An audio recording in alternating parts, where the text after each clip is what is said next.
So good morning, everybody. I will start our conference. My name is Meeme Lux. I'm a dentist, father, sixth child. So I opened this our conference with a little speech, if you allow me. We have a small change also in our plans. Unfortunately, one our speaker cannot participate today, so Helen asked me to talk a little bit longer. So during my car trip here to conference, I let AI, artificial intelligence, to write my text for the next part of my speech. But it's my ideas, but he took my old articles and we created a short speech for you.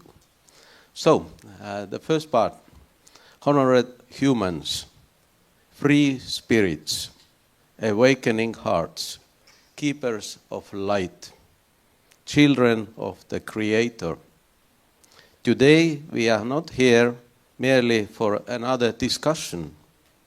We are here as a co-creators of a new consciousness. We are here as guardians of truth. We are here as messengers of deeper humanity. We have come to shape a world where life is measured not only in duration, but in meaning. Where health is not a marketplace, but a sacred harmony.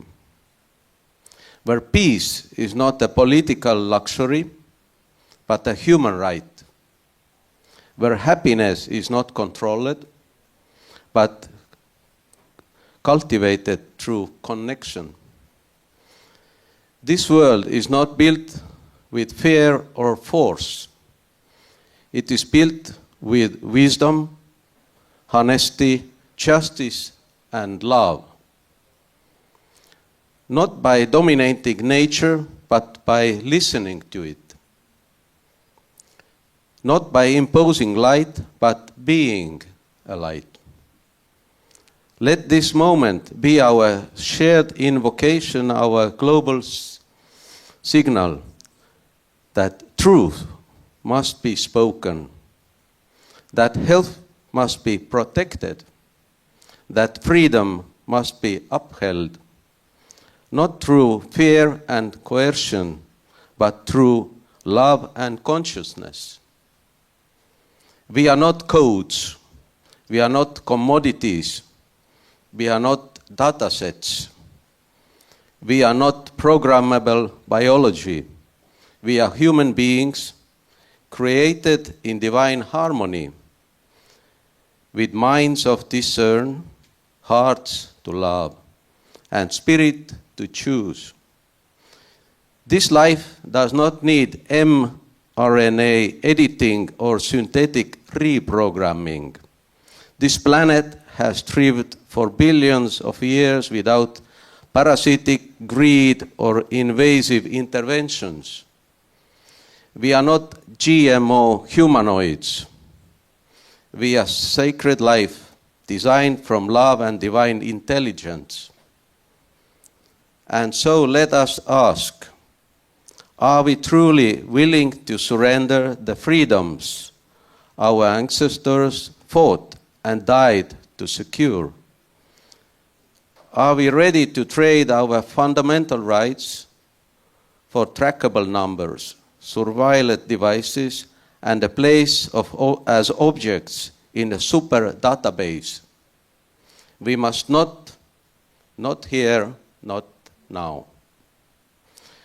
For our hearts sing the song of authenticity. Our lips speak the voice of the soul. And one truth echoes through all time. Love never loses. Truth cannot be extinguished. When science forgets the soul, when policy forgets the people, when progress forgets wisdom, We do not heal our world, we wound it. So as the Don Juan Matus reminds us, the warrior does not fight the world. The warrior restored the unseen order in silence, in wisdom. We do not fight windmills. We illuminate shadows. We respond with awareness, sovereignty, and healing light. We do not seek power over others. We embody alignment with the source. We are bridges of light, reaching into darkness, reminding the lost of who they truly are. And so we say, enough is enough. We will not relinquish our God-given rights. We stand for human dignity, personal sovereignty, and the light of our shared humanity. It is not only America that must become healthy again. It is the whole globe. Humanity as one body, Earth as one living organism. We say, make the globe healthy again.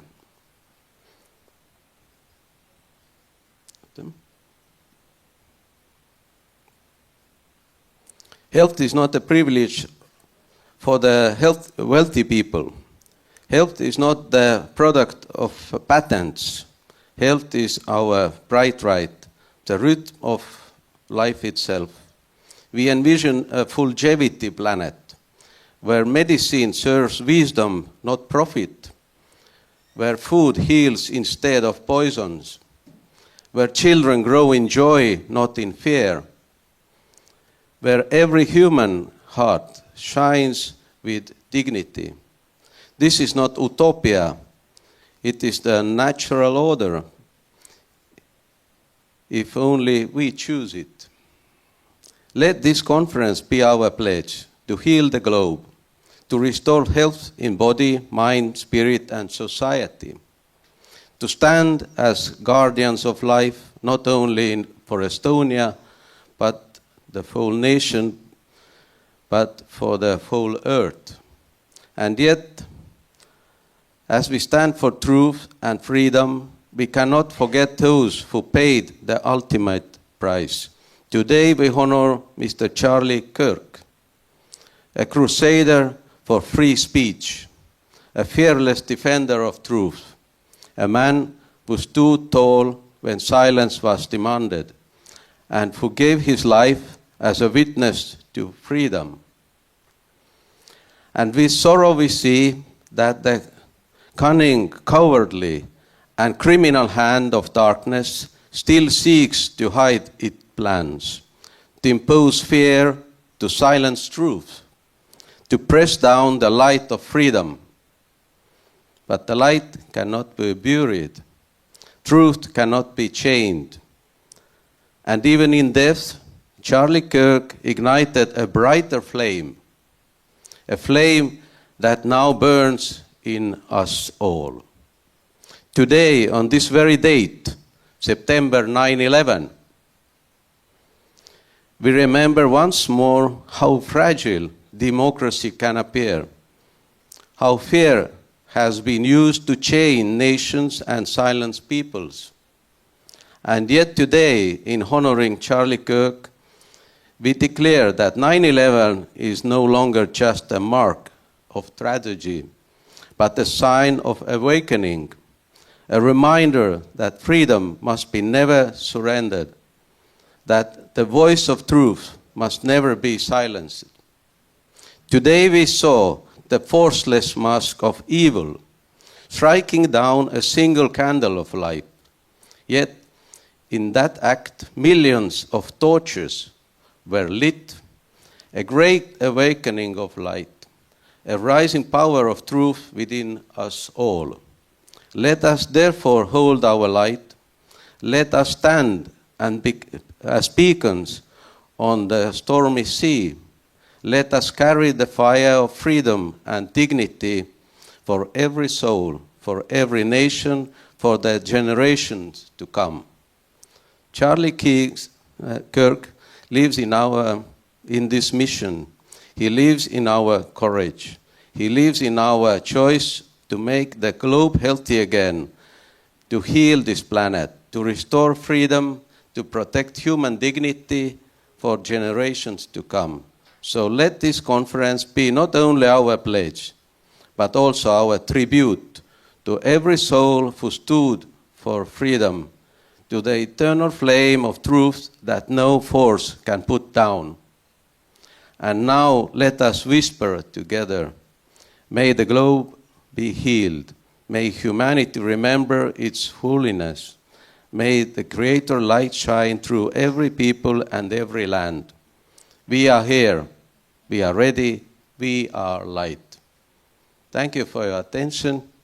And now we have a floor for Mr. Anti Poolamets. So please, welcome.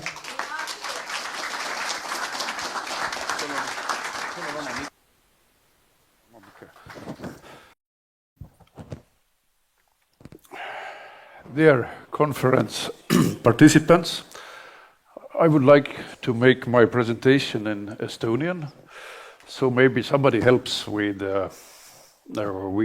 translation. So you can take, yes, your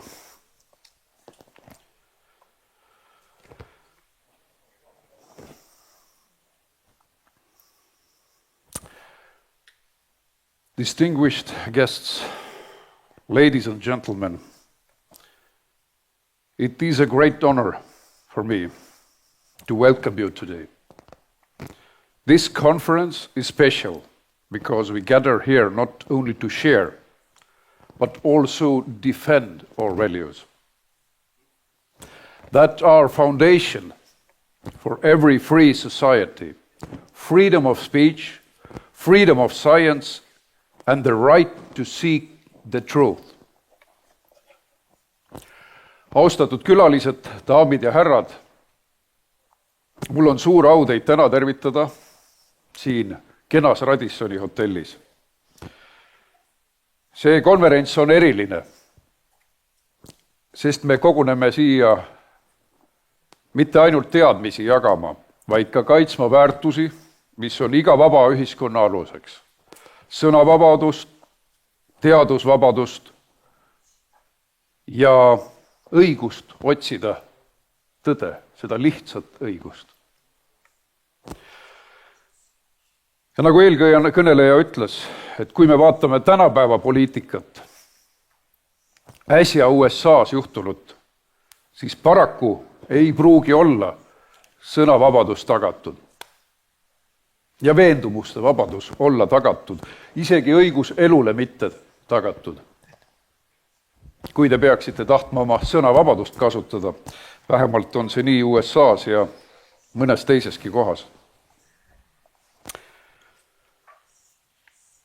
See konverents on tähenduslik ka selle poolest, et meie peame oluliseks rahvusvahelist koostööd, teadmiste jagamist, mida me nendel paaril päeval näemegi. Samas jagame me ühist arvamust, et otsuste tegemist tervist puudutavates küsimustes ei tohiks suunata üha kitsama ringi otsustajate kätte, üha kõrgemale ja üha kaugemale. Globaalsetes institutsioonides kaob seegi piiratud läbipaistvus ja vastutus, mida vahel võib kohata riikide tasemel. Ma alustan vabandusega. Ma vabandan nende parlamendi liikmete nimel, kes algatasid konverentsi toimumise Riigikogus, Eesti parlamendis. Aga me ei osanud ette näha, et selline samm toob kaasa pretsedenditu rünnaku sõnavabaduse vastu. Kui rünnakuid juhtinud sotsiaalminister Karmen Joller ei suutnud konverentsi täielikult ära keelata seati ähvardustega ja tingimuste seadmisega kahtluse alla meie võimalus pidada konverentsi 2-päevase programmina, mis oli meie eesmärk, et jagada võimalikult palju informatsiooni, kui meile tulevad nii võimekad ettekandjad üsna kaugelt. Ja selle tagajärjel kolisimegi siia Radissoni hotelli, et konverents saaks toimuda 2-päevasena. Ent eksib see, kes arvab, et väljaspool parlamenti on sõnavabadus automaatselt tagatud. Ka see sama hotell Radisson sattus pretsedenditu surve alla. Kui siin ukse peal mind majaperemees tervitas, siis ma tänasin teda eraldi, et olete ettevõtlusvabaduse ees seismas. Teie otsustate, mis siin toimub, mitte keegi väljaspoolt. Ja see konverents saab toimuda tänu põhimõttekindlatele inimestele, kes keeldusid allumast välisele survele siin samas majas. Et mul on südamest hea meel, sest head asjad toimuvadki printsipiaalsete inimeste abiga.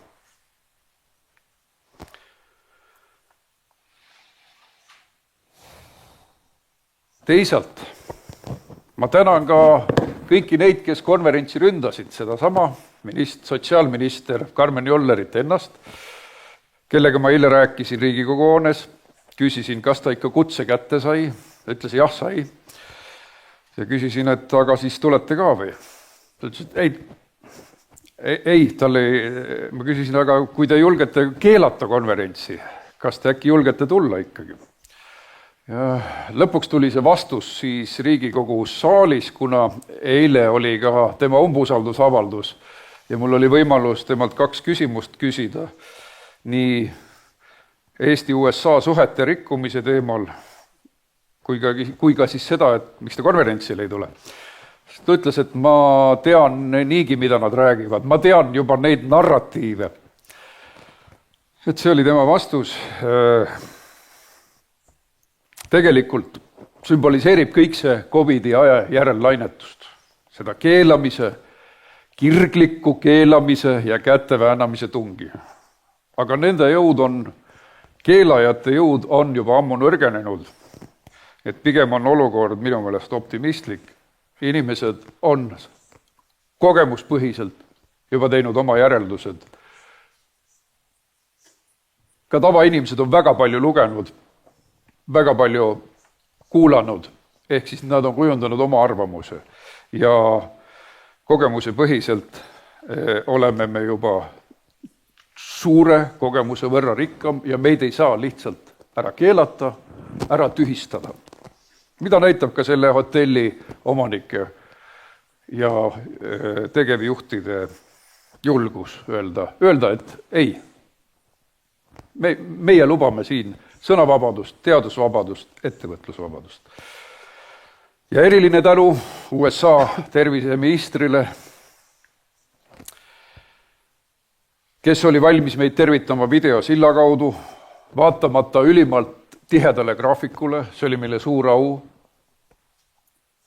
Aga ta loobus nende samade isiklike rünnakute tõttu, sest minister esindab tervet riiki ja pärast Eesti ministri solvanguid tema suhtes, ma ei tea, kuidas meie konverentsitõlgid hakkama saavad, kus ta nimetas uhuuks kogu seda konverentsi, uhuu-teadusteks, libateaduste esindamiseks ja kunagi on ta nimetanud ka härra Kennedyt USA esi-uhuuks. Nii et tõlkile raske ülesanne seletada, mida see tähendab. Tegelikult tuleb keelamise asemel kuulata. Meie hindame arvamuste paljusust ja diskussiooni väga kõrgelt. Ja me oleksime igal ajal nõus ka proua sotsiaalministriga siin väitlema tundide kaupa. Kahjuks meile seda võimalust ei ole. Ja 2 päeva me arendamegi teemasid siin väga asjatundlike inimeste seltskonnas.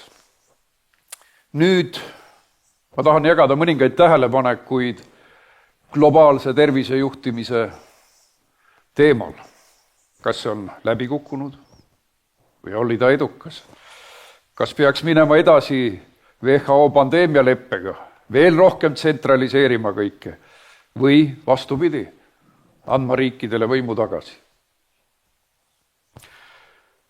Suveräänsed riigid on nagu laevade veekindlad sektsioonid. Kui laev saab kuidagi kahjustada, siis ta jupub. Vesi tuleb ühte sektsiooni, aga laev peaks pinnale jääma. Ja nii võiks ka olla tervisepoliitikas. Riigid eksivad, terviseametnikud eksivad, aga kui eksib globaalne süsteem, mis on ülitsentraliseeritud, siis justkui eksivad kõik, ta haarab endaga kaasa kõik riigid. Nii et kui meil on suveräänne otsustusõigus, siis on lootus, et vähemalt mõni riik teeb ratsionaalsemaid, mõistlikumaid otsuseid. Suveräänsed riigid suudavad vältida rohkem vigu. Autoritaarsed riigid ei lahenda probleeme avatud aruteluga. Samas just nemad nõuavad, et teised riigid annaksid uue pandeemia lepingu alusel neile oma teadustulemused, isegi patogeenide jagamist nõutakse, ilma et neil oleks endal vähimatki teadusvabadust või läbipaistvust. Aga sellistes riikides kasutatakse teadust geopoliitilise ja poliitilise relvana. Tuletame meelde Nõukogude Liitu või Hiinat ka külmasõja ajal, kus töötasid tohutud laborid, nii-öelda siis biorelvade laborid, paraku ka lääne pool tegeleti sellega. Aga kui me vaatame tänast WHO olukorda, seal on kõige mõjuvõimsam riik Hiina Rahvavabariik. Kas tõesti peaksime siis usaldama rahvusvahelise tervise juhtimise sisuliselt Hiina Rahvavabariigi kätte, kus on üheparteisüsteem, kus Uiguurias on ülerahvastatud poliitvangide laagrid sunnitööl tegemas, kus Tiibetis rikutakse iga päev inimõigusi, kus infot ei jagata, kui me vaatame pandeemiat, ikka on kõik küsimused üleval, mis toimus Wuhanis, mis seal üldse toimub. Ja kas me tõesti peaksime oma töö tulemusi jagama siis kommunistliku Hiina peasekretäri seltsimees Xiga?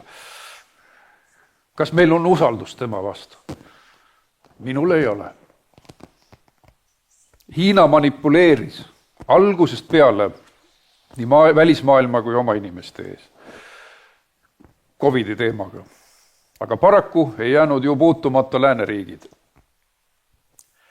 Pikema analüüsita mindi kohe jõumeetmete peale, liikumiskeeldude peale, sundvaktsineerimise, maskikohustuste peale. Piisas vaid ühest ümber lükatud väitest ja kohe asendati see uue valega. Näiteks kõigepealt vaktsiin takistab nakatumist. Siis, kui see põrus läbi, öeldi, et vaktsiin tagab kerge põdemise.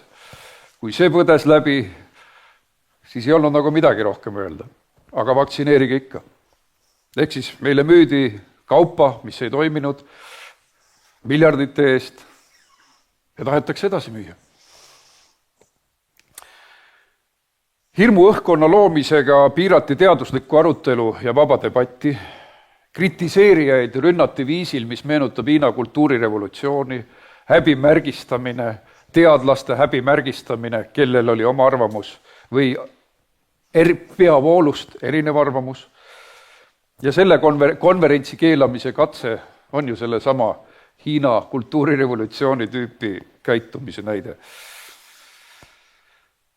COVIDi ajal loodud digitaalne passisüsteem muutus paari kuuga düstoopiast reaalsuseks. See oli ju ulmefilmi stsenaarium, et lähed baari, palun üks õlu ja siis vaadatakse sinu sotsiaalse krediidisüsteemi. Te olete tööle hiljaks jäänud, selge, te ei saa baari. Umbes nii see läks ja tohutu kiirusega muutus ulmefilmi stsenaarium reaalsuseks. Aga need absurdsed näited olid ju igapäevased. Minu abikaasa, kes istub siin, sai kohvikusse, kuigi ta ei olnud vaktsineerinud, istus laste kõrval kohvikus, lapsed tohtisid süüa, tema ei tohtinud. Et niimoodi kaitsti kõrvuti istudes siis inimeste tervist. Selline sürrealistlik loogika. Samal ajal teenisid ravimifirmad miljardilisi kasumeid. Pfizer on varasematel aastatel vahele jäänud võltsravimite turustamisega ja maksnud USA-s miljardilisi trahve. Suurim trahv oli $2,3 miljardit. Võltsravimite müügi eest, tõendatult. Igaüks võib lugeda USA justiitsministeeriumi leheküljel, kuidas nad petsid USA sõjaväge, oma riiki ja oma rahvast. Kõige rohkem said kannatada USA kaitseväelased nende võltsravimite müügiga. Kas see peaks meid nüüd veenma, et need firmad on muutunud kristallseks ausaks? Ei usu. Mina neile ei delegeeriks uut võimu juurde. Ma ei delegeeriks. Sest miljardilised kasumid on nii magusad, et need kaaluvad ka 2 miljardilise trahvi üle. See on nende küüniline kalkulatsioon. Teenid 15 miljardit, võib-olla maksad 1 miljardi trahvideks. Aga kas kasum on olemas? On. Me nägime kõige kõrgemal tasemel, kuidas Euroopa Komisjoni president Ursula von der Leyen varjas teavet Pfizeri miljardihangete kohta. Pfizer Gate'is avastatud varjatud suhted ning von der Leyeni keeldumine ravimigigantidega peetud personaalsete läbirääkimiste avalikustamiseks, olgu kinnituseks, et palju kiidetud tervisealane rahvusvaheline koostöö ei pidanud vastu esimestki tuleproovi ning 900 miljoni doosi vaktsiini hankimine uppus kontrollimatusse ja korruptiivsusesse. 35 miljardi eurone tehing osutus läbipaistmatuks ja ka õiguslik järelevalve kukkus läbi. Küsiti von der Leyenilt SMS-e, mida ta oli Pfizeri tegevjuhiga vahetanud. Kus need on? Kui nii kõrgel tasemel korruptsioon on võimalik, kas me peaksime veel rohkem võimu andma Brüsselile või WHO-le meie tervise üle otsustamiseks? Mina küll kahtlen selles sügavalt. Võib-olla ühel päeval taipavad seda ka Eesti terviseametkonnad. Ka Eestis nägime testihangete skandaale, ülehinnatud lepinguid, teeniti miljoneid. Kui ühe riigi sees ei suudeta korruptsiooni ohjardada, miks peaks tsentraliseeritud süsteem rahvusvahelisel tasemel paremini toimima? Et siis ei kao korruptsiooni teel mitte miljonid, vaid miljardid. Vaatame korraks kogemuspõhiselt, kuidas siis erinevad riigid hakkama said. Kas see suur gigantne süsteem, mis põrus Euroopa Komisjoni tasemel, või mõni väiksem riik. Tuletame meelde, mida tõi kaasa niinimetatud seagripi pandeemia Rootsis. Ega ta ei olnudki pandeemia, vaid õigupoolest paanika, seagripi paanika, mille just WHO paisutas üles väga suureks ärevuseks ja kes läks esimesena kõige korralikuma riigina ostma vaktsiine, oli muidugi Rootsi. Nemad olid korralikud. Vaktsineerisid 60% elanikkonnast 2009. aastal. Pandemrixi vaktsiiniga oli peamiselt tegu ja mis oli tagajärg? Ühel hetkel peatasid tervisevõimud vaktsineerimise, sest avastati, et kõrvalnähud on rasked, rängad. Noortel ja lastel tekitab see narkolepsiat. See on hirmutav häire, ma ise olen sellist last kohanud Eestis ka, kes sai narkolepsia sellest süstimisest. Ehk siis vanemad ütlesid, et ta võib ära kaduda, sest ta võib igal ajal magama jääda. Nad olid oma lapse pärast väga mures, et me tegime spordimängu, siis ma ütlesin, et aga laps ei kao ju, võib-olla ta on sul maja taga, ärge muretsege, aga meie laps võib kaduda, sest ta võib igal pool magama jääda, ükskõik kus kohas. See ongi narkolepsia. Ja Rootsis ligi 500 inimest kannatas narkolepsia all, esitati 1500 inimese poolt kahjunõuded, kokku 363 miljoni Rootsi krooni ulatuses. Aga sellest halvast kogemusest pärineb ka Rootsi targem lähenemine COVID-i poliitikale, eristudes positiivse näitena. Ehk nende peaepidemioloog Tegel, tema hingel olid päris suured patud seoses 2009. aasta 500 inimese sandistamisega. Ja COVID-i kriisi alguses valiski Rootsi teistsuguse tee. Vähem piiranguid, koolide avatuna hoidmine, sundvaktsineerimise vältimine. Tulemused olid paremad kui enamikul teistel riikidel. Majandus, haridus ja inimeste vaimne tervis said vähem kahjustada. Siiski andis ka Rootsi järk-järgult keelamisideoloogiale järele. Ja täna me kuuleme selle kohta väga huvitavaid tähelepanekuid meie Rootsi kolleegilt. Sellegipoolest Rootsi näitas, et rahvuslik suveräänsus loeb. Ei ole nii, et WHO ütleb, sulgege kõik, et majandus kokku kuivaks ja tulemus on ikkagi nullilähedane. Ehk siis üks lahendus kõigile ei tööta. Rootsi ei kuulutanud välja eriolukorda, maskikohustust ei olnud ja isegi täiendavad soovitused tulid hiljem ja piiratumalt kui mujal. Lapsed jätkasid koolis käimist, noori julgustati spordiga tegelema, ettevõtted ja kultuurielu jäid toimima. Rootsi ei lasknud end samal määral massihüsteeriasse viia, mis halvas mujal poliitikute või teadlaste mõtlemise. Uus pandeemialeppe on samm vales suunas. See tähendab tsentraliseerimist, korruptsiooni ja autoritaarsete riikide mõjuvõimu kasvamist, kus sõna on pigem Hiinal ja teistel autokraatiatel. Minu ettepanek on lihtne. Järgida USA eeskuju ja lihtsalt lahkuda WHO-st. Aga vaevalt see toimub, sellepärast on oluline mõelda ka alternatiividele. Ehk siis Maailma Tervisenõukogu, mis on kodanikualgatuslikel alustel kokku tulnud ja kelle suurepäraste algatajatega ma olen kohtunud ka eile. See on lihtsalt suurepärane, haruldane kodanikualgatuslik tegevus, kus samamoodi tehakse rahvusvahelist koostööd, mis on hädavajalik. Aga ilma tsentraalse kontrollita, ilma surveta, ilma ähvardusteta, mis on tavaline WHO tüüpi suurtele süsteemidele.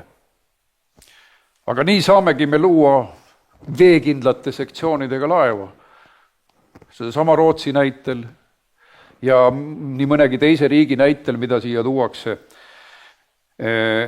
Ehk siis ei ole nii, et üks mõõt kõigile. See ei tööta. Täna me siis seisamegi ja homme 2 päeval siin sõna- ja teadusvabaduse eest.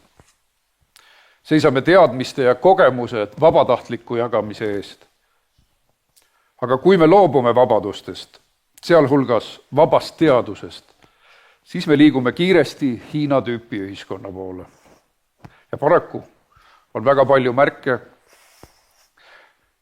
et kas või Hiina sotsiaalse krediidi ideed on juba Euroopas kohal ja otsivad kohta, kus oma jalg maha panna.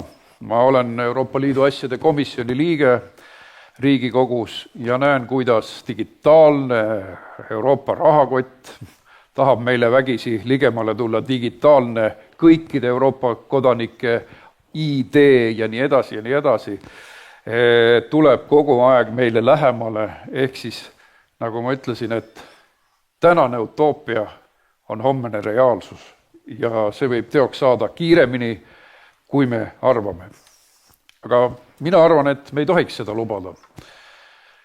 Ehk vabad rahvad vabal maal otsustavad kõige paremini ja ma soovin kõigile viljakat arutelu ja ma tänan kõiki külalisi, kes tulid meile appi teadmisi jagama.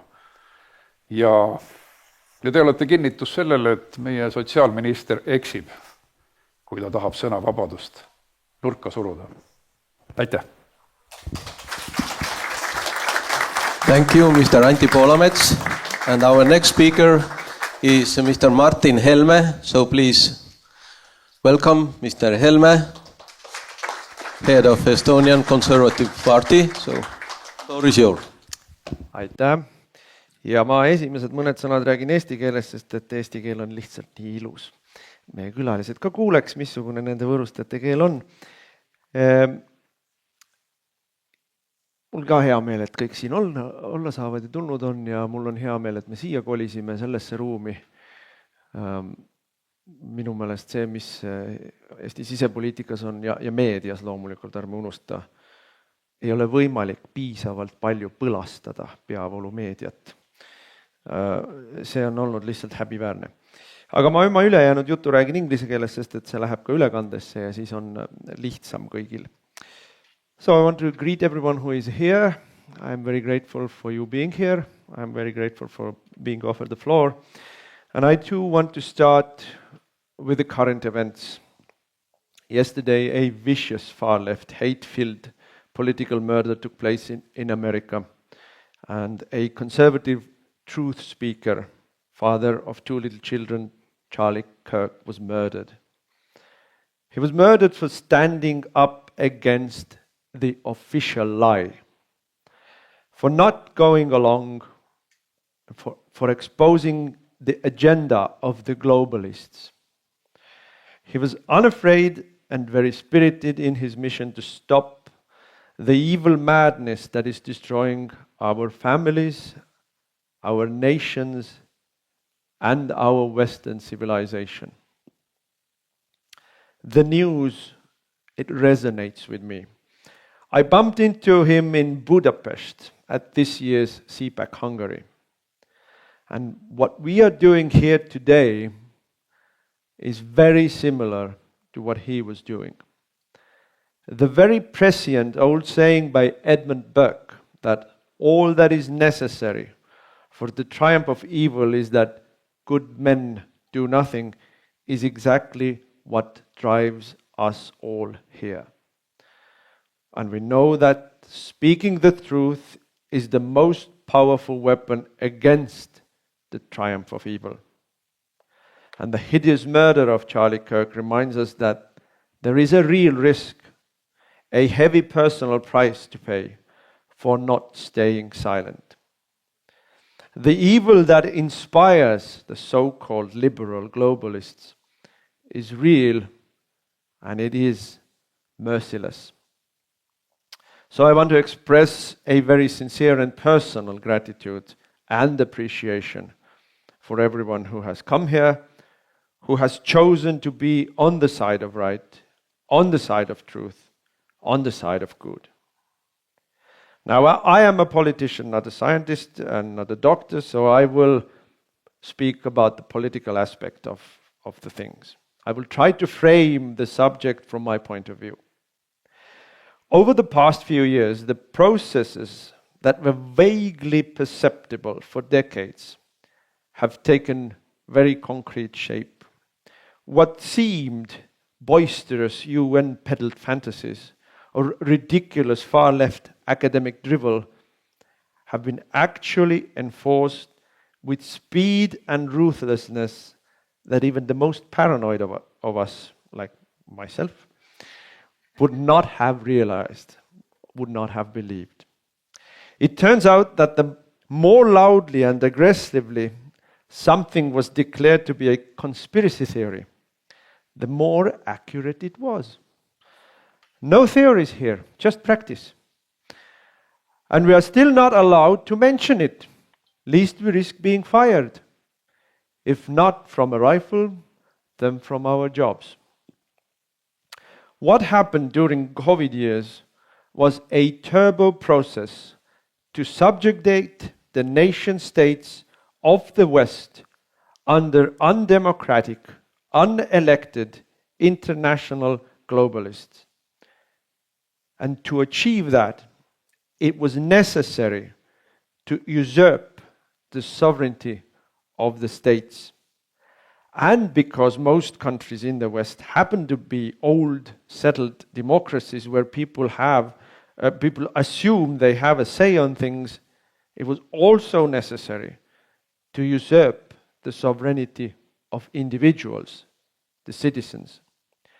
Now, it is interesting, by the way, that the societies that still have a living memory of totalitarianism, that is, the countries in Europe that used to be on the wrong side, on the eastern side of the Iron Curtain, have a better understanding of where we are and where we are headed, compared to the people on the western side. I can still remember the naive Westerners in the 90s when we spoke to them about the horrid, violent repressions by the Soviet regime against the people. The naive people asking us with a sincere face, well, why did you not call the police? Well, because the police were part of the regime. It would have been as useless as calling a Brit copper about a child rape by a Muslim gang. So COVID years was the coming out from the closet for those who had for years yearned for a decisive power grab. And again, in order to do it, the most important thing was to silence dissent. We learned that the promise of the yesteryear of uncontrolled, unlimited change of information because of the internet turned out to be a complete inversion. The internet, the social media platforms, became actually the most efficient tools for silencing people.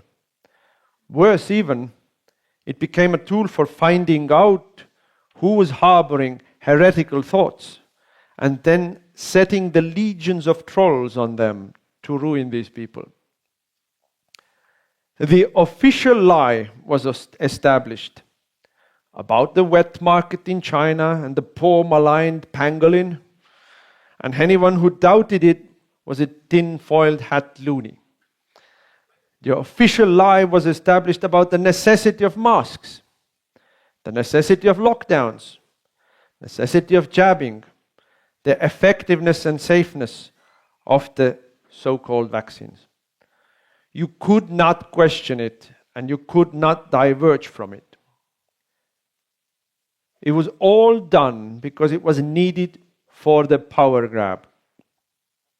It was done to undermine the sovereignty of the nation state and its own processes and procedures. It was necessary to deprive the citizen of his sovereignty. Freedom of speech, freedom of assembly, freedom of choice, bodily sovereignty was all trampled on. We now know too much and too well for the globalists to maintain their official lie. Indeed, some of the bravest people knew from the beginning and tried to shout it to the rest of the world. But the official lie is still being tried to maintain.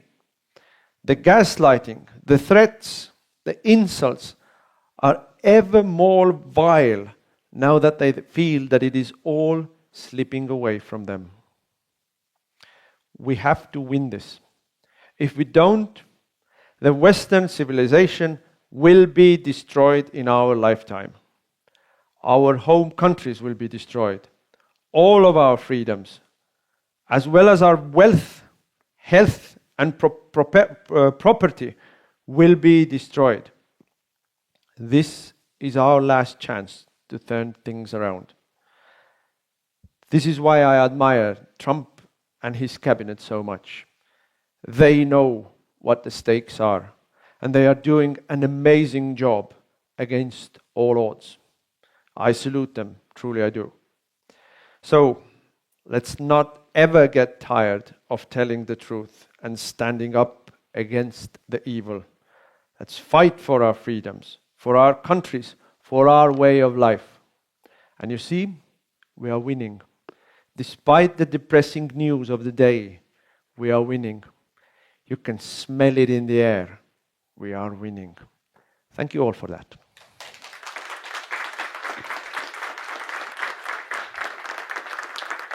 Thank you, Mr. Martin Helme. Next speaker is Ms. Tess Lowry. So, floor is yours. Thank you. I'm a medical doctor and a scientist. I was working as a consultant to the World Health Organization when COVID was launched in 2020, and I had 10 years of working with them as a consultant, helping with their guideline developments, so their clinical practice guidelines. And then during COVID, as I will explain, it became clear that an independent World Council for Health was needed because people weren't getting the information to protect themselves and their health. So without further ado, I'm going to be speaking about a better way, which is health sovereignty, as opposed to the World Health Organization way, which is health security. It's important to reflect on where and reflect on COVID, what actually happened, what are the key findings in retrospect, and basically, man-made pathogens are implicated. This is gain-of-function research. We know this now. PCR tests were misused to diagnose infections. Effective and safe treatments for COVID were withheld. And experimental COVID injections were deployed. And now we know many people are suffering from vaccine injuries. Just to reflect on the PCR test, it is a scam, and don't fall for it again, because the inventor of the PCR test, he's a Nobel Prize winner, Dr. Kary Mullis, said that PCR tests should not be used for diagnosis. PCR tests do not distinguish between live virus and residual dead virus or viral fragments from previous infections.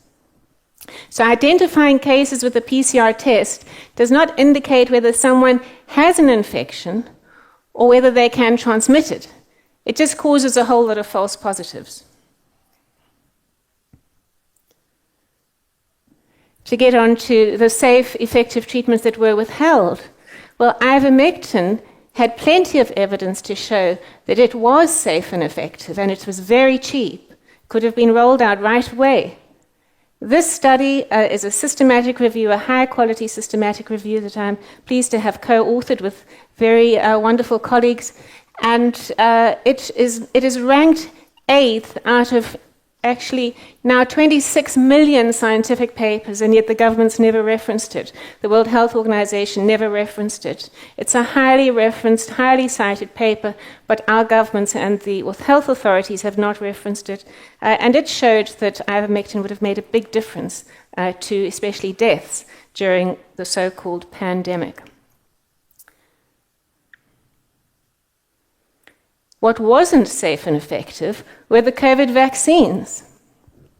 These are data from vigiaccess.org, which is the World Health Organization's pharmacovigilance database.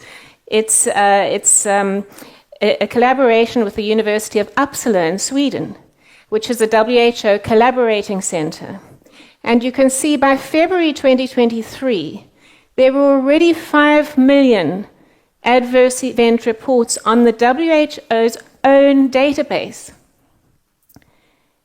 And ivermectin, which had been around since 1992, they'd been recording since 1992, had around 7,000. And at the time, they were saying this is not a safe medicine to use. So it really bears reflection. And if you say, well, COVID was an extraordinary event and billions of doses were given, you would expect, and of course, reporting was encouraged, you would expect such a high number. But no, you wouldn't, because people weren't encouraged to report.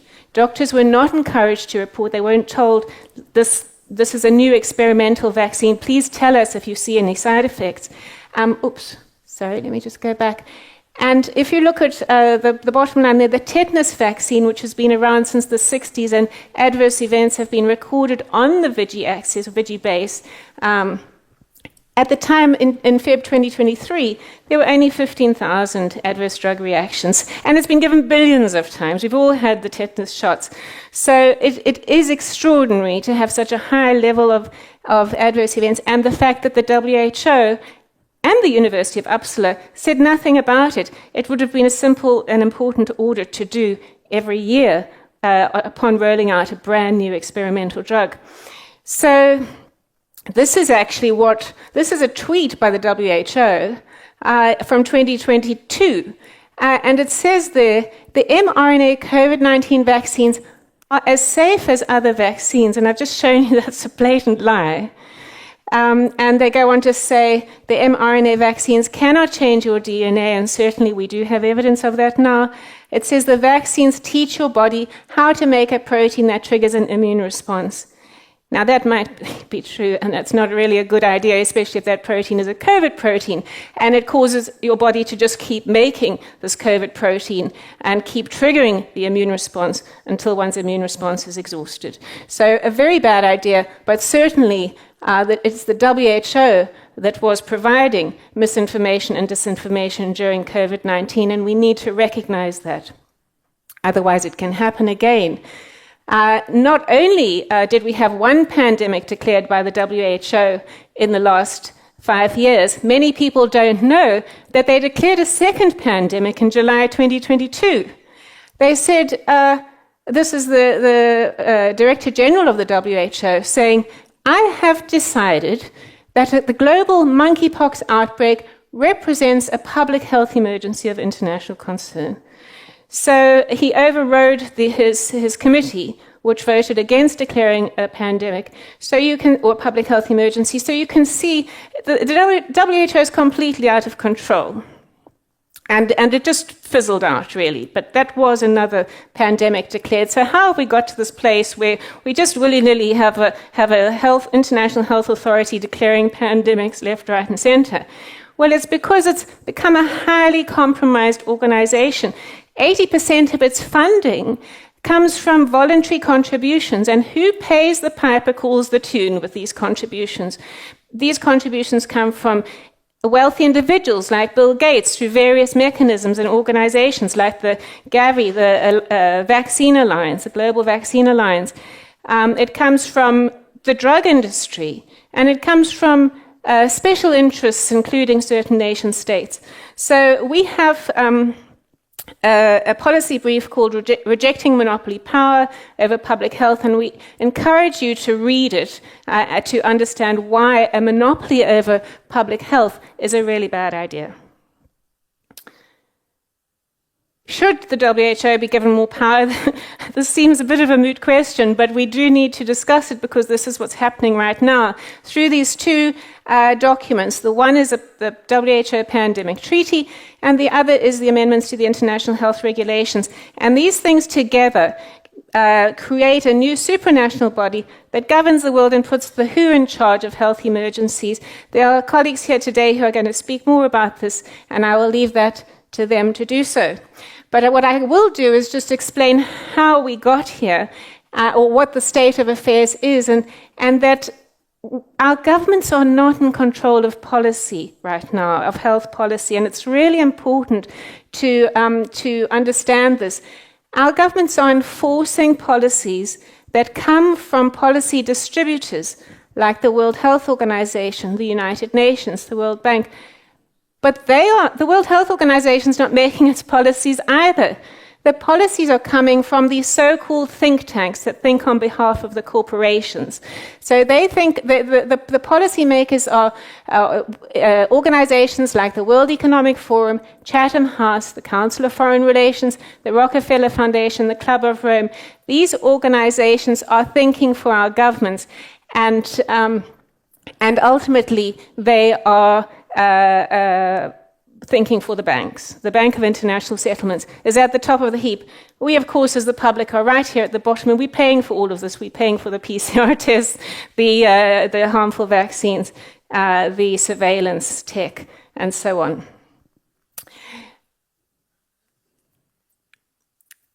Klaus Schwab he founded the World Economic Forum, and I think what he has said over the years is quite significant. One memorable phrase he used was saying that they'd penetrated the government cabinets. So, they very proudly acknowledge that they have extensive influence in governments around the world, and this has been a concerted effort over the years. He also said the pandemic represents a rare but narrow window of opportunity to reflect, reimagine, and reset our world. So if you're one of those people who sits with that question, why did this happen, how could it happen? Well, it was all because a great reset was needed, and this was a mechanism in order to reset the world and create this new world order. So what does the health security agenda look like? Well, we as a public must sacrifice for the greater good. We must do as we're told. We are like livestock. We have been referenced as hackable animals. Banks and billionaires know best. We need to be monitored and surveilled. Free speech is dangerous, and merging us with AI and technology is inevitable because we're not very smart. Safety and well-being depends on banks, technology, and vaccinations. So that's the sort of sad part of my presentation. But I'm here to tell you there is a better way, and that's health sovereignty. And what this means, and I've put a card on your chairs, is that we all agree to act in honor and do no harm. We can't change what they do, but we can decide what we are going to do. We don't have to go along with their health security agenda. We have free will, and we are responsible for our choices. We are part of nature. Spirituality is essential to our well-being. We thrive together, we value different perspectives. So we like to have conversations and discuss out in the open what's going on. And we use technology with discernment because it can be good, but it can be very harmful, as you can see with our children today, all addicted to their mobile phones. And underpinning this, our better way is that we don't tolerate the violation of unalienable rights and freedoms. And we don't tolerate profit, power, and influence coming before the well-being of people and the planet. A World Council for Health as a people's health and sovereignty organization is really needed. It's a decentralized system. It's not a concentration. It's the antidote to the World Health Organization. It's a coalition of lots of different expert groups. And we have, from those expert groups, been establishing and activating country councils. And we will decentralize further to city councils, and so that eventually we have everybody being their own council for health, because that's what needs to happen. We need to re-educate ourselves, step up, engage, and take responsibility for our health and our sovereignty. So health sovereignty is our mission. We have no conflicts of interest, and we are funded by the public. We launched in 2021 with a cease and desist notice with regard to the COVID-19 vaccines. Not many people know this, and in 2021 November we didn't have a massive social media following, but fortunately that has grown, and we still stand firmly behind the statement that the mRNA vaccines should be taken off the market, all of them. mRNA is an inherently unsafe platform. There have been no adequate safety studies done to our knowledge by the developers. The DNA plasmid contamination has been proven, and it poses a risk to our genes. And there are many ethical issues, including the lack of informed consent. People were not informed about the risks of these injections, the risks of shedding, and the use of these injections as bioweapons. I'd just like to say that the WHO endorses 100-day genetic vaccines. These vaccines are GMO, genetically modified organisms, and they endorse 100-day vaccines. From their vaccination campaign in 2023, this is their poster, it says they're planning 500 new vaccines in low and middle income countries by 2030. Can you imagine 500 vaccines? Is it not enough that we appear to be trying to prevent all these myriad of childhood infections with so many injections. But imagine where everything is reduced to a vaccine injection. We must really say no. So what does WCH do? We raise awareness of the root cause of disease. Let's not treat symptoms anymore. Let's look at what is causing all this sickness, this chronic disease. And we promote choice and an integrative approach. We're countering the globalist overreach with education on sovereignty, on health and sovereignty.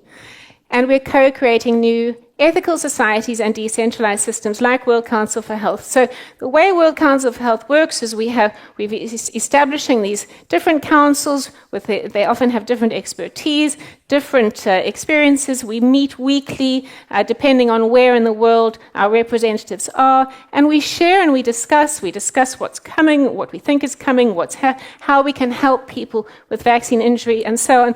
And I just want to share some of our products. I'll pass them around. I only brought one set, so please do gather them up and leave them at the back of the hall.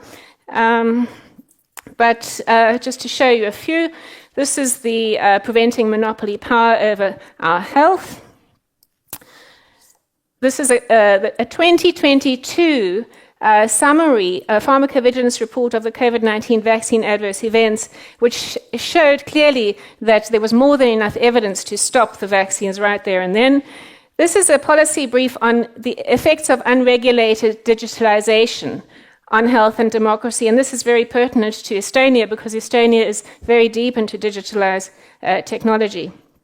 And a legal brief on preventing the abuse of public health emergency is very important because we have been told there are more pandemics coming. Pandemics are the flavor of the decade, it seems.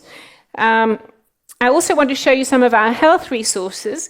We have a detox and wellbeing companion guide, and do have a flick through because you will see it has contributions from our different country councils, and this will grow. So it really gives people a choice of how to detox from the vaccines and other environmental toxins.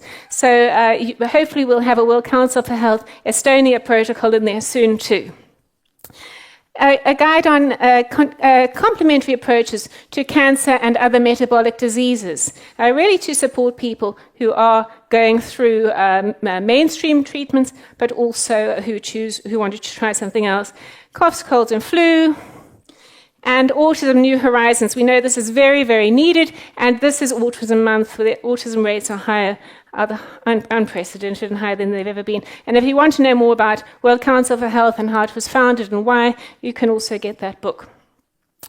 So, we have a campaign. We've been campaigning since 2022, early 2022, that countries should exit the WHO. And we know that the USA, Italy, Argentina have actually taken that step and have said they're going to do it. But is it enough to exit the WHO? The WHO has independent funders. You know, it doesn't need the money from these countries. And it has 266 active collaborating centers in Europe alone. So it has about 800 collaborating centers around the world, and another kind of, including a center called GORN, which is the Global Outbreak Alert Response Network. And that's got 310 centers that are just dedicated to outbreaks. So is it enough to exit the WHO? Where is WHO in Europe?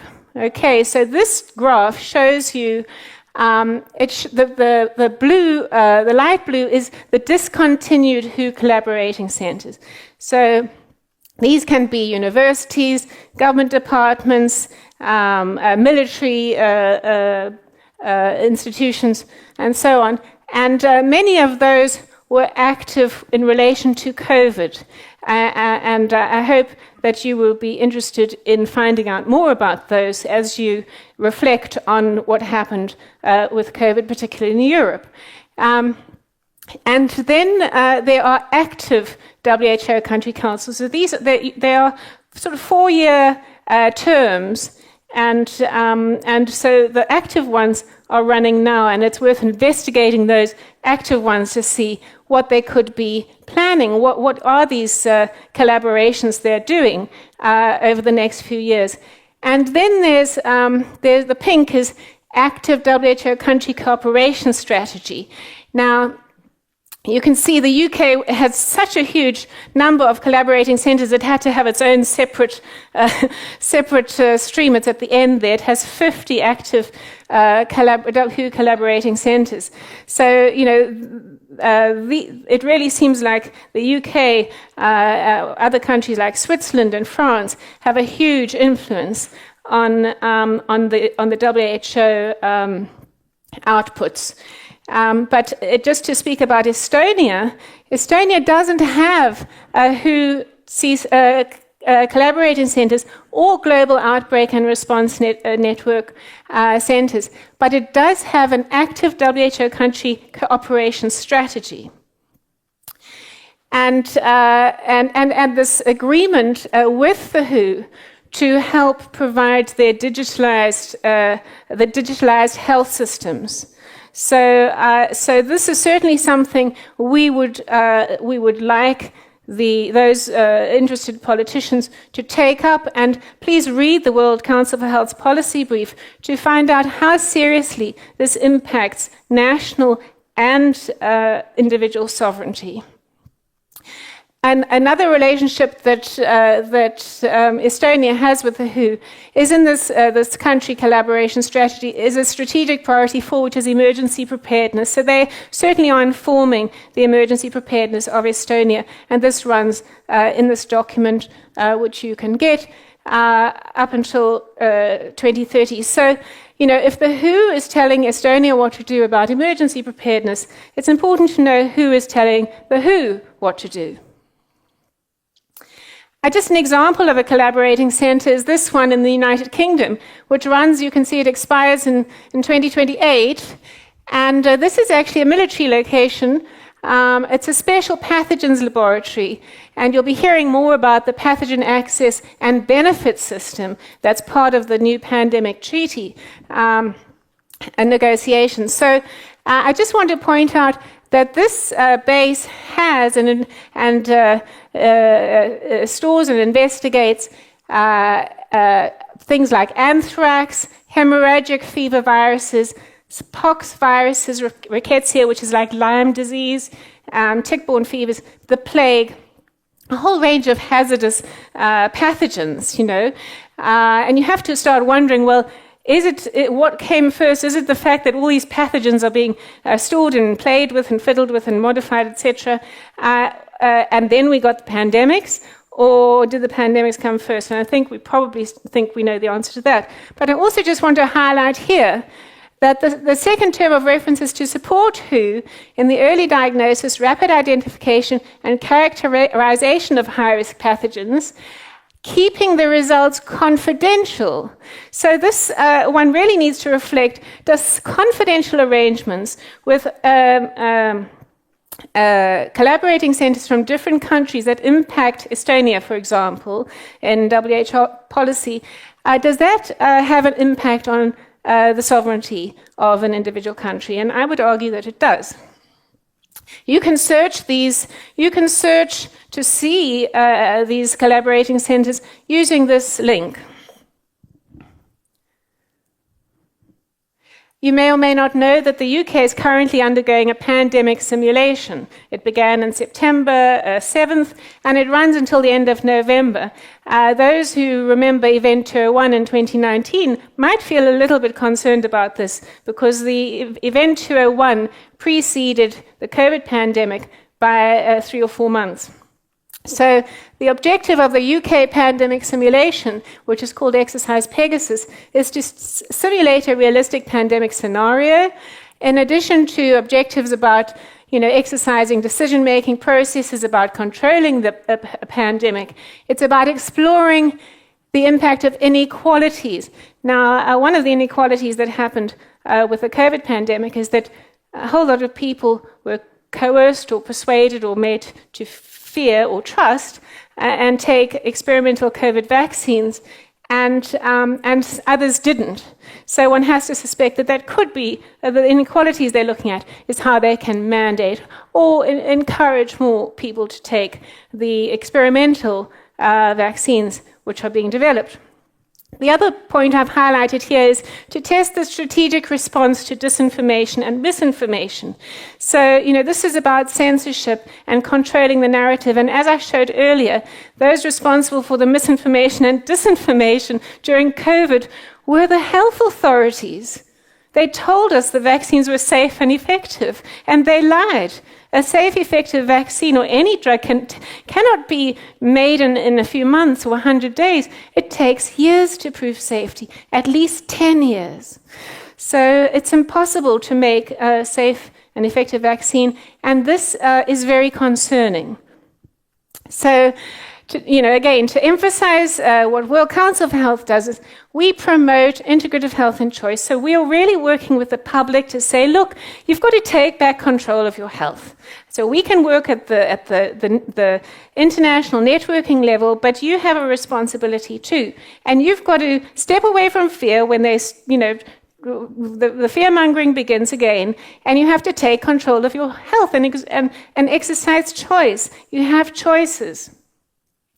We have a health systems reform brief for those who are able to inform policy at country level, and this really focuses on removing the root cause of disease, preventing monopoly, combating corporate corruption, respecting personal autonomy, promoting personal responsibility and choice, and changing medical education. It needs to be reformed to include natural options to health, and not just big pharma's options. I want to just highlight we have a World Council of Health Nursing and Midwifery for those nurses and midwives who would like a change to a more holistic and caring perspective, and the World Council of Health Veterinary Health on the way. So when I talk about sovereignty, individual sovereignty, what are we actually saying? What does sovereignty mean? It means self-control. It means self-governance. It means stepping away from fear. And it means knowing right from wrong. We all know right from wrong, but the various, we forget along the way, or we tell ourselves, we override our intuition and our conscience many times. So it's about acting on our conscience. Once you know right from wrong, you have to act. Otherwise, you become terribly unhappy. Once you act, you feel much better. It's about making informed decisions, your own decisions. It's about living in harmony with nature, not, building ugly office blocks or being in ugly office buildings, or, it's about really us creating beautiful things and living in harmony with nature and being our own land and our own territory and defending it.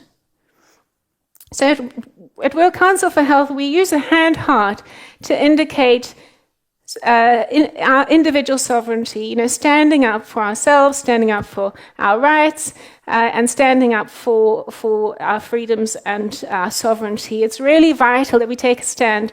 And I'm sure you will agree that it's very disarming and uplifting, actually, to have a hand-heart. You can also use it to say thanks, goodbye, sorry, whatever. But, it's a much more, it's a very uplifting and liberating symbol that can be, I would hope, disarming in also situations of potential conflict.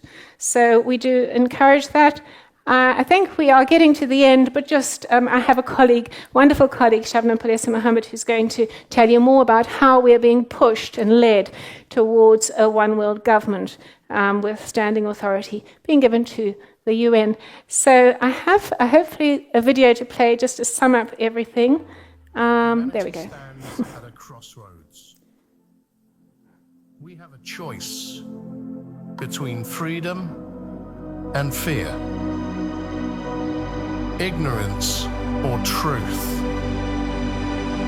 The Great Reset? We need a great reset. Or the Great Free Set?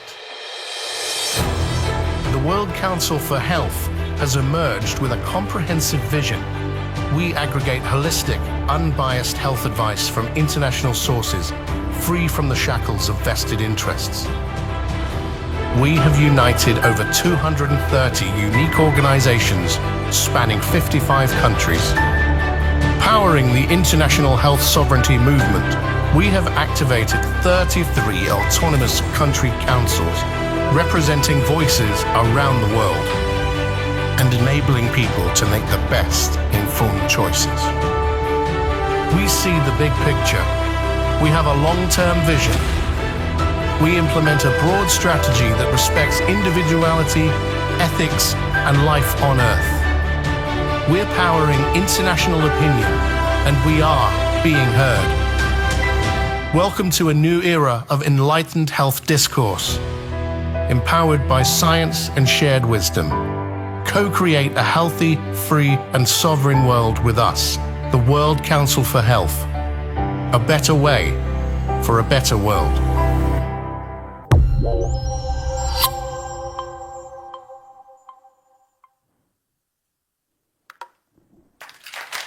Thank you.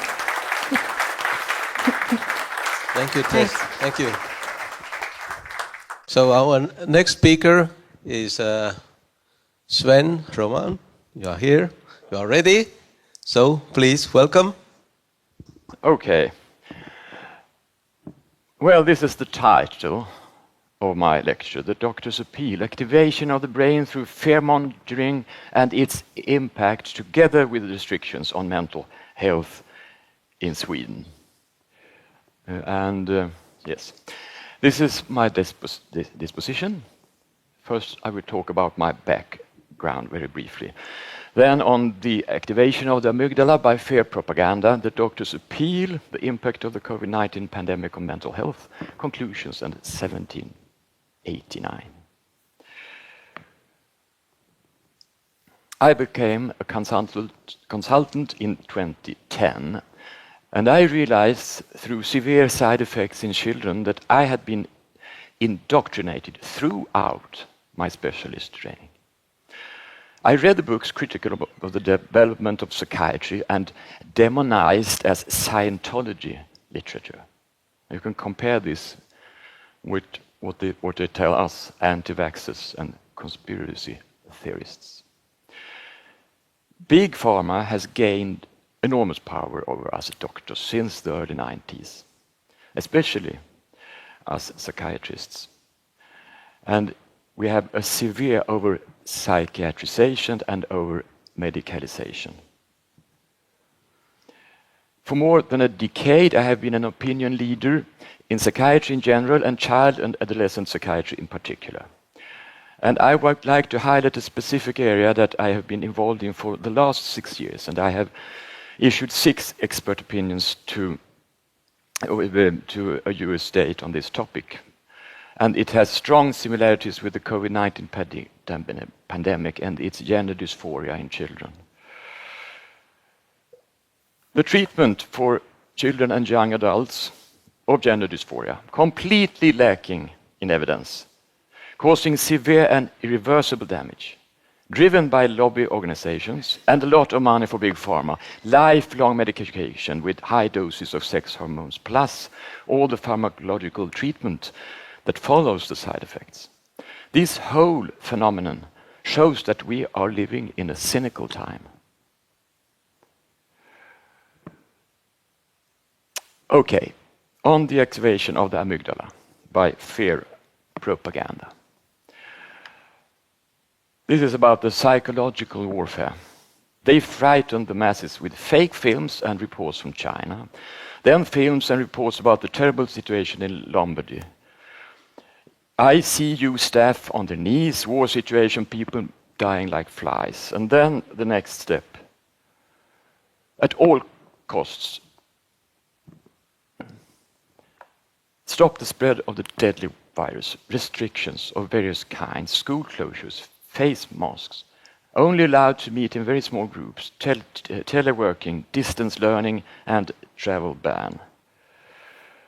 And then people were vaccinated. New restrictions, travel ban, reassignment, prohibited from continuing medical education, dismissal. I have lost 2 jobs. Delegitimation. On December the 3rd, 2020, I wrote an opinion piece in Sweden's second largest evening newspaper, Expressen.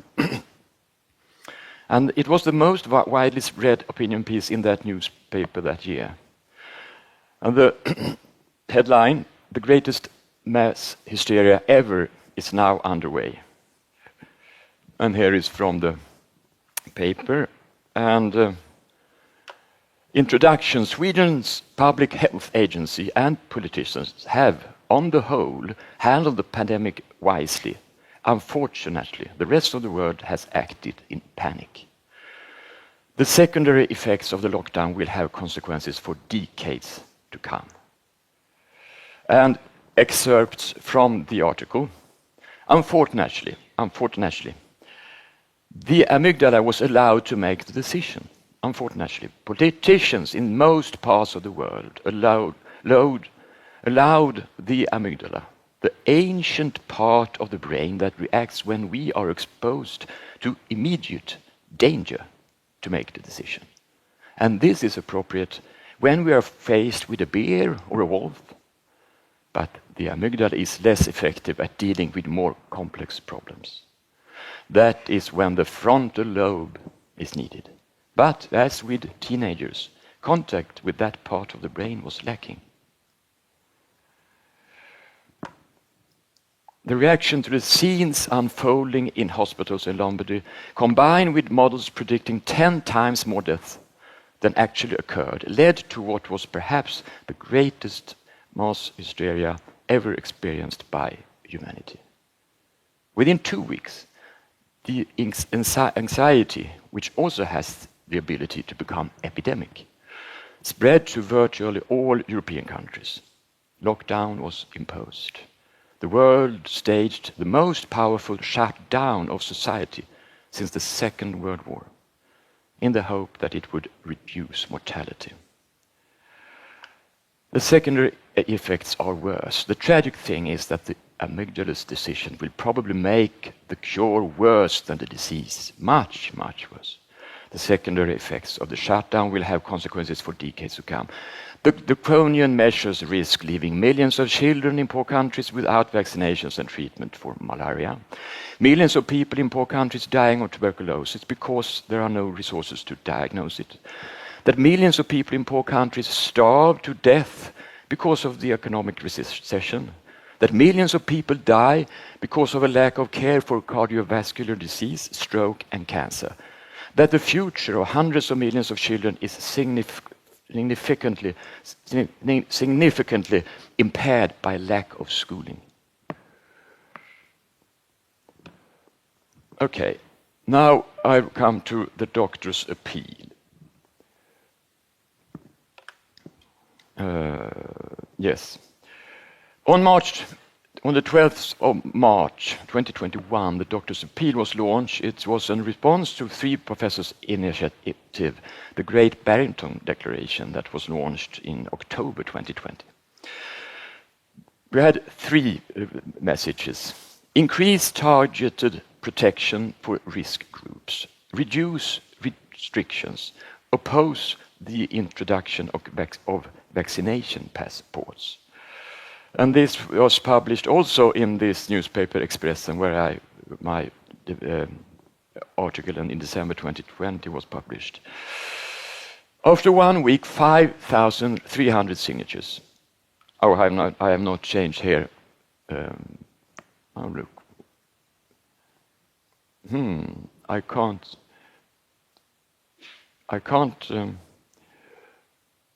Okay. Here, that's the article in Expressen, and here, but complete silence in mainstream media. I am then creating a network of doctors, researchers, and others, and we are writing articles in the mainstream media, but we are still never mentioned in the news in any media outlet. 2 important articles were written in July and September. The first one, ivermectin could be the end of the pandemic. It was published in Dagens Medicin, Today's Medicine.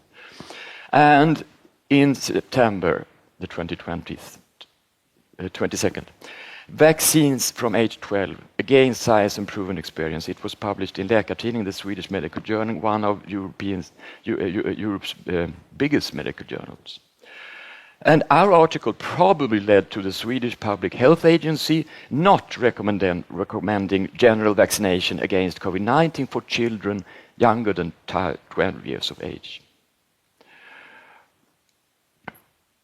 And our impact since then, well, we got in 1 year nearly 30,000 signatures. We have co-organized several other petitions, including one against the WHO. And we organized 2 international conferences in 2023.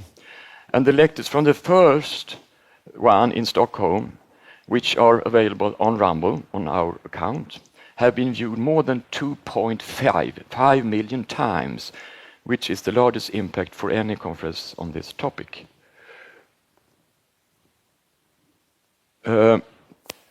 And since then, well, for the past 5 months, we have had an unprecedented impact on social media. That's quite interesting. We have an increase of 5,000, it should be 800 followers, because I wrote this a couple of days ago on Instagram. And now it's probably 27,000.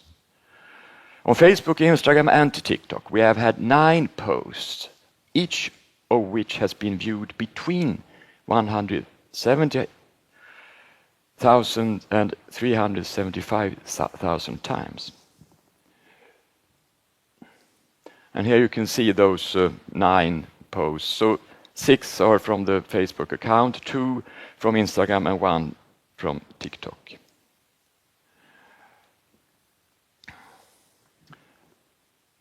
And now I come to my special area, the impact on mental health. And I will try to describe the effects of the restrictions and the more or less widespread social isolation on mental health in Sweden. And since Sweden was an exception and did not impose a lockdown, the negative effects are likely to be much worse in countries with lockdowns. It's difficult to prove the impact of each individual measure, and in general, it is extremely complex what caused what during this pandemic. So what I present is, just like the diagnosis in psychiatry, more or less well-supported hypothesis.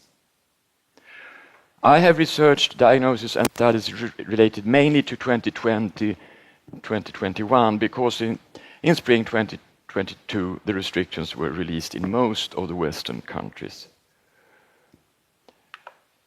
And I have reviewed all psychiatric diagnoses based on the trend in the previous 10 years, and this is from our official data. And it's a significant increase for 3 diagnoses. They are mainly affecting women and especially children and young adults. And that's gender dysphoria, as I have talked about earlier, self-harm behavior, and eating disorder. And it's also common for those 3 disorders that it's a lot of social contagion. And to begin with, gender dysphoria. It has been a 10-year epidemic of gender dysphoria in much of the Western world. In Sweden, a debate on medical treatment started in 2018, leading to a decrease in diagnosis in 2019 and 2020. And in spring 2021, the largest clinic in Sweden for the treatment of children with gender dysphoria introduced a more restrictive approach, and that approach is now common in all of Sweden. Despite the reversal, the number of children with gender dysphoria increased again in 2021. And in 2022, it dropped slightly for girls but increased for boys.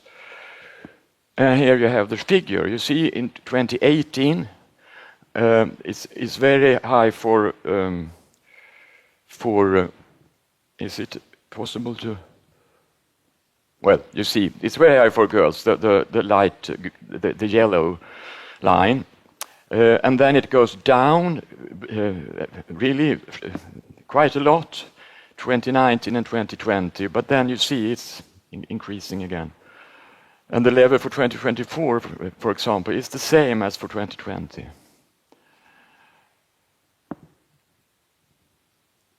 Okay, why might the increase be due to the restrictions? a very high percentage of children with gender dysphoria have autism. According to studies, 20 to 50%. My own experience from the 40 children I have met is that 2 out of 3 have autism or autism-like conditions. And with autism, social interaction is difficult, and the restrictions increased the isolation for these children. And even before the pandemic, children with autism were more likely than other children to have almost all of their social life online. And with distance learning, less opportunity for physical activities and meeting in groups, etc. The already limited social life via physical contacts became minimal. Then I switched to self-harm behavior. It emerged in the 1990s. It has many similarities with gender dysphoria, an epidemic, largely a social contagion, girls and women overrepresented. Self-harm usually involves the use of razor blades and scratching across the forearms to relieve anxiety. The pain from the physical injury reduces the anxiety or makes it less noticeable. The majority of these patients have emotionally unstable personality syndrome. Initially, when we met those patients in the 90s, they were heavily monitored because of the elevated suicide risk, but this triggered self-harm. So we have gradually learned a professional and collaborative approach. Take the person's problem very seriously. They are not manipulating anyone. Try to jointly find the triggers for the anxiety. Try to get the patient to use techniques to break an anxiety attack. And they all involve doing or thinking about things that have the opposite effect, that bring calm.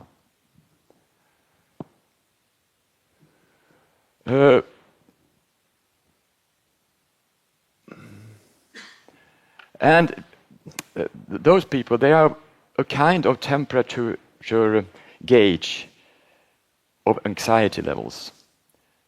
In inpatient care, when inpatient care works well, we can deal constructively with this category of patients. But when it works dysfunctionally, it becomes a disaster. There are splits in the staff group into different fractions. There can be both a very high incidence of coercive measures such as restraint and a high use of psychotropic drugs. So those patients, they are a temperature gauge in inpatient care and also in the community. And this is a survey to high school students in year 3. Non-suicidal self-injury. The last survey carried out in 2020 and the first half of 2021. And you can see at the white numbers. And the first dot is 2011, and then 2014, and then 2020-21. And in 2011-2014, you have in total about 70-80%. It's more girls, 25%, and it's 8-9% boys. But then, 2020 to 2021, it increased from the numbers from 18% up to approximately 28% in total, and it's for girls from 25 to 36, and from boys it doubles.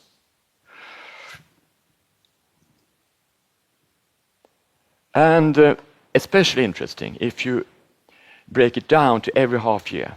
So the first half of 2020, the COVID pandemic came to Sweden in the beginning of March, and it was distance learning for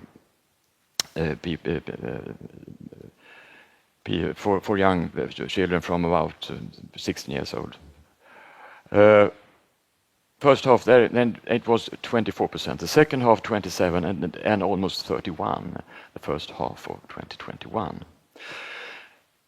Isn't it self-harm behavior that the whole world has been engaging in for the last decades, and that has accelerated with the pandemic measures?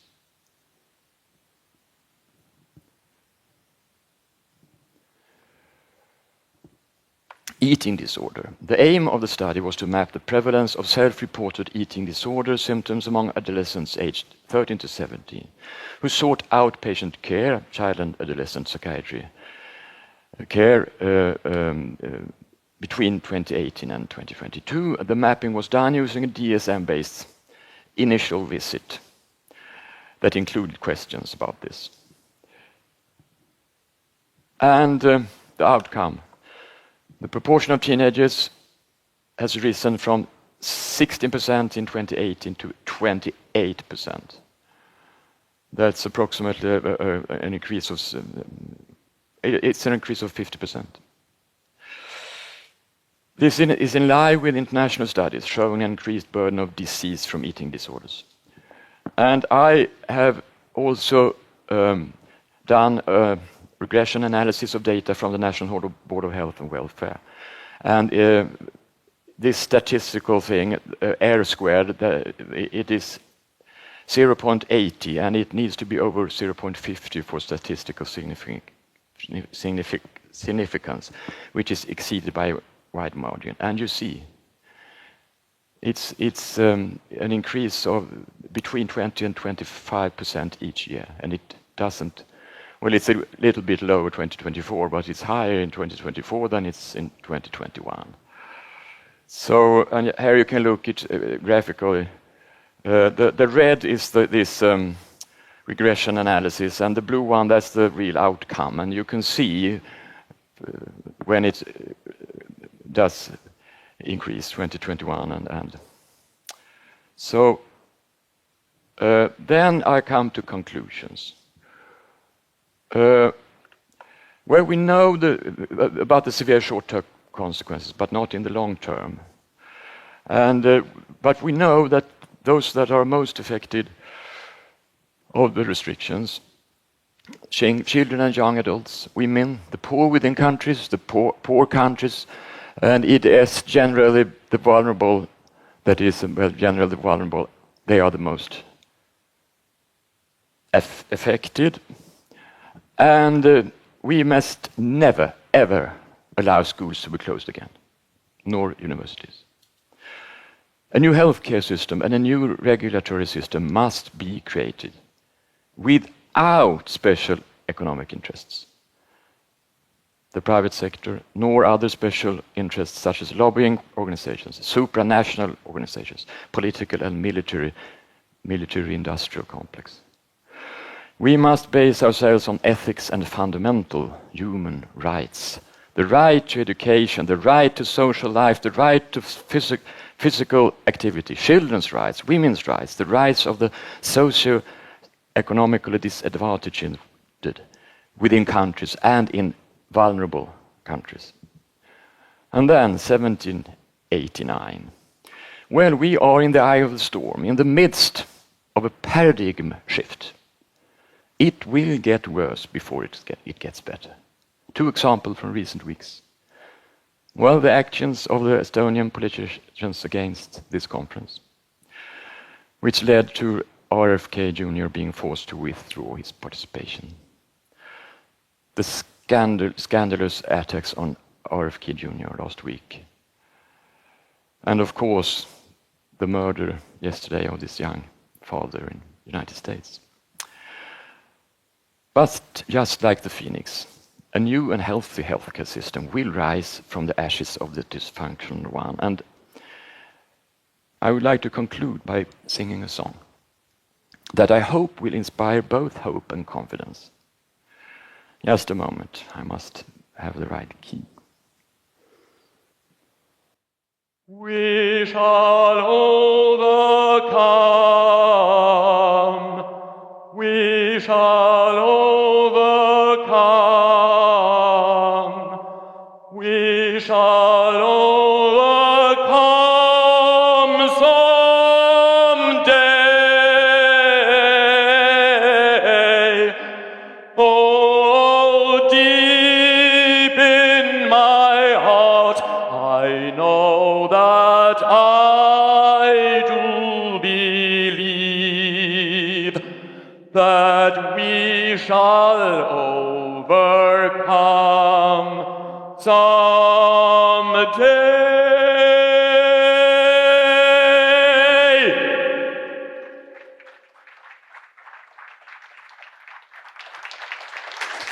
Thank you, Sven, for your presentation.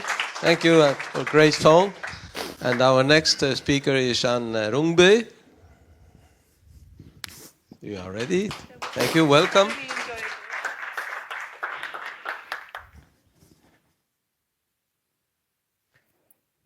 Can you hear me? Yes.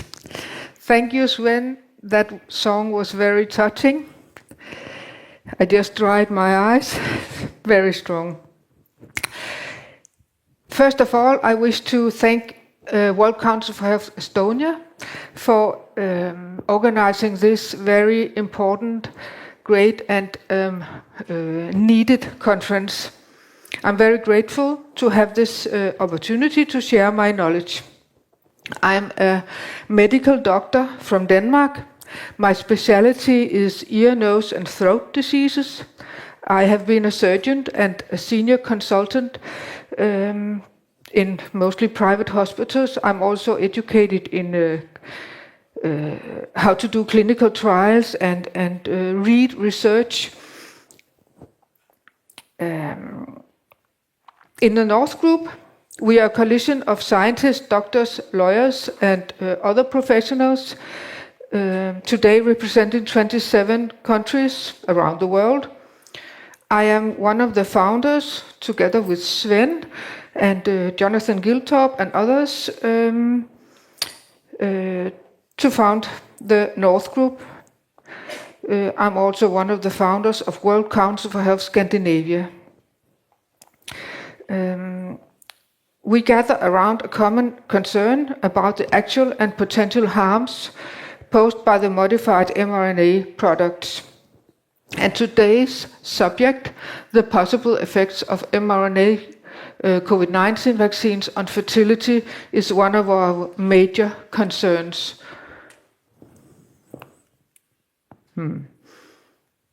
Yes. Our concerns: the risk of infertility and of damaging the genes of the next generation, the shift from a clean to a dirty manufacturing process after approval. For those of you who may not know, Process 1 refers to Pfizer's basic clinical trials in humans that led to approval, while Process 2 was the large-scale commercial product called Comirnaty, introduced after approval.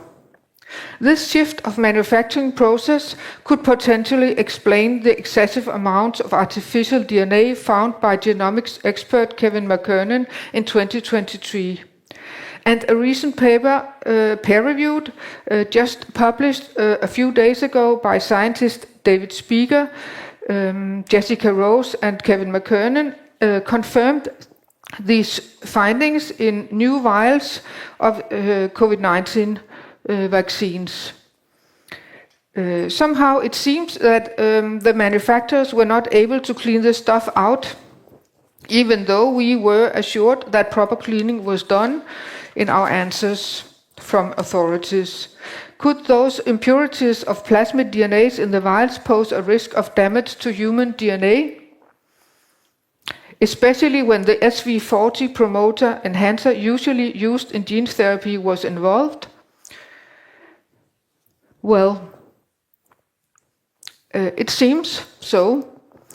The biodistribution and risk of lipid nanoparticles combined with the artificial DNA and the SV40 snippet was a very worrying cocktail.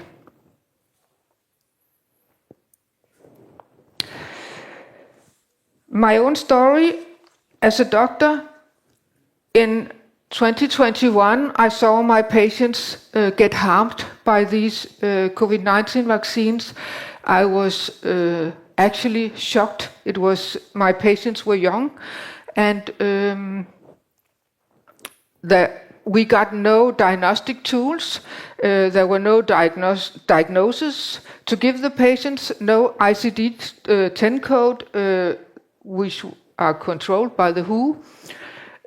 So I started investigating, and I wrote a letter of concern to the Danish Minister of Health. I got an answer, or more answers, from the Danish Medicines Agency, and it was about the switch from This answer is about the switch from the manufacturing process.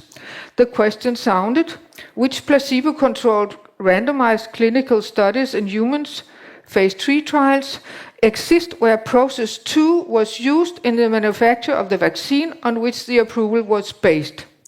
The answer, specifically for Pfizer's commercial COVID-19 vaccine, the one they called Comirnaty, no placebo-controlled randomized clinical trials in humans have been conducted with material from process 2.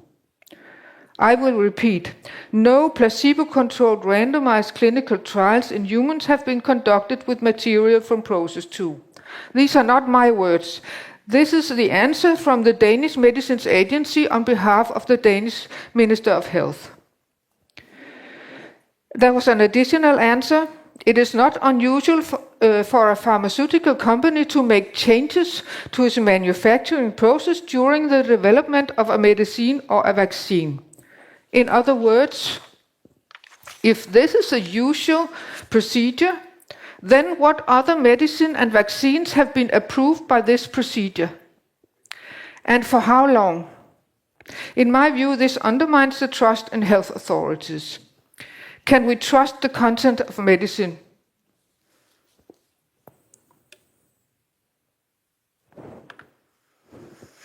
I also asked questions concerning the SV40 snippet. How could they approve the presence of active fragments from SV40 in the vials given the scandalous history of SV40 in polio vaccines in the 60s and the proven connection to cancer? I got answers. It is correct that the DNA plasmid used in Pfizer's vaccine contains a very small fragment of an SV40 virus. There's a significant difference between a small fragment of a virus and the whole virus. Okay. It is unlikely that the SV40 fragment used in Pfizer's plasmid can behave in any way like the full SV40 virus. And therefore these fragments of SV40 pose no risk of developing cancer, nor can they insert or alter the human genome. The problem here is, and the fact is, that these SV40 fragments are normally used in gene therapy. It is used in cancer therapy, when genomic changes are wanted. Don't authorities know this? And another answer, it is correct that it was not specified in the application that the DNA plasmid contained small pieces of SV40 sequences. They admitted it. This has subsequently been clarified in follow-up questions from EMA to Pfizer. Their answer.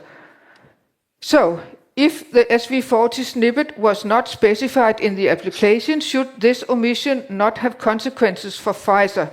That was my question. I got no answer to that. And could you please provide me with these communications between EMA and Pfizer? Answer, they had no such communication. So how come they cannot document these clarifying answers from EMA to Pfizer?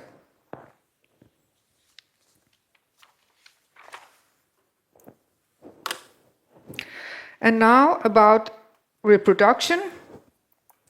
Could the mRNA COVID-19 vaccines harm the ability to have children in both current and future generations?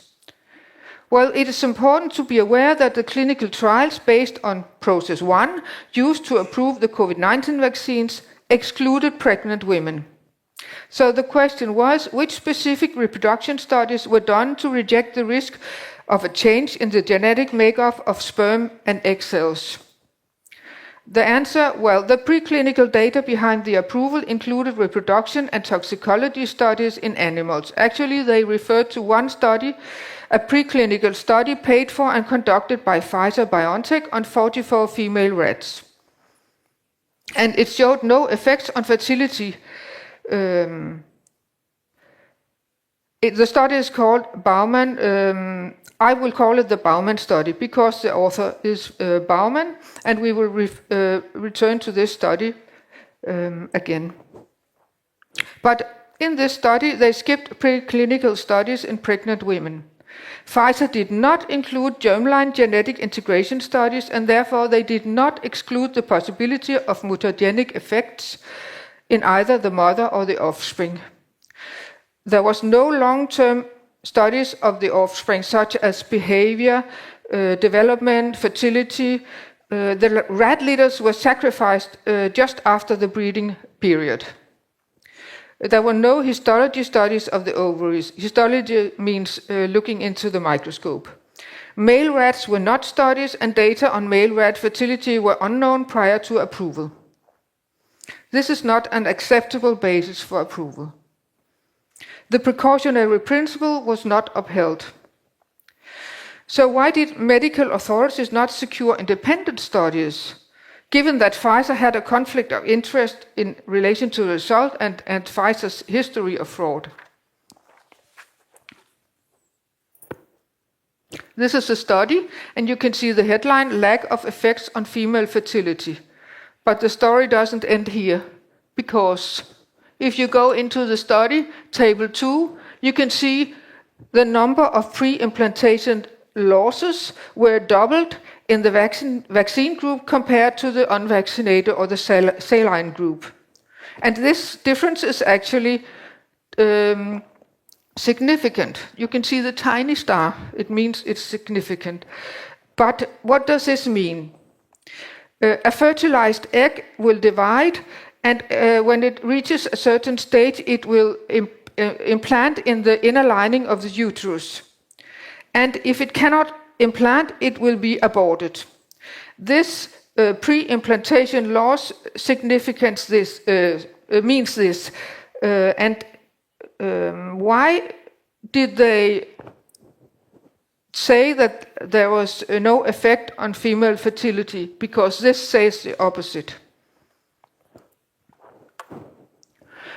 The North Group got answers from other authorities and ministries. The Spanish Minister of Health, Mónica García Gómez, said or wrote, ongoing evaluation of safety data has not identified any link between vaccination and cancer or infertility. No findings have been found to suggest that COVID-19 vaccines may cause fertility problems. She then refers to a couple of post-marketing studies, and I say post-marketing studies. It seems to be the new normal that no real preclinical studies are considered necessary, and experimentation on humans are accepted. To summarize, the commercial product given to humanity was not subject to a phase 3 clinical trials, thus the risks of the product were never evaluated. The drug product that was rolled out to the public was not the same product that was used in the limited clinical trials.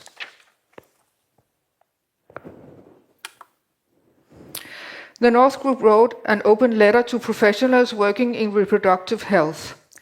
The letter was written in a friendly and respectful tone. Hannah Parika is a former IVF specialist, and she had help from professional colleagues. Had they experienced any safety signals concerning egg maturity, quality, sperm quality, miscarriages, stillbirths, pregnancy complications, and more? We had a few answers. I will come to them later. Hannah Parika did some observation in the IVF lab. She noticed a lack of regulatory guidelines concerning the mRNA COVID-19 products. Guidelines were very keen on the cleanliness of walls, floors, equipment, and so on, but there was no monitoring of safety signals, including egg cells, sperm, early embryos, in the vaccinated versus unvaccinated. The vaccine statuses of the customers or the donors were not provided.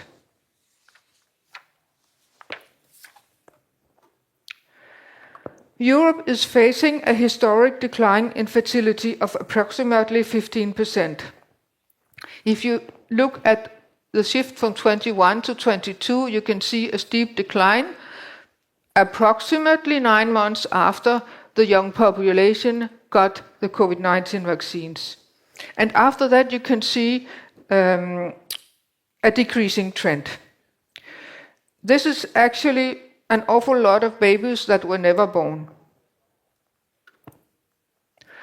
A recent study by Manik et al. have identified a considerable decrease of approximately 33% live births in the group of COVID-19 vaccinated women compared to unvaccinated women. In the age group 18 to 45, data are from the Czech Republic. If you look at the figures, the timeline is the same. The upper figure shows the percentage of women with at least one COVID-19 vaccination, and the lower figure shows the number of successful conceptions, that means live births, per 1,000 women. The light blue shows the unvaccinated, and the dark blue shows the vaccinated. There is a clear difference. Another study by Gutzkow et al., not yet peer-reviewed, they looked at more than 220,000 pregnancies in Israel from 16 to 22. They compared COVID-19 vaccines to influenza vaccination. The study found that COVID-19 vaccination in pregnancy weeks 8 to 13 was associated with a higher than expected rate of fetal loss, including abortions and stillbirths.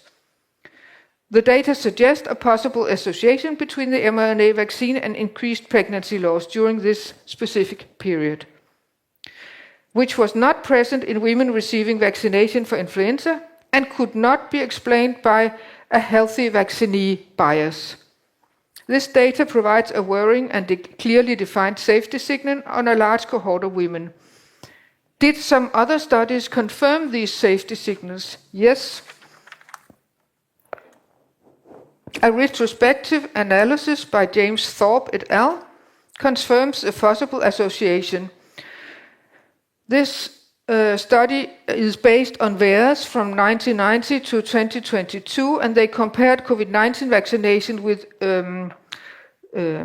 influenza and other vaccines while looking at the adverse events during pregnancy. And they identified 37 safety signals for pregnancy-related adverse events following COVID-19 vaccination, such as miscarriages, fetal injury, premature birth, pregnancy, and neonatal complications. Results shows extreme and highly significant elevated risks for all 37 adverse events, far exceeding the CDC FDA thresholds for safety concerns. So the study questions the transparency of safety monitoring, and the authors warrants a halt to COVID-19 vaccination during pregnancy. Many countries, including Denmark, still advise pregnant women to take this vaccine. And this is another rat study by Karaman et al. They examined the effects of different COVID-19 vaccines on ovarian histology and egg reserves in female rats. That means this time they looked under the microscope. At a dose equivalent to humans, rats experienced more than 60% reduction in the number of primordial follicles. Primordial follicles are the early eggs, which are the basis for future fertility. The primordial follicle pool is limited and non-regenerating. Women are born with all the eggs they will ever have. Destruction of this pool is irreversible and leads to a permanent fertility loss. They also found a disturbance in fertility hormone levels, such as anti-Mullerian hormone. It decreased significantly in the mRNA vaccine group. They also found increased cell death and elevated inflammatory biomarkers associated with ovarian atresia, fibrosis, and long-term tissue damage. The mRNA vaccines triggered the worst damage. These mRNA vaccines are based on manufacturing process 2, the one implemented after approval. So if these findings apply to humans, well, this was rats. If they apply to humans, they have far-reaching consequences for global fertility. This type of damage to women's lifelong egg supply is biologically irreversible.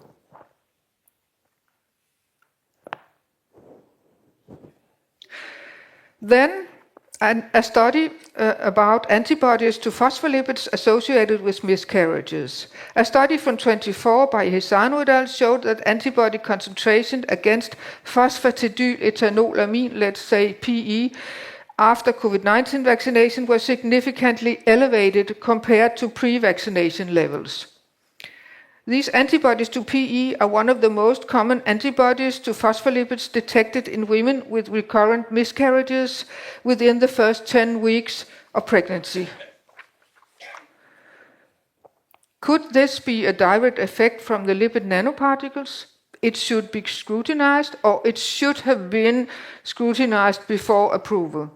PE antibodies may affect cell division during embryogenesis and the function of the outer layer, the trophoblast of the developing embryo. And what does this mean? The trophoblast, the outer layer of the embryo, is responsible for the fertilized eggs when it has divided to implant in the inner lining of the uterus. So if it's damaged, the fertilized egg or the embryo will be aborted. So early spontaneous abortions may be regarded as menstrual irregularities and go under the radar.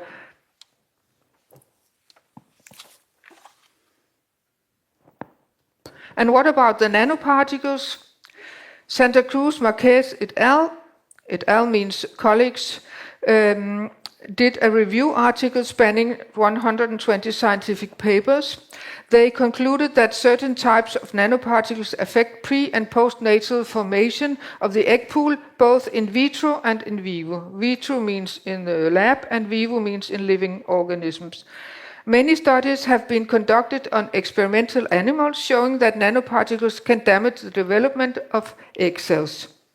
The size, the shape, the surface, combination, and charge of the nanoparticles have an impact on different stages of egg maturation.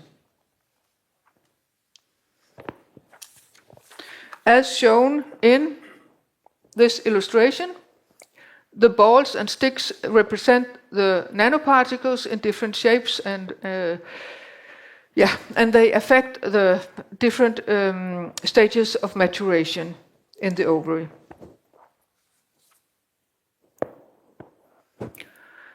We got an answer from a midwife. She told us that increased maternal blood loss during childbirth had increased, yes, and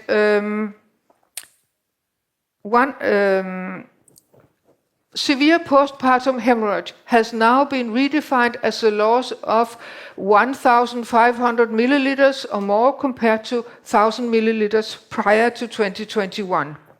This is quite an increase. Increased maternal blood loss during childbirth have negative consequences for the couple and for the recovery of the mother. It complicates the breastfeeding. The breastfeeding is important for the bonding between mother and child. The breast milk is very important, as you may know, for the survival of the child the first year, because it contains a lot of nutrients and antibodies. The Danish quality reporting described a surprising decline in birth rates. 5,000 births or children is missing every year from 22, 23 and even 24 compared to 21. This was unexpected because a large increase was expected due to the large birth cohorts of women born 25 to 35 years ago. So in conclusion, these studies mentioned give rise to concerns and doubt about the long-term adverse effects on fertility, including concerns of the primordial follicle pool in daughters of mothers vaccinating during pregnancy or breastfeeding, and even mothers vaccinated before pregnancy. And what about girls vaccinated as a part of childhood program? A lot of questions and needed answers that should have been scrutinized before approval. The precautionary principle has not been respected. In many countries, the precautionary principle is set by law to be followed.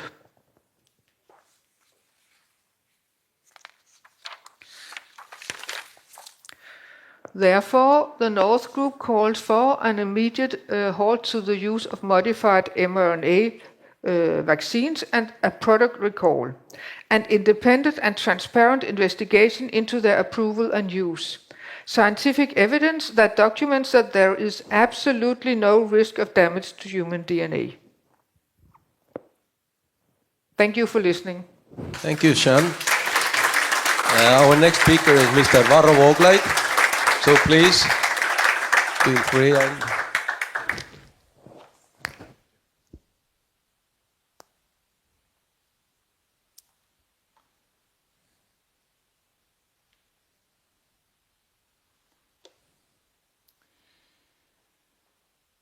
Well, first of all, let me explain that I decided to limit myself to a written presentation in order to use my time as effectively as possible. So perhaps my presentation is somewhat lacking in spontaneity. Please bear with me. And secondly, I try not to move too fast in order not to frustrate our translators.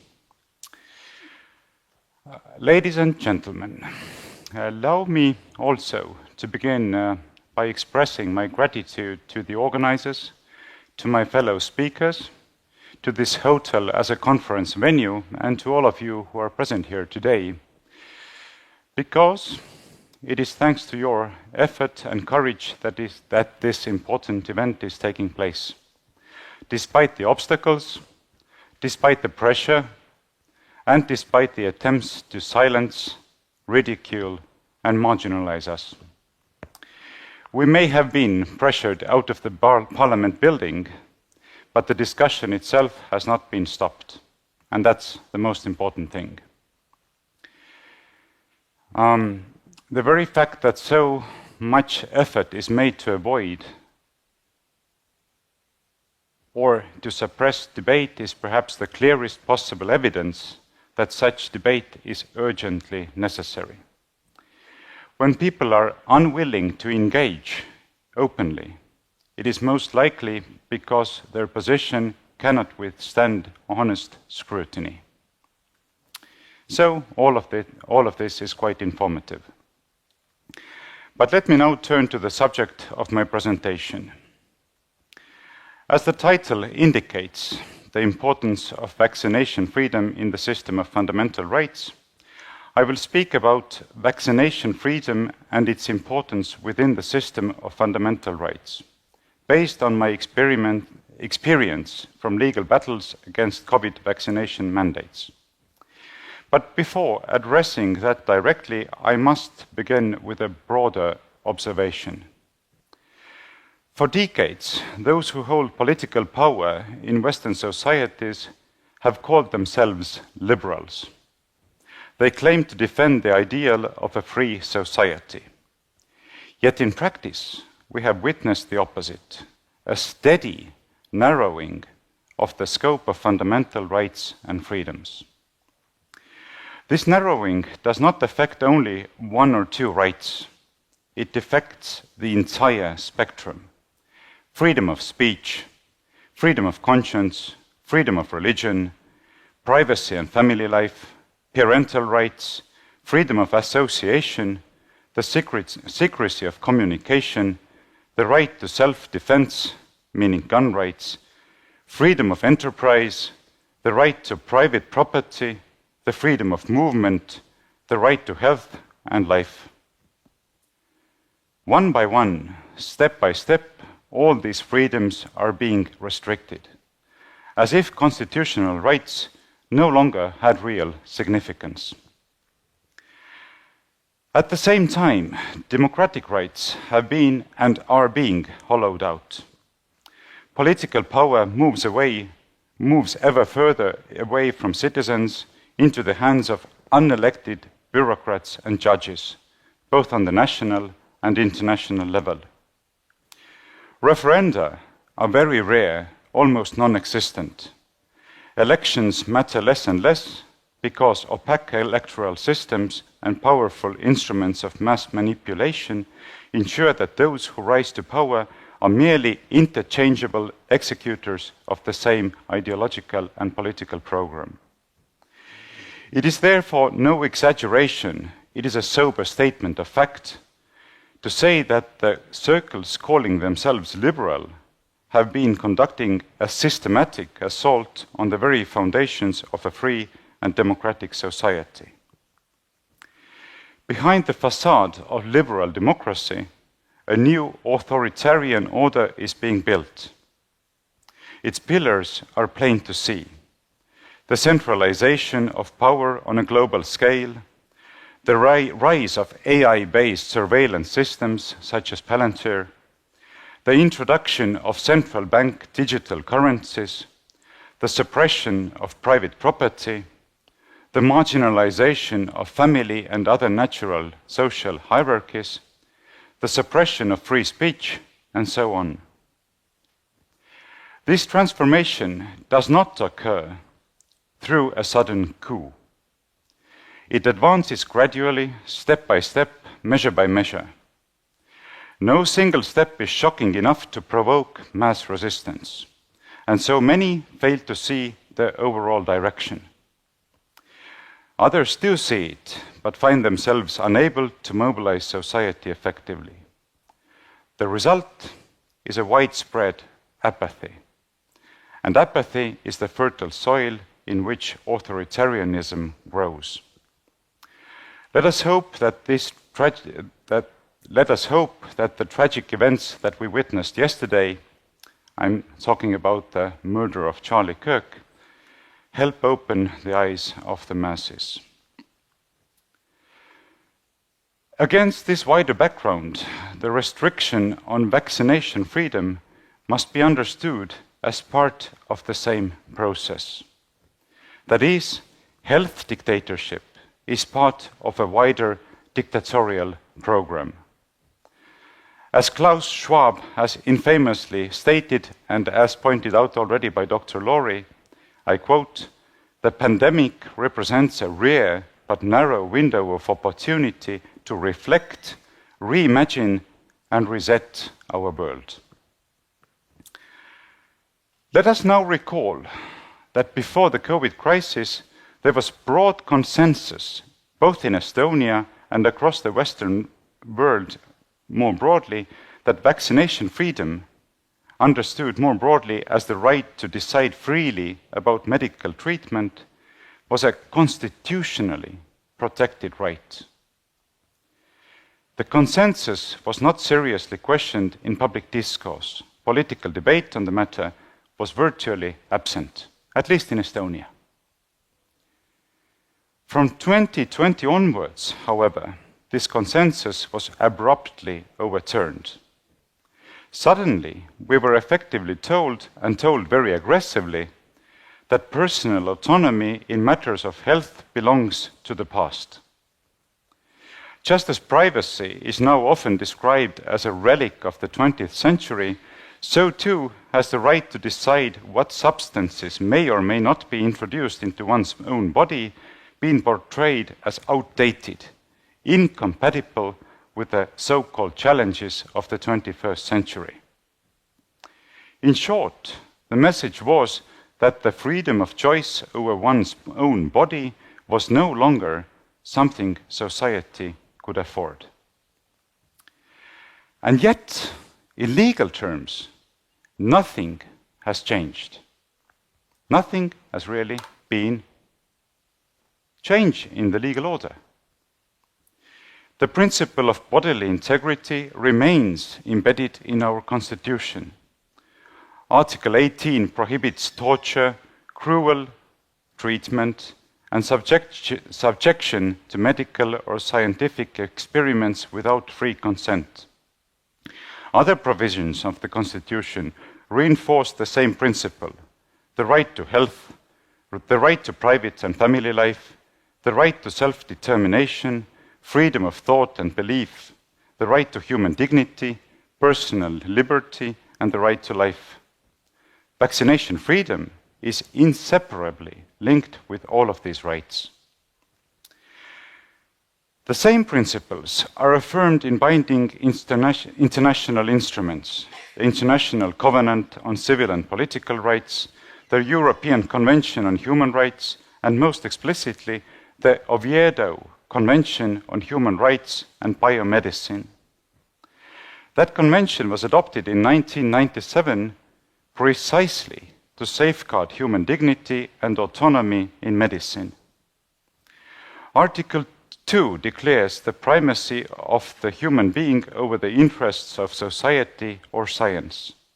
And Article 5 requires that any medical intervention may take place only with informed and voluntary consent, allowing adequate information about its purpose, nature, risks, and consequences. These are not minor details. These are core principles of a free society. However, despite these guarantees, which were and are still in place, in 2021, many governments in Europe and elsewhere introduced vaccine passport systems. Effectively, these systems were nothing short of a form of mandatory vaccination. For freedom of vaccination, and now please pay attention, does not exist if refusal of vaccination is penalized by exclusion from social life, by loss of employment, income, and professional career, or by serious restrictions on fundamental rights. Coercion need not come with handcuffs and police batons. It is enough if the cost of refusal is made morally, economically, or health-wise unbearable or unrealistic. That too means compulsion. When the vaccine passport system was challenged in the courts, and as a lawyer I was personally connected to many such cases, a sobering reality became clear. Citizens discovered that legal protection was, in practice, absent.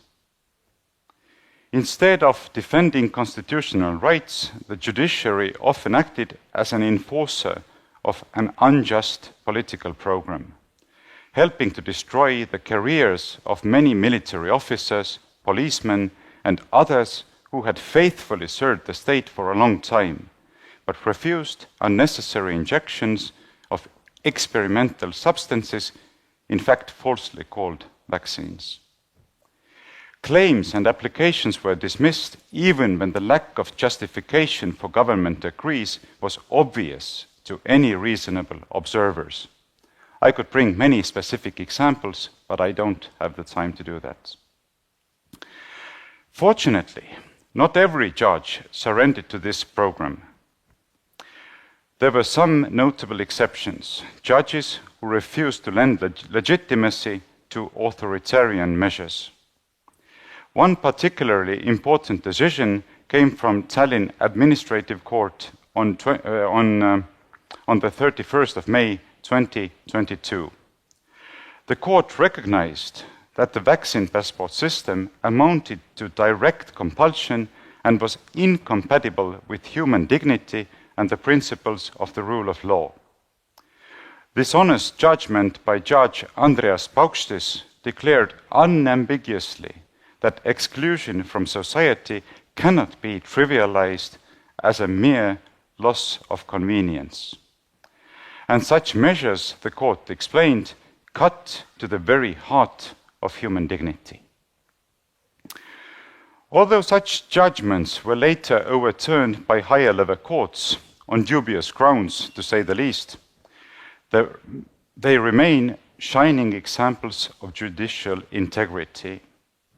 They remind us of what it means for a judge to take seriously the duty to protect the Constitution and the dignity of the human person.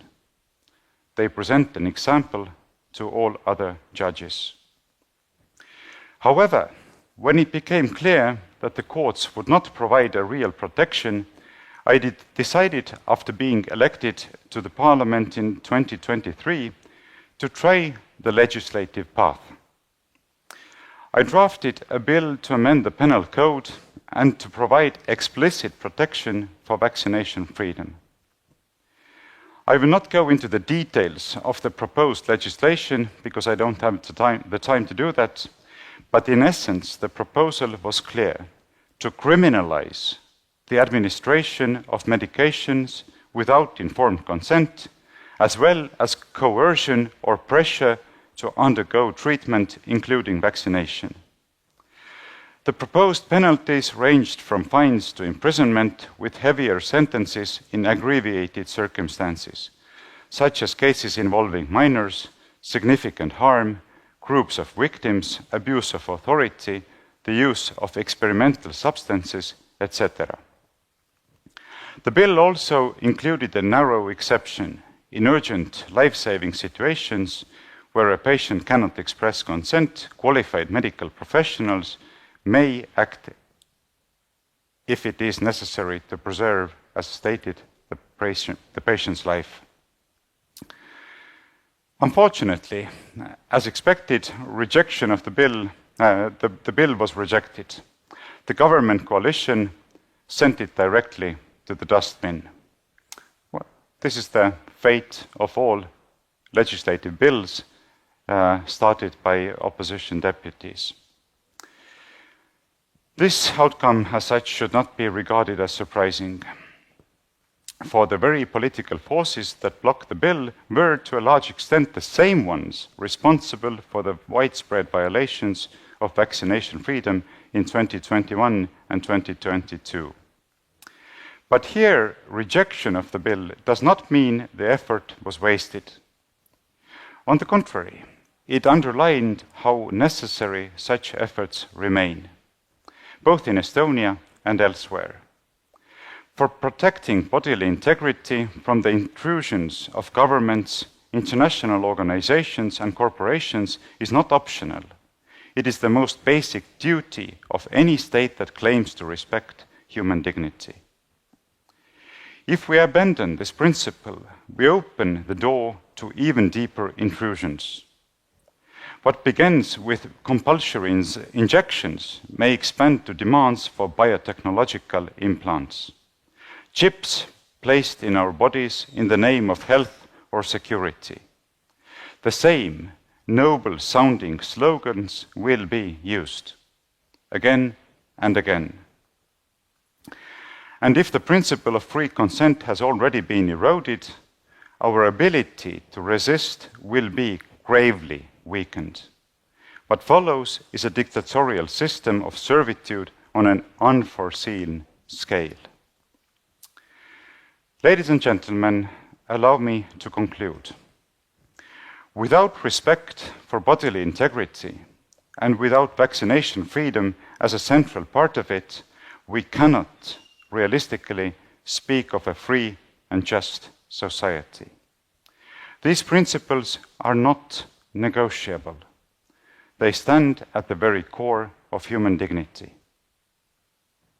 To defend them is to defend the essence of what it means to be human, to be treated not as a means to an end, but as a free and rational being with the right to make informed decisions about one's own life, about one's own health, and to take responsibility for those decisions. Therefore, it is our most important responsibility to defend these principles courageously and tirelessly. For my part, I'm grateful to stand and to collaborate with politicians, lawyers, doctors, scientists, academics, journalists, and others who have kept a functioning conscience and who are willing to join in this cause. Thank you all for doing your part. And thank you for your attention. God bless you.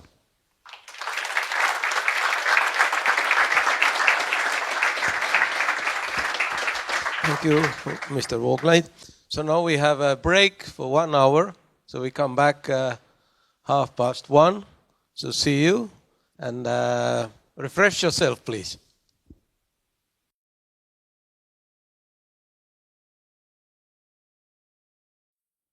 Thank you for coming to our second part of the conference.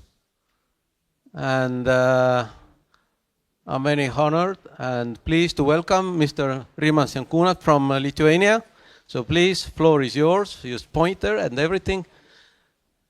By the way, he is one of the reasons why we have a conference here. And Antti, of course, also. We met met few months ago in Old Town in one small cafe. And he told that maybe we should have some kind of a meeting. I said, okay, maybe. What kind of meeting?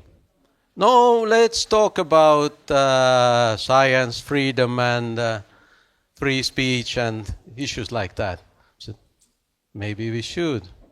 But we didn't know that it's so popular among different parties. So thank you, Rima, for that idea. You are father of that idea, one of the fathers. And I'm looking forward to hear you. Thank you. And I also thank Estonian part of World Council of Health for realizing this idea into life. You really have done tremendous job, so thank you so much. And now I go to my presentation to the limitations in vaccine clinical studies and pharmacovigilance. Initially, I put a disclaimer. So some gene products have been labeled as vaccines. Vaccines, by definition, then contain certain amount of known antigen. Meanwhile, mRNA products, they contain certain gene sequence instead, and this sequence causes the synthesis of unpredictable amount of antigen for unknown duration of time. So this is the difference. And I will still use the term vaccines, but I am not sure if it is the case. So, a few words about me. My background is medical. I was working for 30 years at the Lithuanian University of Health Sciences. I am pharmacologist. For 10 years, I was deputy director at Lithuanian State Medicines Control Agency, responsible for supervision of clinical trials, for marketing authorization, and pharmacovigilance. So, I will speak today about bad quality of vaccine trials, blind marketing authorization authorities, pharmacovigilance, so drug safety surveillance, which doesn't work. And I will provide a practical example. How does this work in real life? In combination with negligence of physicians in care during this pandemics of COVID mismanagement.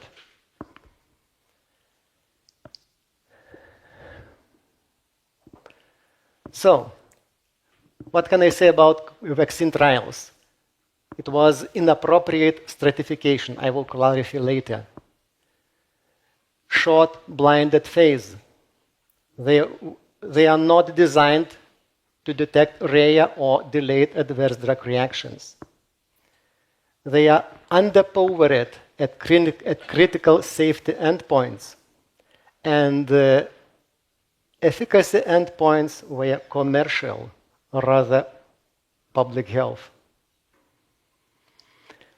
I would say that this is a key table on efficacy. You may check. It appears in the summary of product characteristics approved by European Commission, and we go back to stratification. So, what kind of scientist can make such a stratum? For COVID-19 trial, they put into one group people from 16 to 64 years with totally different risk of disease and complications. People which are completely healthy with those with a lot of concomitant diseases. Next, we have a look at most important stratum, 75 years and older. People who are most likely to benefit from these products, Which percentage of subjects are here? 4. What? You take healthy people and then extrapolate data for those with cardiovascular diseases, cancer, etc., etc.? Next. Do you see any way individuals with, once again, cardiovascular disorders, cancer, immunological disorders, presumably that those were risk groups? No, we have no clinical data. We do not know how does it work in those people in comparison with healthy ones. Then, look at this number. This is subject years, so time of follow-up, and this is number of subjects. If you divide this 6,000 to 20,000, then you get that duration of surveillance was on average 3 to 4 months. So short time surveillance of the initial so-called wild type virus. Now I realize that it is not wild type, but it was called wild type, so original strain.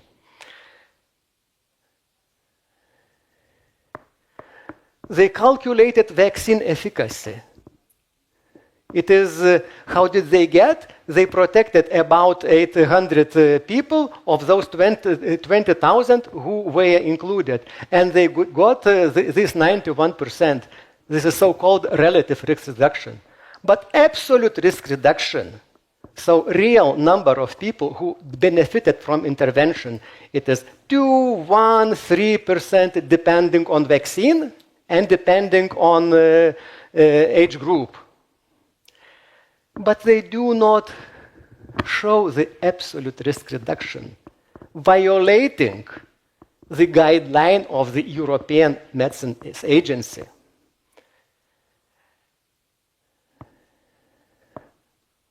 So, conclusion of European Medicines Agency and European Commission was, okay, we can authorize a product on the basis of this data. My conclusion was, first, I should never take this product. Second, marketing authorization authorities have no appropriate qualification, or they are simply captured by pharmaceutical companies. So, risk stratification was against science. Decision was based on short-term prevention of mild illness. So you prevent mild illness in 3%, let's say, of people, or 2%, and cause at least transient, short adverse reactions, including fever, rash, etc., almost in everybody. I am not interested in mild disease. I am interested in prevention of hospitalization and death. They do not have this data. This did not serve as endpoints of the trial. Then, you remember, mass vaccination was done on the basis of conditional marketing authorization, which bypassed full efficacy and safety evaluation. And without any studies on the effect on transmission. The government became most important source of COVID disinformation and misinformation, declaring 100% efficacy against hospitalization and death. This is proof. This is a screenshot from governmental page. Exclusion criteria, by the way, included pregnancy and lactation, and we see increasing amount of data showing that the products decrease fertility. And it might have happened, the similar disaster as more than 6 decades ago with thalidomide and Contergan, with thousands, tens of thousands of stillbirths and lip abnormalities. We still see those people. They are a little bit more than 60 years old, and you see them with short limbs or even without limbs. So this is Contergan or thalidomide. And now they decided to bypass pregnancy's evaluation in pregnancy and breastfeeding. They should have done this because of good clinical practice. They cannot include pregnant and breastfeeding women, but they done even worse. Instead of experiment of a few thousands of women, they have done experiment on billions and billions. It is much worse.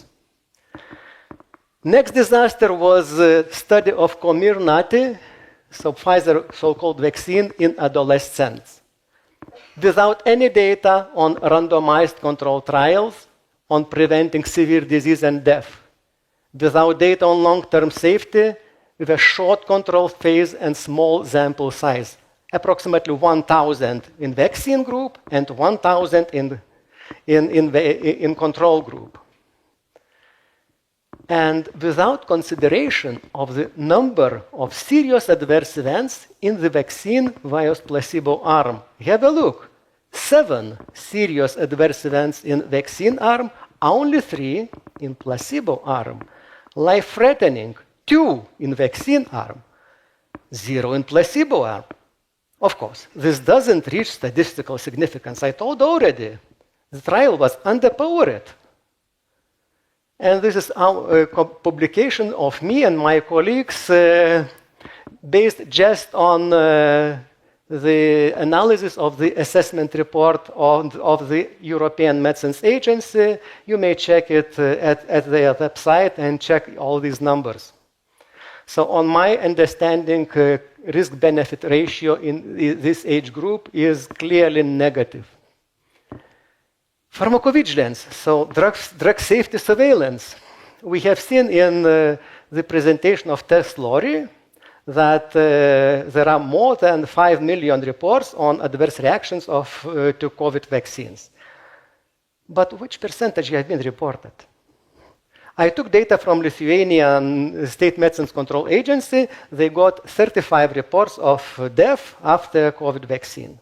Meanwhile, National Data Agency reported 4,962 deaths within 3 months after vaccine.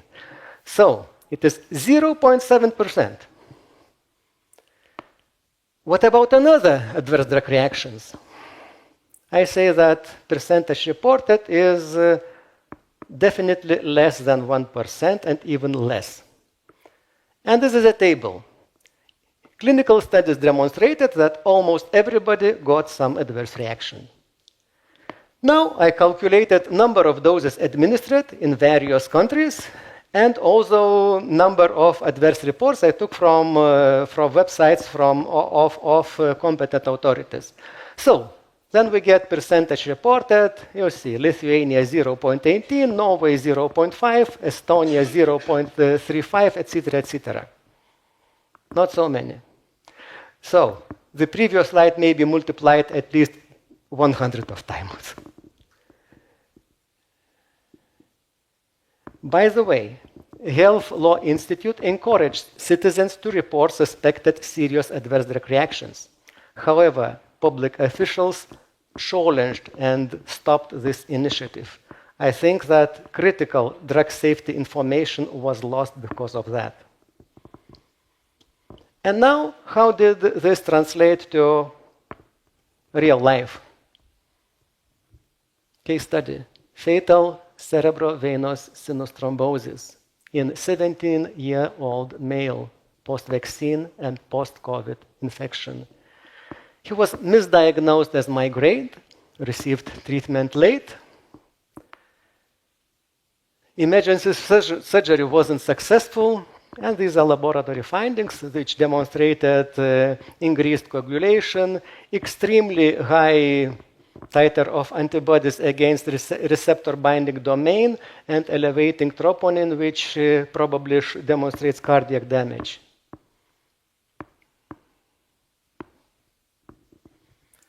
Let's try to follow the criteria of WHO, which most of us do not like, but actually they produced a lot of, I would say, valuable papers. So, if you want to assess causality, we need to have a look on temporal link, on biological plausibility, on literature reports, vaccine quality. Let's do that. Temporal link. Administration of COVID vaccine community. It's summer of 2021. Then, hospitalization due to severe headaches after a few months. After next few months, COVID-19. Mild, only mild illness, and after next 3 weeks, cerebral venous sinus thrombosis and death. Biological plausibility. S protein, spike protein, it triggers autoimmune reactions against the affected cells, leading to cellular damage. Indeed, there is genetic sequence within lipid nanoparticles, so it may go theoretically into every cell, and then any cell affected expresses S protein on its surface. So this serves as the basis for immune protection, but the same mechanism is responsible for cellular damage. Why? Because the immune system attacks these cells. Once again, this produces immunity, but also this damages the tissue. And consequences depend on the amount of cells damaged and of tissue damaged. Then, S protein may trigger inflammatory cascades, and it induces the formation of fibrin and fibrinogen resistant to fibrinolysis. So it cannot be dissolved by clotting system, by fibrinolysis. Literature reports, they are multiple. And I am really surprised by the doctors who say, no, this is not possible because this was not reported in the literature. Literature reports appear later. Well, but how did these investigators reported that? If they consider this is not possible, they would never report. Look at ultravigilance.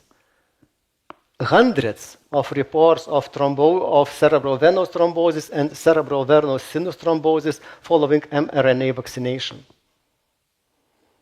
Ultravigilance, it is a European database managed by European Medicines Agency, to which reports from all member states have been collected. So once again, I think ultravigilance lost a lot of reports because of activities of some Lithuanian public officials, which made great damage to public health, on my opinion. And then, vaccine quality. Maybe it was counterfeit product.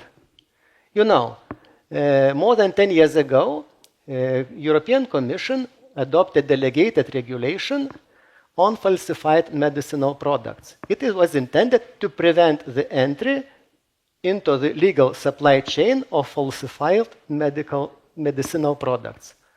Look what our health minister, famous Dulkys, has done.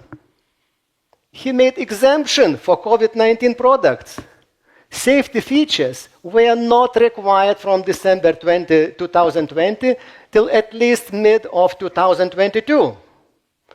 So nobody who received so-called COVID vaccine may be sure that he or she received true vaccine. I do not consider process 1, process 2. I simply speak about counterfeit medicinal products. Remember dates of administration to this adolescent? And finally, I make conclusion. The traceability and authenticity of the administered product were not assured. A counterfeit product might have contributed to cerebral venous sinus thrombosis. And I want Lithuanian authorities to provide all evidence to say that I am wrong. I could be wrong, but I want them to prove that. So, relatives of the deceased applied to the National Service of Accreditation for Healthcare Activities regarding this event. they failed to acknowledge the necessity for probabilistic, not binary analysis for adverse drug reaction.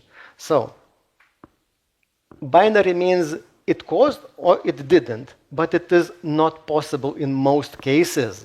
In most cases, you say it is likely, it is probably, it is possible, it is unlikely, but to say yes or no, it is possible very, very seldom. Then, healthcare professionals failed to report the fatal case of thrombosis to State Medicines Control Agency. And neither Lithuanian authority, it is a shame, neither of them until now applied the WHO criteria for the causality analysis of any death following COVID-19 vaccination. Final remarks. I am sure that long-term efficacy and safety endpoints are required in vaccine trials. This is valid for all vaccines because in most cases you will find that they investigate only immunological response. I am not interested in that. I am interested in how do they protect us against severe disease, against death, and what is the impact of another health parameters. Mandatory review of all fatal and life-threatening events occurring after vaccination should be considered, and independent access to COVID-19 statistics should be ensured. Clinical recommendation. Exclusion of serious pathology should have priority in emergency settings because they misdiagnosed stroke with migraine.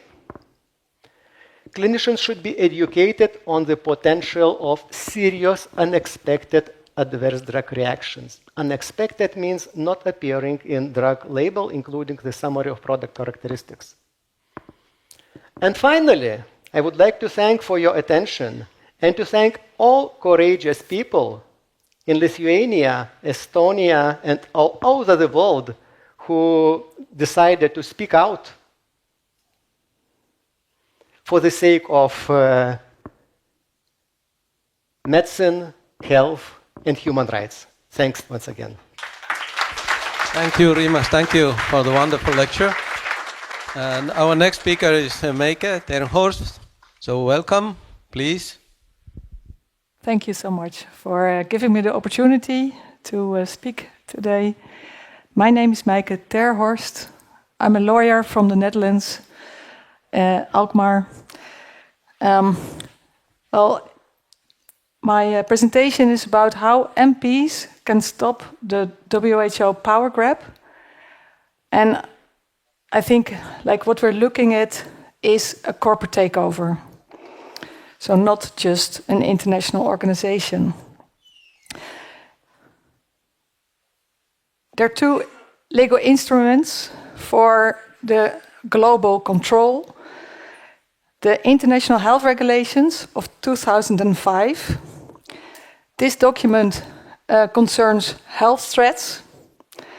And then we have the Pandemic Agreement, which was agreed this year, about future pandemics. And this means two legal instruments basically dealing with the same issues, but with different legal wording. So this means total confusion, and I think this is completely intentional. The International Health Regulations, they were concluded in 2005. And in 2022, it was also through James Roguski that we were made aware that these amendments of 22 could be rejected. So in our parliament, our MP van Houweningen, he started this motion that the Netherlands should reject these amendments because it is considered a treaty, the amendments, and a treaty needs to be officially accepted pursuant to Dutch law. So that's why we needed to reject the amendments, because they need to go through a approval process. Like first the Parliament and then the Senate need to approve it. So this was supported by a majority of our Parliament, and then our Minister of Foreign Affairs sent a letter to WHO rejecting the amendments. But also something else happened. Later on, I will speak about this. In 24, there were also amendments, and they were also rejected by a number of countries, USA, Argentina, Italy, and Israel. But my point is, like, it doesn't matter if a few member states reject the amendments, the rest of the process still continues. It's like a self-driving car. You cannot stop the car from driving. Even if some member states jump off the car continues to drive. So we need something else. And in 22, a Dutch member of parliament, Wim van Haga, who's now trying to get back into the parliament, and I'm also on the list of the party, he challenged the WHO amendment procedure in 22 because there was no vote. So what was happening at the WHO, it was just some backroom talk and no actual voting took place. They call it a consensus procedure, but basically it was that the person presiding over the meeting said like, oh, is there anybody who want to say no? And nobody dared to go against the group. So then it was agreed. Of course, this is not acceptable, and it's also not valid on the basis of the constitution of the WHO itself. So Mr. Van Haga sent a letter to Dr. Tedros challenging that it was valid, the amendment itself. So basically it's very easy to stop these amendments because it's always done in the same way. There's never a real vote. And this letter was sent by registered mail. Philip Kruse, who's also been speaking here in Tallinn before, he sent a letter. We heard nothing back, not even confirmation of receipt, nothing. It just fell into a black hole. In 24, there was this big meeting in Geneva. The whole world was waking up to WHO becoming like a dangerous institution. Then Slovakia's Prime Minister, Fico, was speaking out against WHO, and later on he was shot down in the street.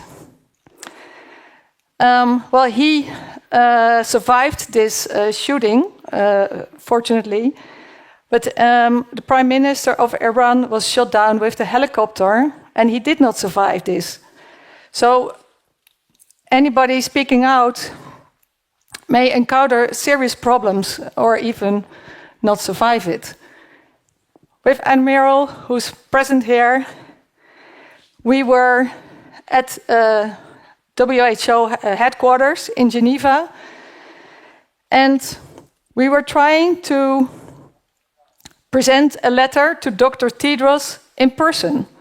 This letter will be, you can see it later on in the presentation, but Wim van Haga, we got a big taxi bus, and so we could go into the premises of the headquarters, because we said like, yeah, we're the Dutch delegation, and then we could just drive through.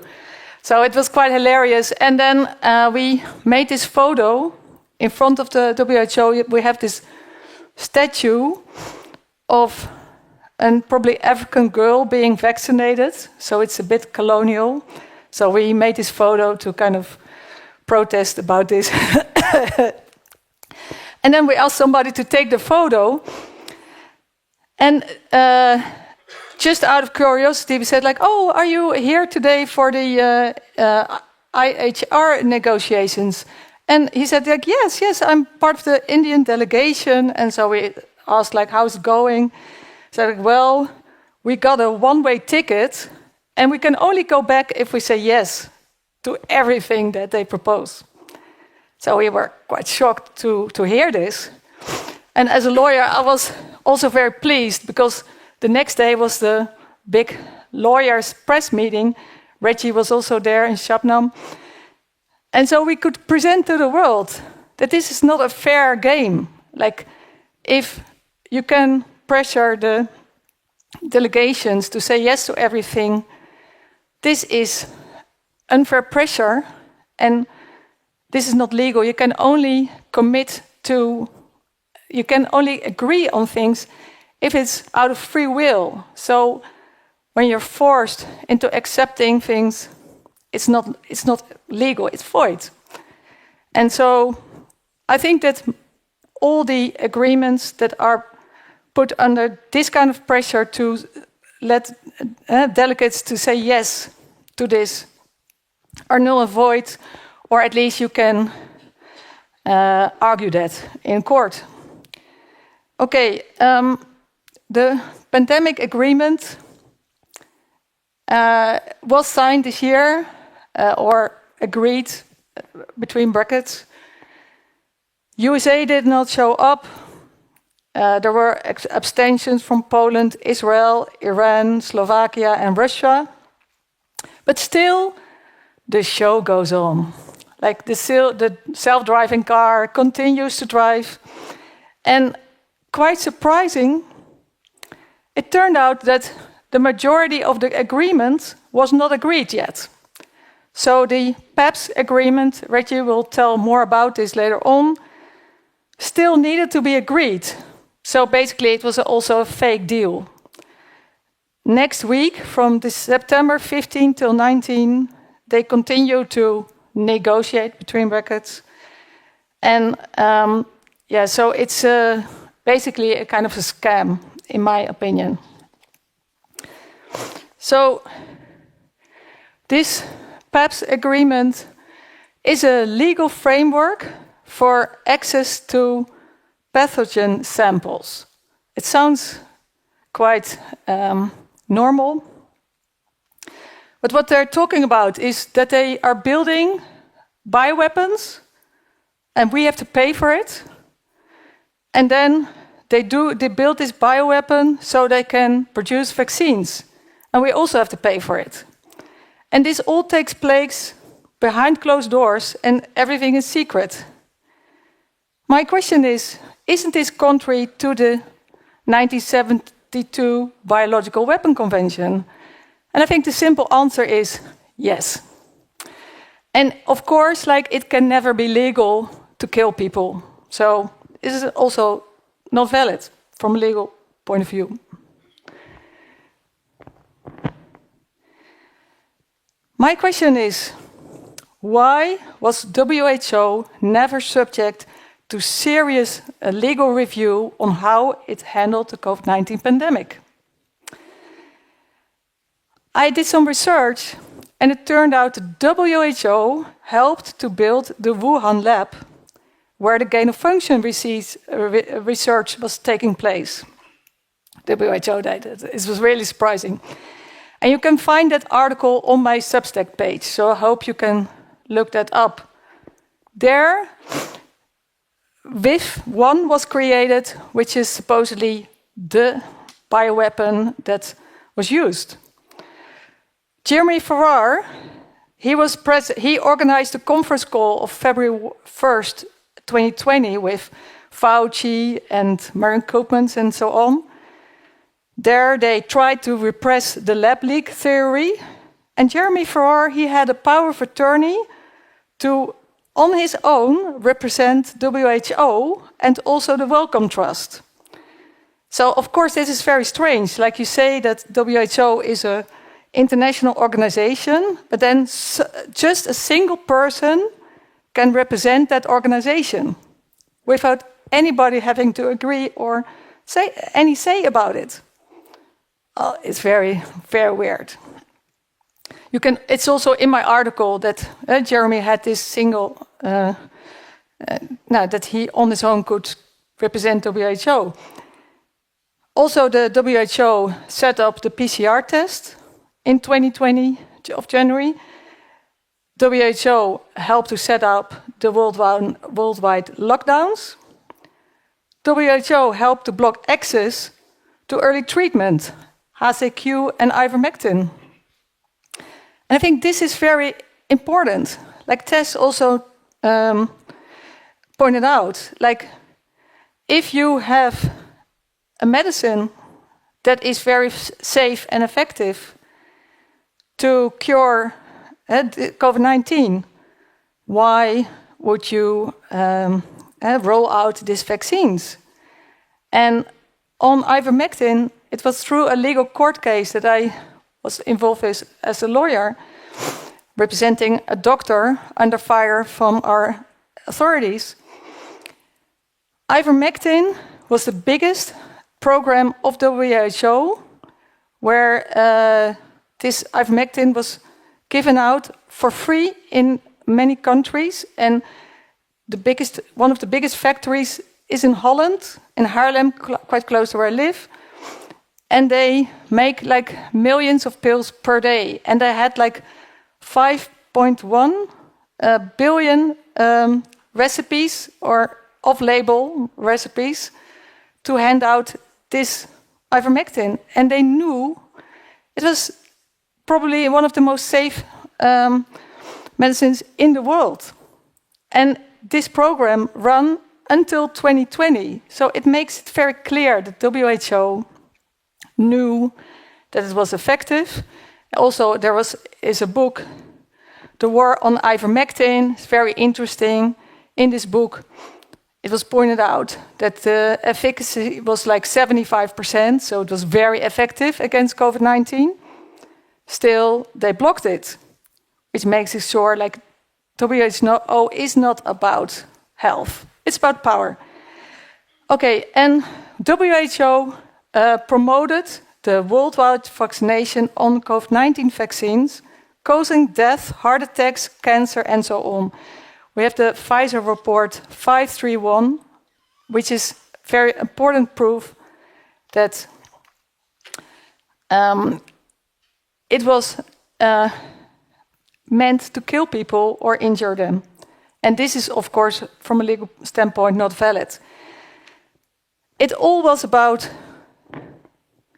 the COVID-19 passport that WHO fabricated. And COVID-19 means Coronavirus ID 2019. This passport was not something just for the pandemic, because in 25 we had a European citizens vaccination card, a digital one, in 5 member states. It's based on the roadmap to the digital vaccination passport, which was started in 2018, also providing for censorship and mind control and financing everything. The ID 2020 program is started by the ID 2020 Alliance. This is the Bill and Melinda Gates is behind it. And some other founders, like the Rockefeller Foundation.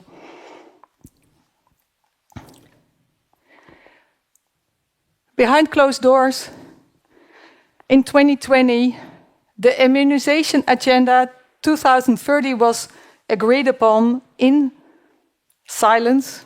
I don't know what it means. Probably that nobody was there, but it was still agreed. The vision for 2030 was a world where everyone, everywhere, at every age, fully benefits from vaccines for good health and well-being, meaning it's obligatory. And this was led by the Wellcome Trust, Bill and Melinda Gates Foundation, and Gavi. They're seeing how many people are in that household, and they're vaccinating everyone who's eligible in that home while they knock on that door. We blijven vaccineren. Dat doen we wijk voor wijk, deur voor deur, arm voor arm. to get more Americans vaccinated. One, targeted community by community, door to door. Rapidly vaccinate those eager to get their first shot and their second shot, for that matter, if they need a second. Now we need to go to community by community, neighborhood by neighborhood, and oftentimes door to door, literally knocking on doors. Minister L. Murugan has inaugurated and inspected door-to-door vaccination drive in Chennai. In Wilcannia, for example, our AUSMAT team has been going door to door and having those conversations directly with people and offering the vaccine. They're going to be going suburb to suburb, street to street, door to door, knocking on these and actively looking for people who are in the wrong house and finding them on the spot. Yeah, look, absolutely. And what was so incredible was these teams are not just knocking on doors anymore, they're actually carrying eskies and vaccinating at the door. They're seeing how many people in that household and they're vaccinating everyone who's eligible in that home while they knock on that door. Well, in Australia and Canada, there were like indigenous peoples, like Indians, vaccinated against their will, and they were also, so we know who they are because it was all put on film. They're seeing how many people in that household and they're there was a mind control program behind it, and in the Netherlands we had a program, it's called Think Tank Disinformation. So the whole censorship was kind of rigged in the sense that it was kept secret for the Dutch people, that all Dutch authorities, they acted under one umbrella to support the vaccination of the whole population and not good health. And they actively would go against anybody who would go against the vaccination agenda. And this was kept secret for the public and also for the parliament. And the media, they were part of it. So the journalists were also censoring, in the newspaper, they were censoring each other. And we have new information where this think tank also, part of it was also the Supreme Court in the Netherlands and the highest administrative court. So it becomes clear that this was not a fair game.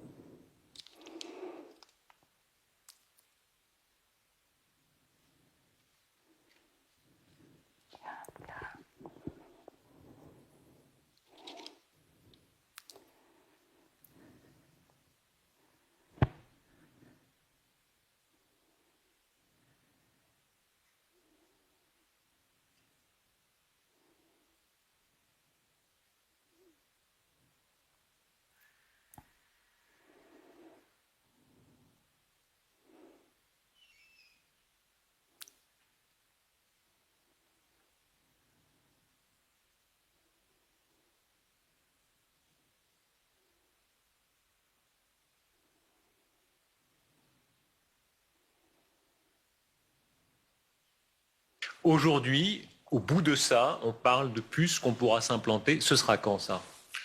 Certainement dans les 10 années à venir.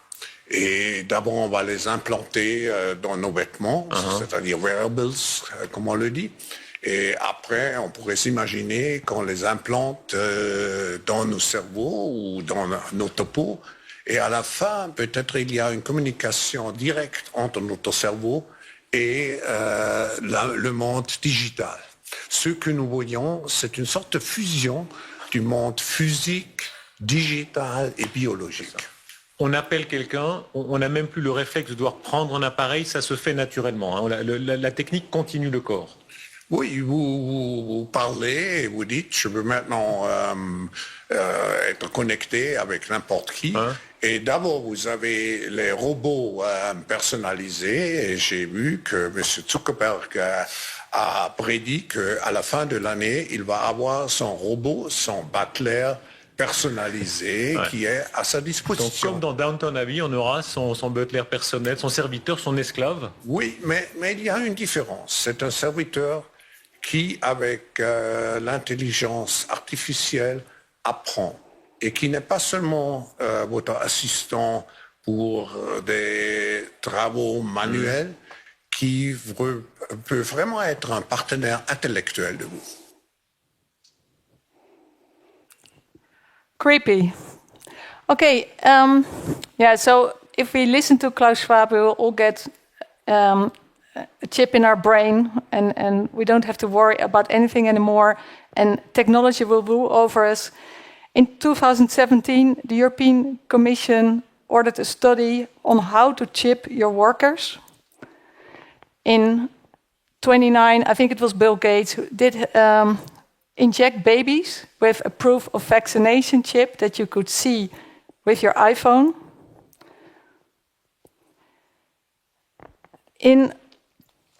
It's very clear that behind this is like the European Union, WHO, UN, and that are independent treaty bodies with legislative and other powers that are not subject to any review. And behind this is a group of investors that has taken over the EU and parts of the Dutch government. And this I found out through the CETA agreement, which is a trade agreement between Canada and the EU. This agreement says that these investors, they have more power than anybody else because they can go against any law that harms their interest. And also they want to take over the entire state, health, education, university, public transport, etc. So this is their plan to take over everything that was used to be public. And how can we find back? We have to find back the MPs together with the doctors and the lawyers have to fight as a team. And we have to, as also Tess pointed out, claim our own right to our own body and say no to any chipping or stupid things like this. And ask for an investigation, ask for cartel oversight, never accept an exclusive digital ID or vaccination ID, and the MP should never allow this transfer of power from the national level to the international level. And this letter, this was sent by members of parliament to Tedros in 24. This was the letter that with Ruben van Hagen and Merel we tried to present to Tedros. I personally sent it to his email address. I never heard anything back. Total silence.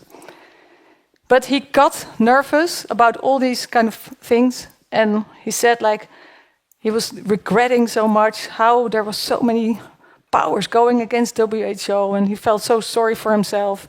Like we have to not feel sorry for Tedros. We have to feel sorry for all the people that got harmed. So we need to, stand up for the people who got vaccination injury, and help doctors and scientists that got cancelled and are still lost their jobs and lost everything. So we have to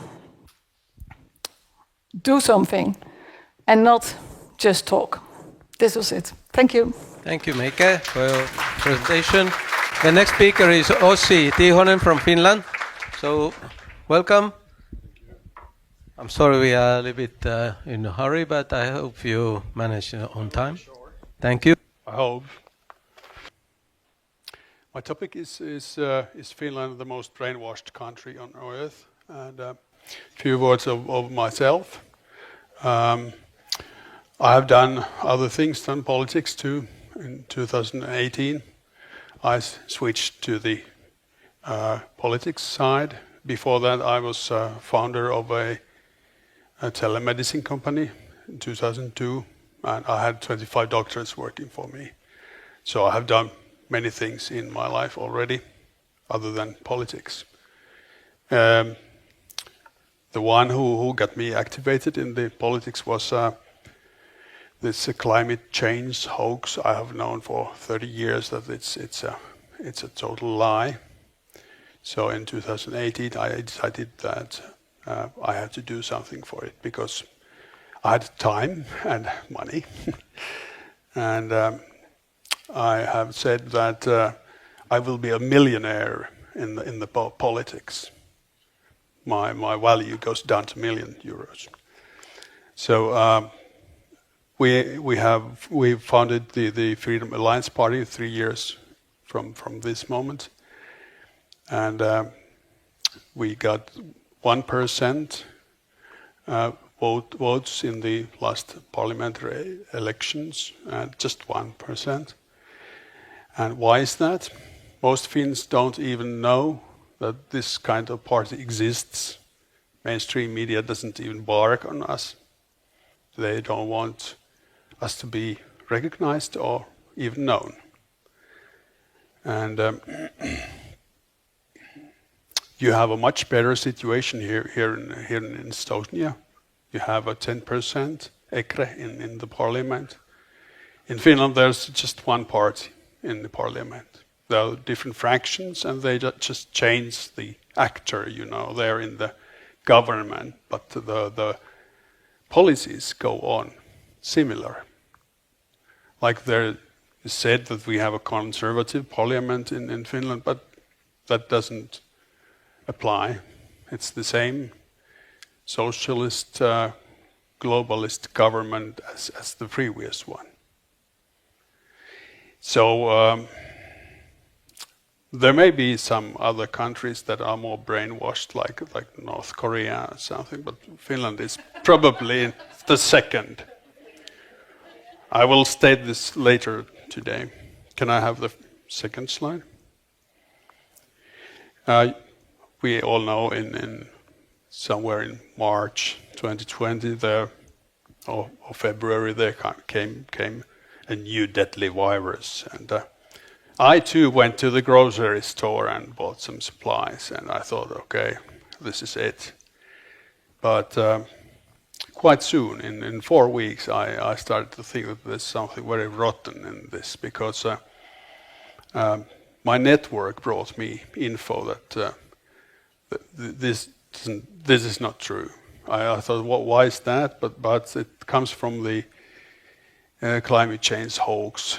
From the critical point of view, per person gave me this info, and I watched from the YouTube that there was stories from Sukarit Bhakdi and John Pejoannidis, and when they were censored from the YouTube, that was the clinging tone for me that there has to be something very wrong here.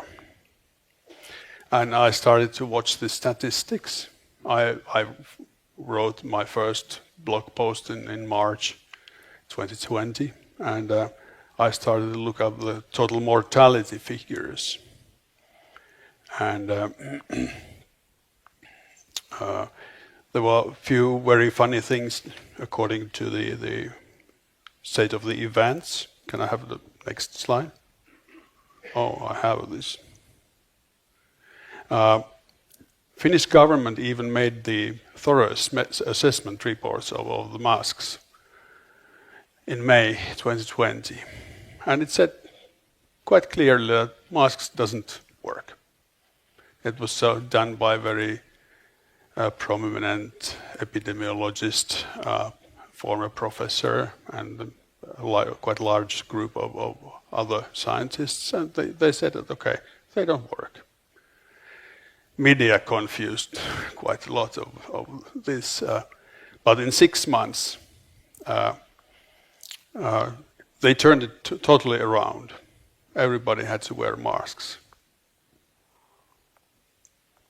In summer 2020, I watched total mortality figures from the Statistics Finland, and there was no excess mortality in total mortality, nothing.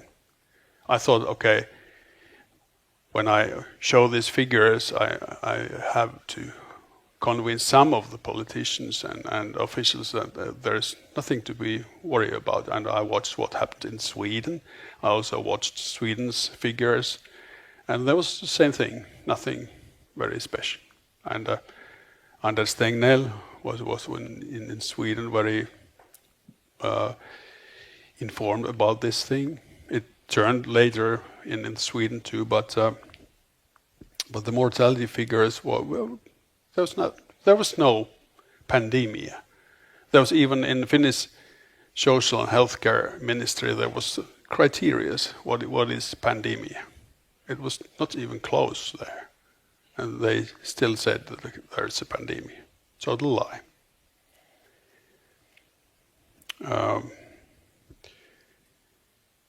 Well, media in Finland, all the politicians, except, for example, me, they are afraid of the media. Media controls the Finland, not politicians.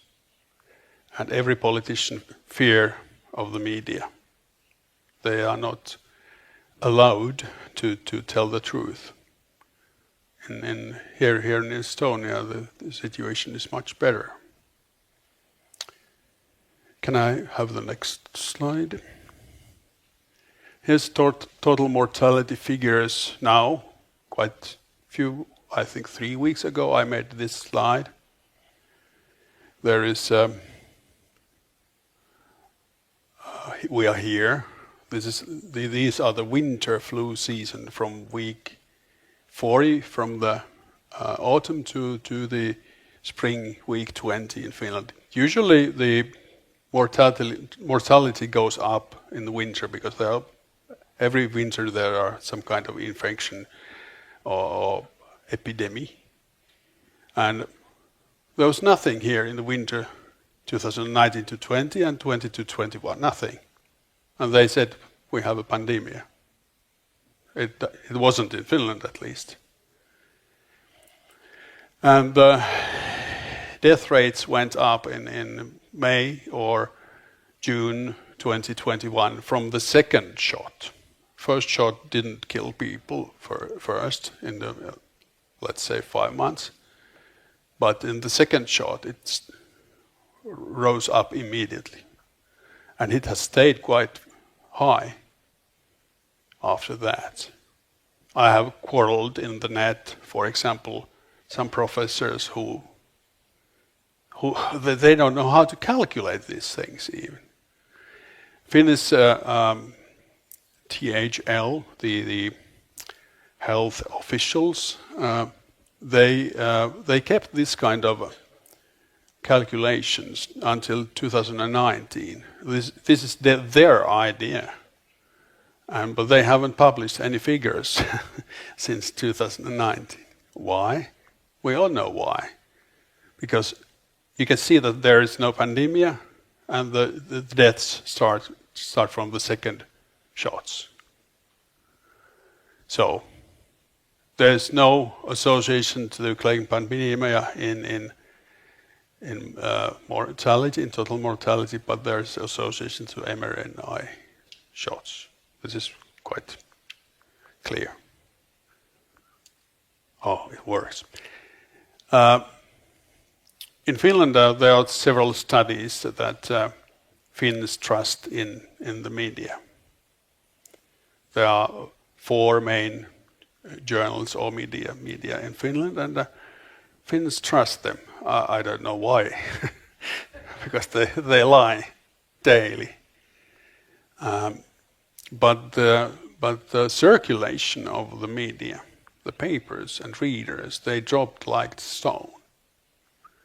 So people have realized something, but still according to studies, the trust to media is high.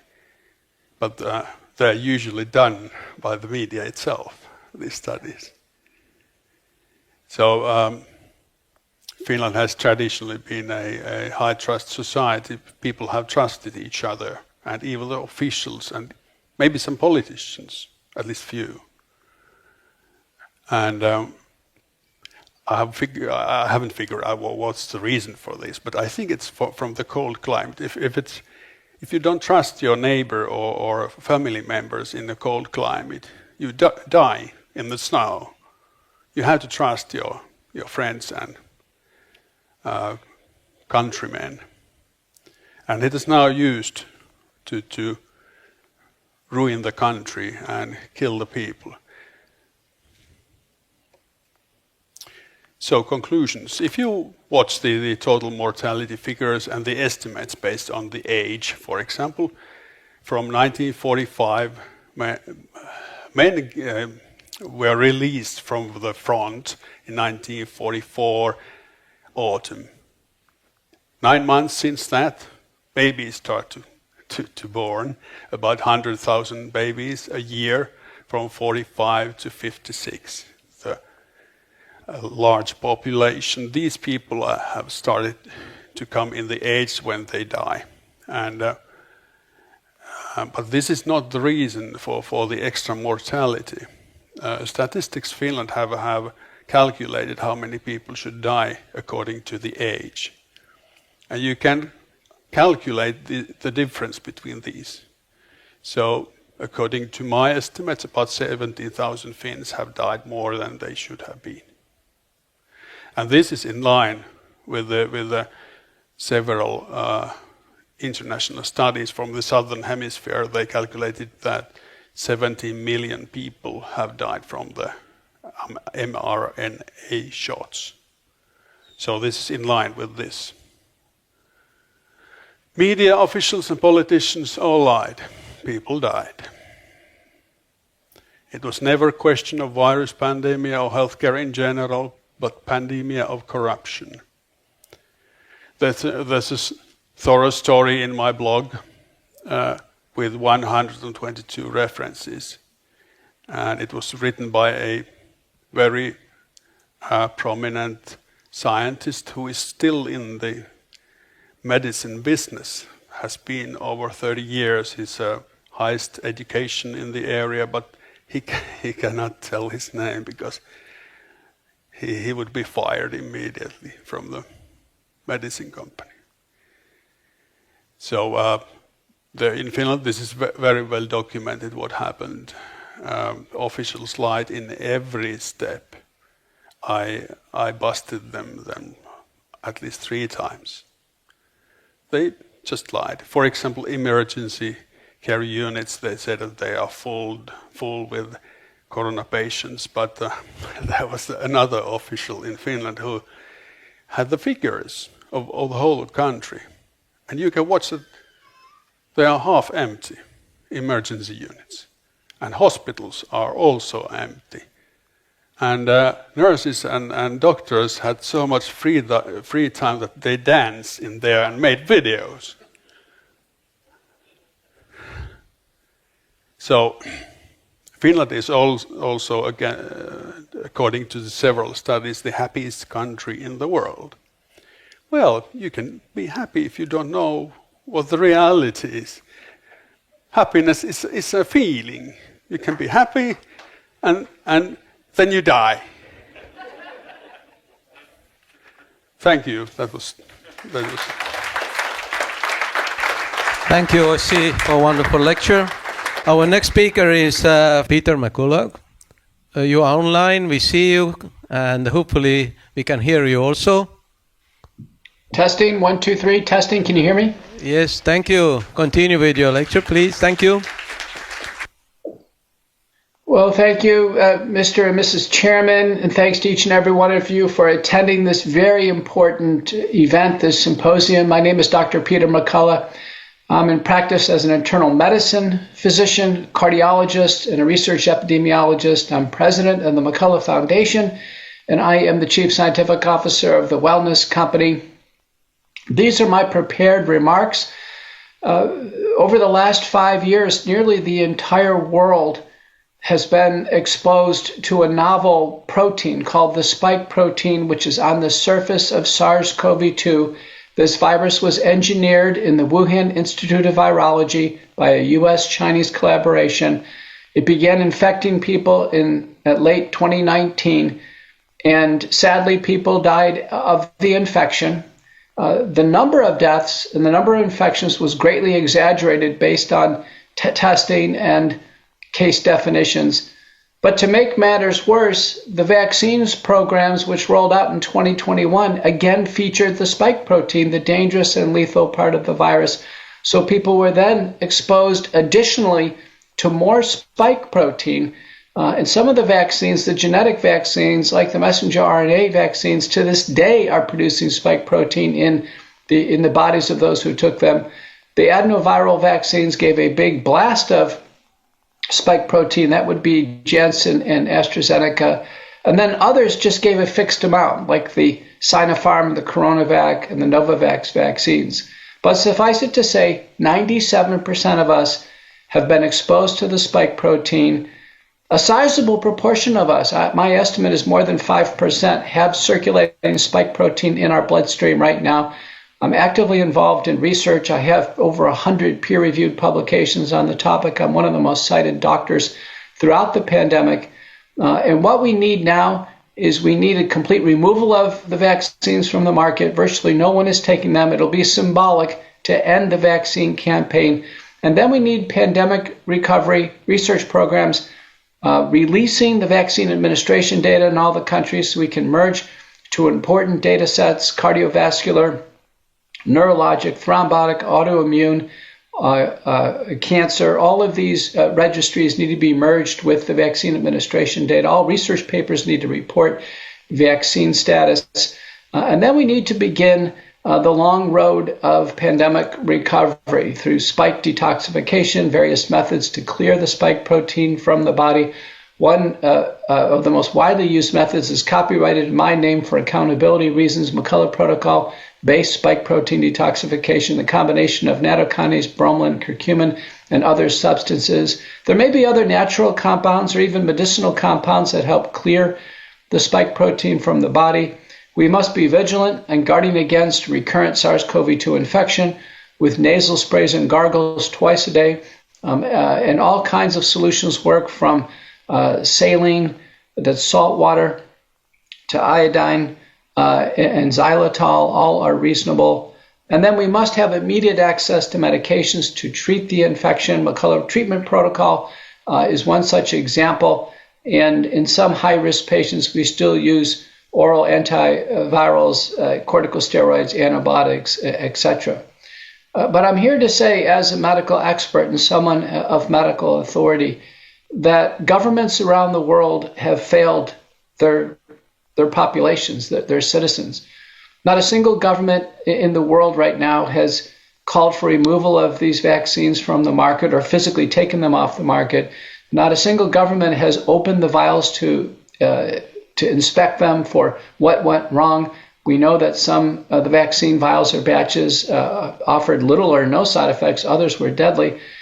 To examine them for concentration of vaccine material, contaminants, and other impurities.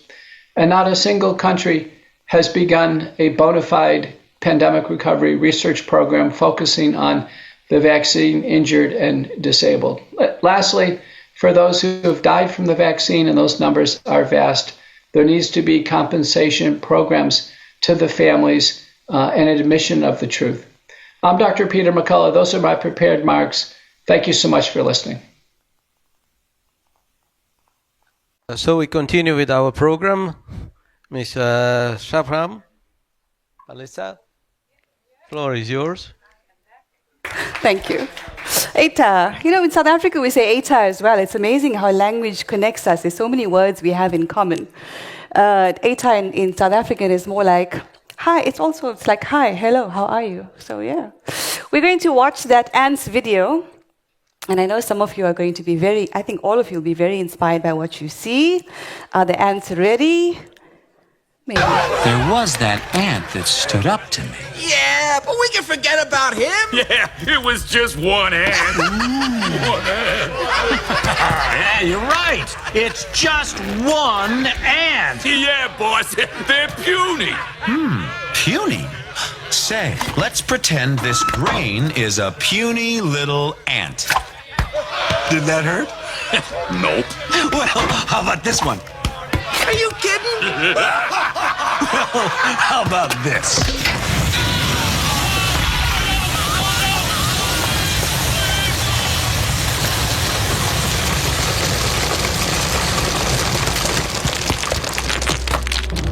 You let one ant stand up to us, then they all might stand up. Those puny little ants outnumber us 100 to 1. And if they ever figure that out, there goes our way of life. It's not about food. It's about keeping those ants in line. That's why we're going back. Does anybody else want to stay? Good message, right? We're the ants, we are the 99%. And we have to remember that. We'll go back to my presentation now, slide number 2. Yeah. So here's the focus of this presentation. Should we give the United Nations standing authority over what it defines as emergencies? Before I say anything, does that sound like a good idea? No, it's a terrible idea. What rights do we have in international law to prevent the abuse of emergencies? We have them, we just didn't know. So with that being said, next slide, please. Brief introduction, and as you read through the text, I'll just highlight some photographs. On the top right, African Interparliamentary Conference on Family Values and Sovereignty. So we are spreading the word around health, freedom, human rights, and peace. And at the bottom, African Bar Association Conference, there for lawyers, and that's some of the interfaith work that I find to be very fulfilling. Next slide, please. Which way forward for our children? In my conversations with you over the last 48 hours, it became very clear that we care about our children. And we do what we do because we want a world that is safe and peaceful and prosperous for them. These are children from South Africa making peace posters. Next one, please. In contrast, this is a child from Cameroon who was severely injured by a yellow fever injection. That's her family. And this child has heart trouble, she's blind, she has multiple seizures a day.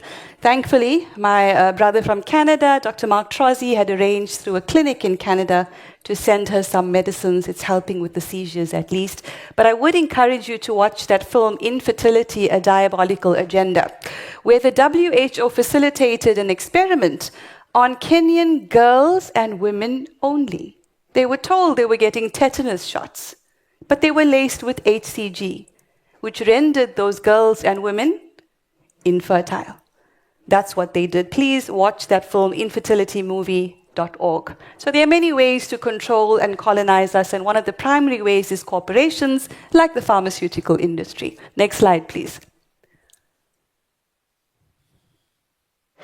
So we have to decide, is it the power of the people or is it the one world government and the new world order? That's not a conspiracy. You can literally search for politicians who repeat that phrase, the new world order. Every time you hear that, you know it means trouble and we need to do something about it. But what leads to the new world order is the one world government. And through the United Nations and the World Economic Forum, they think we're headed in that direction. Next slide, please. This is how we think the world looks, right? Nation states, flags, anthems, etc. But how does it really look? You saw this slide earlier on with Tess. Next slide, please. The global public-private partnership. Policymakers, policy distributors, policy enforcers. There's your national governments, selected scientific authorities, selected policy propagandists, including hybrid warfare specialists like mainstream media and fact-checkers, and policy subjects, us. Our objective is to turn everything around. Not only should we be at the top, what we want is a circle, and we want them to either change the way that they engage with us or to go away. Next slide, please. You never let a serious crisis go to waste. And what I mean by that is that opportunity to do things you think you could not do before. Isn't that what they do? They use crises, real or imagined, and that is how they gain more power over us. And 9/11 is one example of that, right? So that quote is attributed to these three people. It might be one of them. But more importantly, Hegelian dialect. Who knows what that is? Yes, very good. Backslide. So there's an agenda, which is the centralization of power. There's a thesis, for example, a manufactured terrorist threat.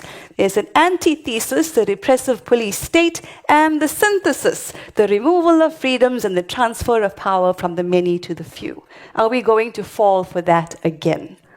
Right? Next slide, please.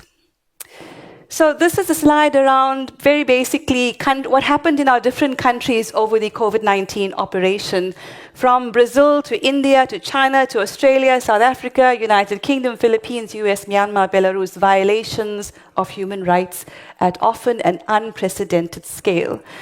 shortage of medicine supplies, marginalized communities, strict lockdowns, harsh border closures, migrant workers facing discrimination, elderly individuals in care homes were neglected and deprived of adequate protection. May God forgive them. The Philippines, heavy-handed approach to lockdown. The US, of course, continued detention of people in overcrowded conditions. Military in Myanmar faced condemnation for brutal crackdown on protests. We're seeing that happening around the world. And Belarus, of course, allegations of using the pandemic as a pretext to crack down on protests. We have to defend the right to free speech. Without it, none of our other rights actually exist. Very important. And I believe Auntie talked quite strongly on that subject as well, free speech. Next slide, please. You know him. You saw him earlier in Micah's presentation. This is a cartoon by Bob Moran. I quite like it because it pokes fun at the other side, and that's how we get rid of some of the fear and anxiety we might feel about these very powerful characters. And you'll see the mask, digital ID, Happy Meal crickets. We're not eating insects. And of course, the bioweapons. I would encourage you to watch this film we made in South Africa called Countdown 2030. We'll make it available to you through the conference organizers. And it's very strongly focused on the World Economic Forum. The way I see it is that the arms are the agencies, the WHO, the IMF, the World Bank, etc. The neck could be seen as the UN. The head could be seen as the World Economic Forum. And then there are strings even above that, behind the curtains. People and organizations we don't know the names of. Next slide, please. UN history, as we know, formed after post-World War II, intended to facilitate international cooperation. In its history, has our world ever known peace? Has it? Do you recollect? No long-term peace. Why is that? Because if there was peace, would there be a need for the United Nations? Right? Security Council is a contradiction in terms. Of course, 2 layers, superior, inferior, doesn't work. Allegations of corruption and sexual abuse. UN and WHO workers have committed crimes of sexual abuse against, for example, the women of the Congo region. And so that's what they do. They go into conflict zones and they violate people's rights. There is an increasing move towards multilateralism, but not in the way that we want. They're presenting it as a solution, as a way to bait us into giving them more power, and they are now seeking relevance through emergencies. So the WHO realized that this resistance movement we built against the pandemic treaty, IHR, so on and so forth, is very powerful. They started to eventually, they couldn't ignore us, they had to acknowledge that we exist. And so I think what they did is talk to the UN and say, well, we're exposed. We need you to now go front and center on the subject of health. Ordinarily, the UN is not responsible for health. It has no oversight in that area. So this is interesting. Next slide, please. If you research United Nations website for the word global governance, almost 5,000 results. They're very serious about the one world government, and we should be too. Next slide, please. So this is the Common Agenda report of the Secretary General Guterres, and I'll specifically be focusing on Policy Brief 2, an emergency platform, but there are other areas that this Common Agenda document focuses on.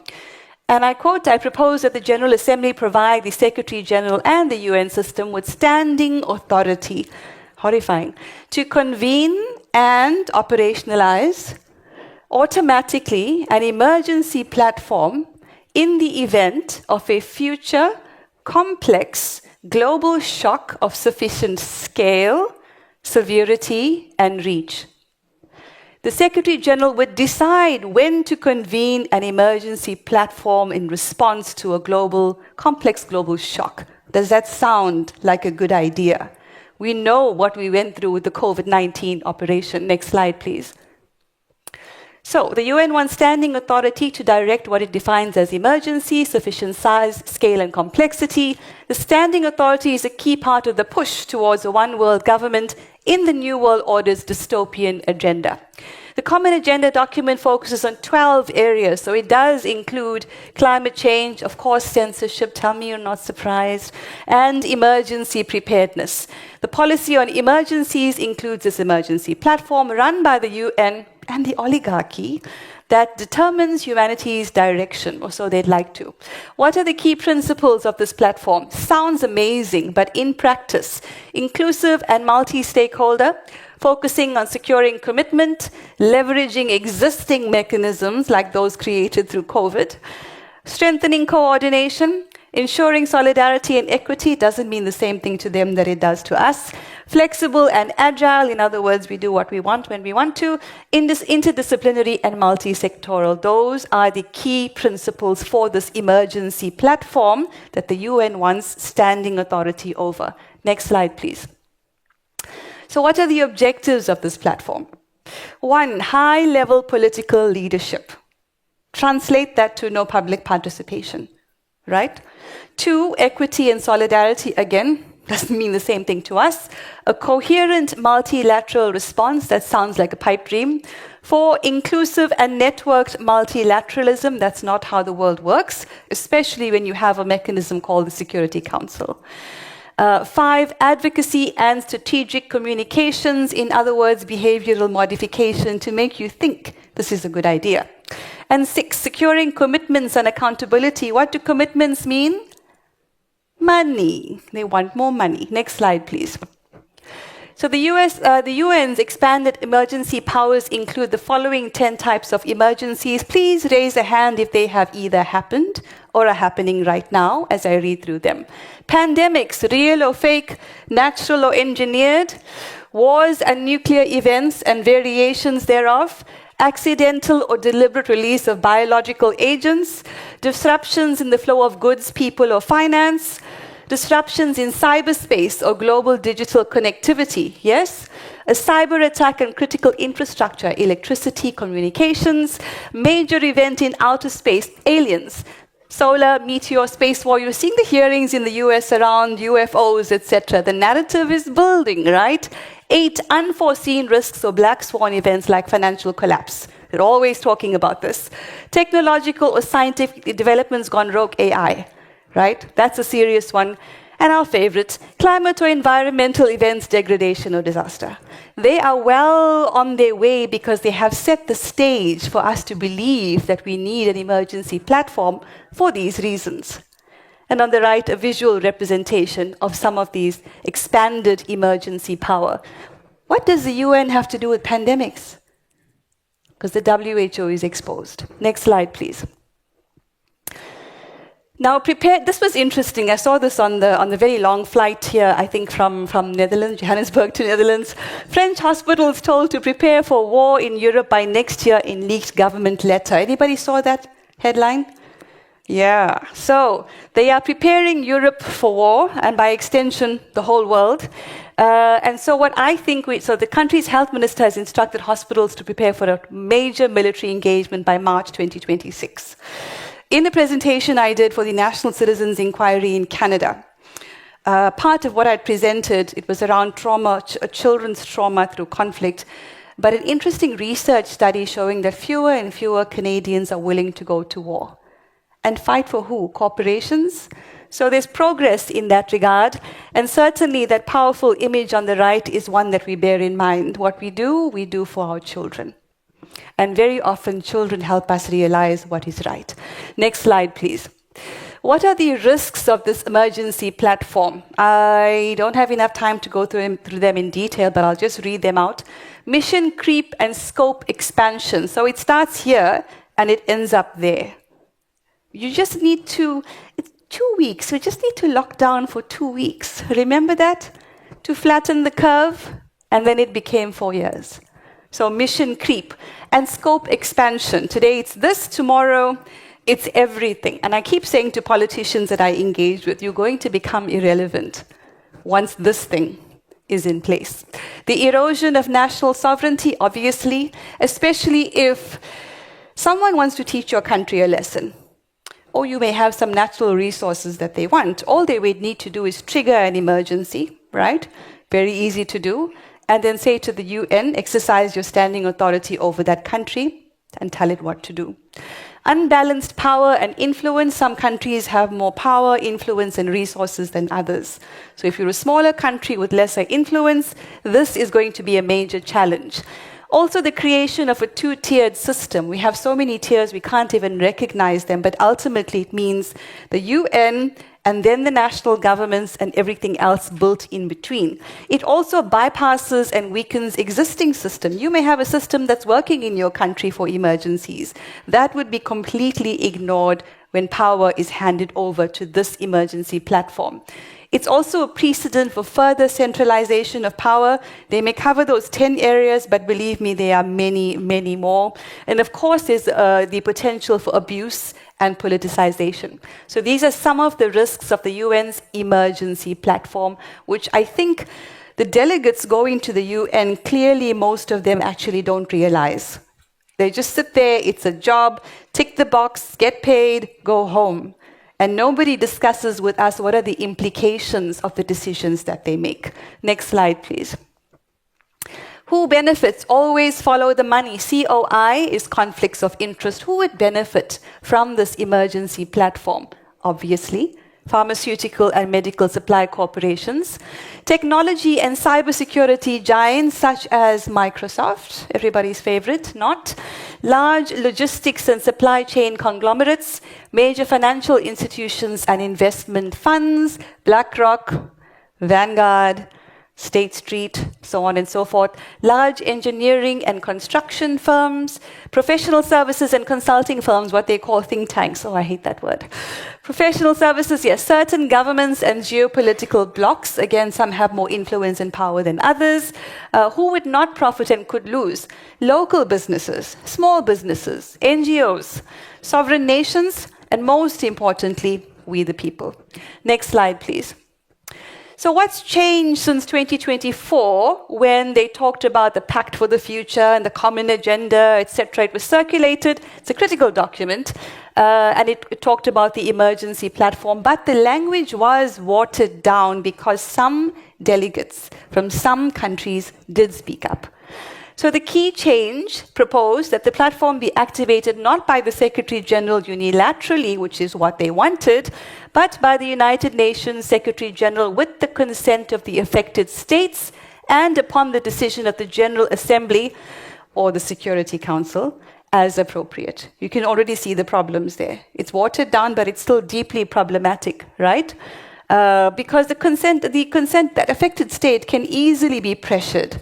We'll impose sanctions on your country unless you give us your consent. So easy, right? And then, of course, the Security Council, we can't trust them to do anything right. Why this matters? So this change was a direct response to fierce criticism and concern by certain countries, explicitly requiring consent and a decision, making it what they're calling it. They say, no, it's not standing authority, it's convening authority only. Still a very big problem. They start here, they create a big emergency, they say, you see, your governments can't cope, that's why you need us. Next slide, please.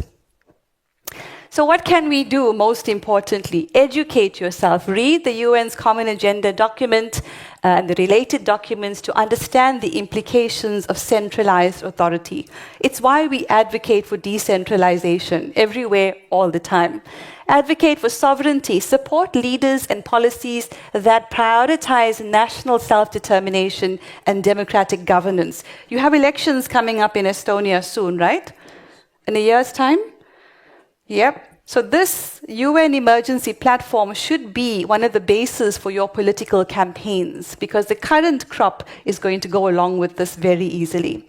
Promote decentralized solutions, push for community-driven responses to emergencies, emphasizing local resilience.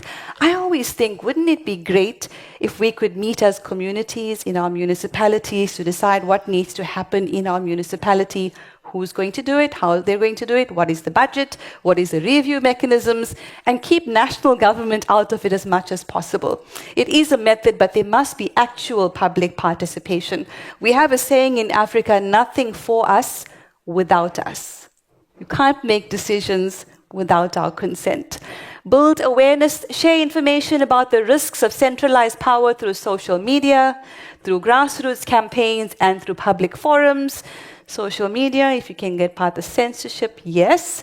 Engage with civil society. So collaborate with NGOs and activist groups that resist globalist agendas. If ever there was a time for us to consolidate, to unite, and stand in solidarity, it is the next 5 years. So we have to build those connections all around the world, south to north and east to west.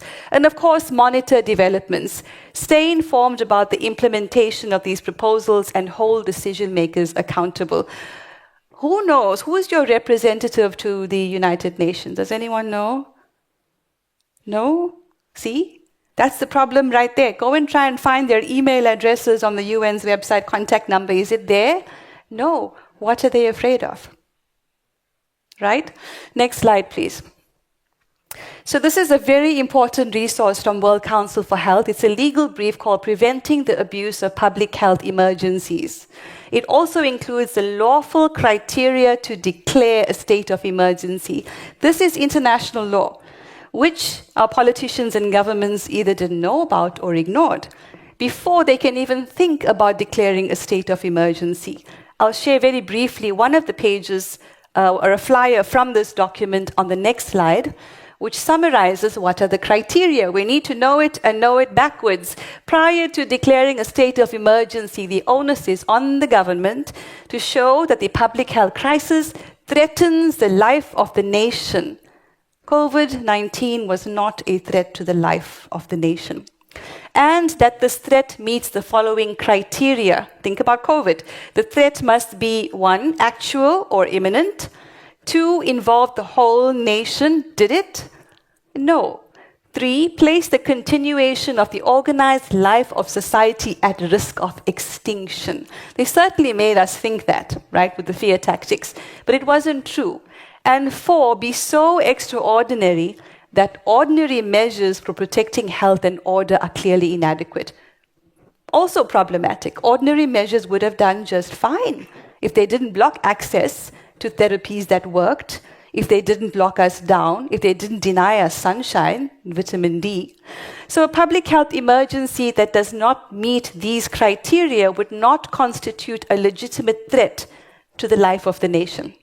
So any human rights infringing emergency would be illegitimate in terms of international human rights. Next slide, please. I'm almost done.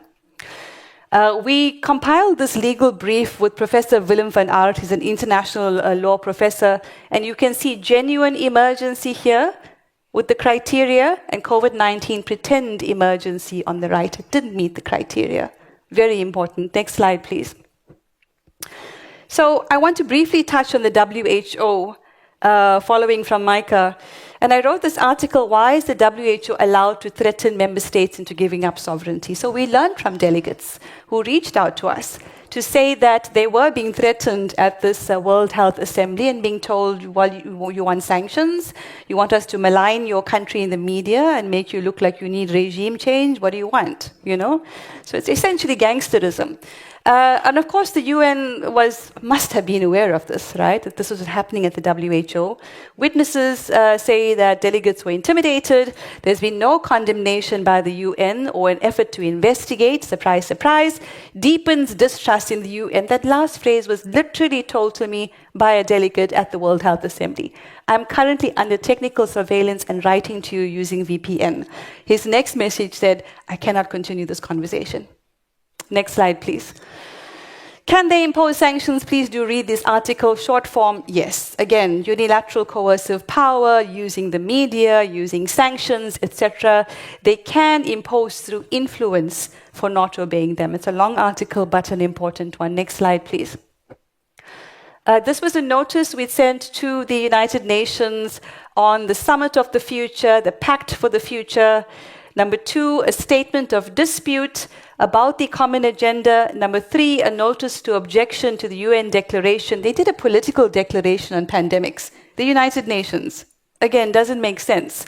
This was in September 2024. Did they reply? No. Crickets. This is a document we're working on at World Council for Health, the People's Guide, Countering the UN Power Grab. Please support our work so we can do more. Next slide, please. More resources. These are a couple of bills that I've drafted. I would be very happy to share it with everyone. Citizens, politicians, National Sovereignty Protection Bill, preventing the conflicts of interest bill, accountability in international representation, public participation in international agreements, and preventing political participation in the World Economic Forum. If you are a member of the World Economic Forum, you have no business being a political representative in any country.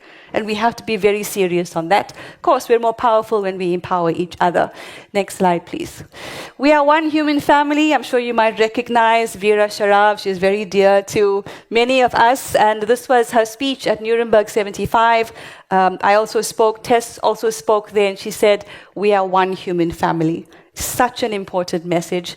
So tomorrow's workshop, which I'm hoping you're coming to, I'll be focusing more on public participation, treaty ratification, diplomatic immunity. There is a way to pierce the WHO's diplomatic immunity.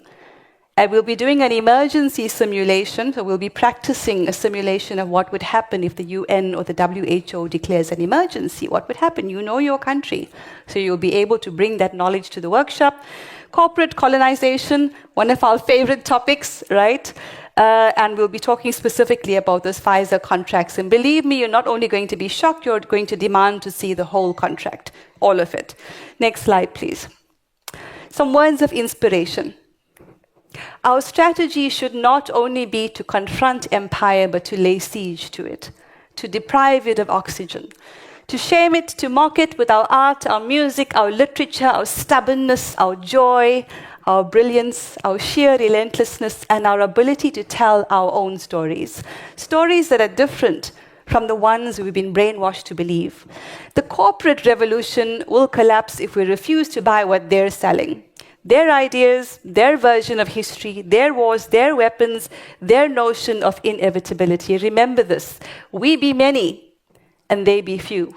They need us more than we need them. Another world is not only possible, she is on her way. And on a quiet day, I can hear her breathing. Isn't that inspiring? Another world is possible. And the last slide. Thank you so much. So we're going to vote now on this UN emergency platform. Let's show you an example of a vote we took at the Better Way conference on the WHO. And then get ready to vote. That'll be the last part of my presentation. Let's watch. Can I just get a quick vote from everybody here right now? Who thinks we need to defund and exit from the WHO? That's a full house. The people have voted. Thank you very much. Right? That's how it's done. So, right here in Estonia in 2025, we're going to vote on the UN emergency platform. Please raise your hand if you believe that the United Nations should not have any standing authority through any emergency platform. Does anyone have a hand down? Turn around and look at them, please. Well, the people have spoken. It's a full house. Thank you very much. Thank you, Shabnam Palesa. Our next speaker is online, Mr. Mark Trotsi. We see you, we hear you, so floor is yours. Thank you. Oh, thank you very much. God bless you all. Hope you're having a wonderful time. I wish I could be there with you, and I'm so honored to be a part of this, and very honored to speak after none other than Shabnam Palesa Mohammed herself. And, you know, and Shabnam mentioned something in her speech which really segues well into what I'd like to talk about today. She said that COVID-19 in and of itself, you know, a weaponized virus, man-made, gain of function, plenty of patents to prove it, that it didn't present a threat to the survival of mankind. And I agree with her, and it did not qualify. It qualified as a crime, but I don't think it qualified as an international emergency. However, one of the main things that it was used to accomplish, which was to inject the majority of the population with a genetic experiment under the false pretense of a safe and effective vaccine. This does present a very serious risk to the survival of our species. And so what I'd like to talk about today is the mechanisms of COVID-19 vaccine injury. In other words, how do these supposed vaccines, these genetic experiments, how do they cause all the health troubles that we're seeing with them? Here you're looking at just one of many examples of VAERS image of data from the US. You can find similar data anywhere you can find even reasonably honest statistics. And what you see is that within a few months, the COVID-19 vaccines caused more death and more injury than all vaccines for all diseases for all of 30 years, all combined. It is absolutely ridiculous that they weren't pulled off the market immediately. Now, the list of traditional diagnoses that arise as a result of COVID-19 genetic injections is long. So, for instance, Pfizer's own analysis lists more than 1,000 different adverse reactions diagnosed.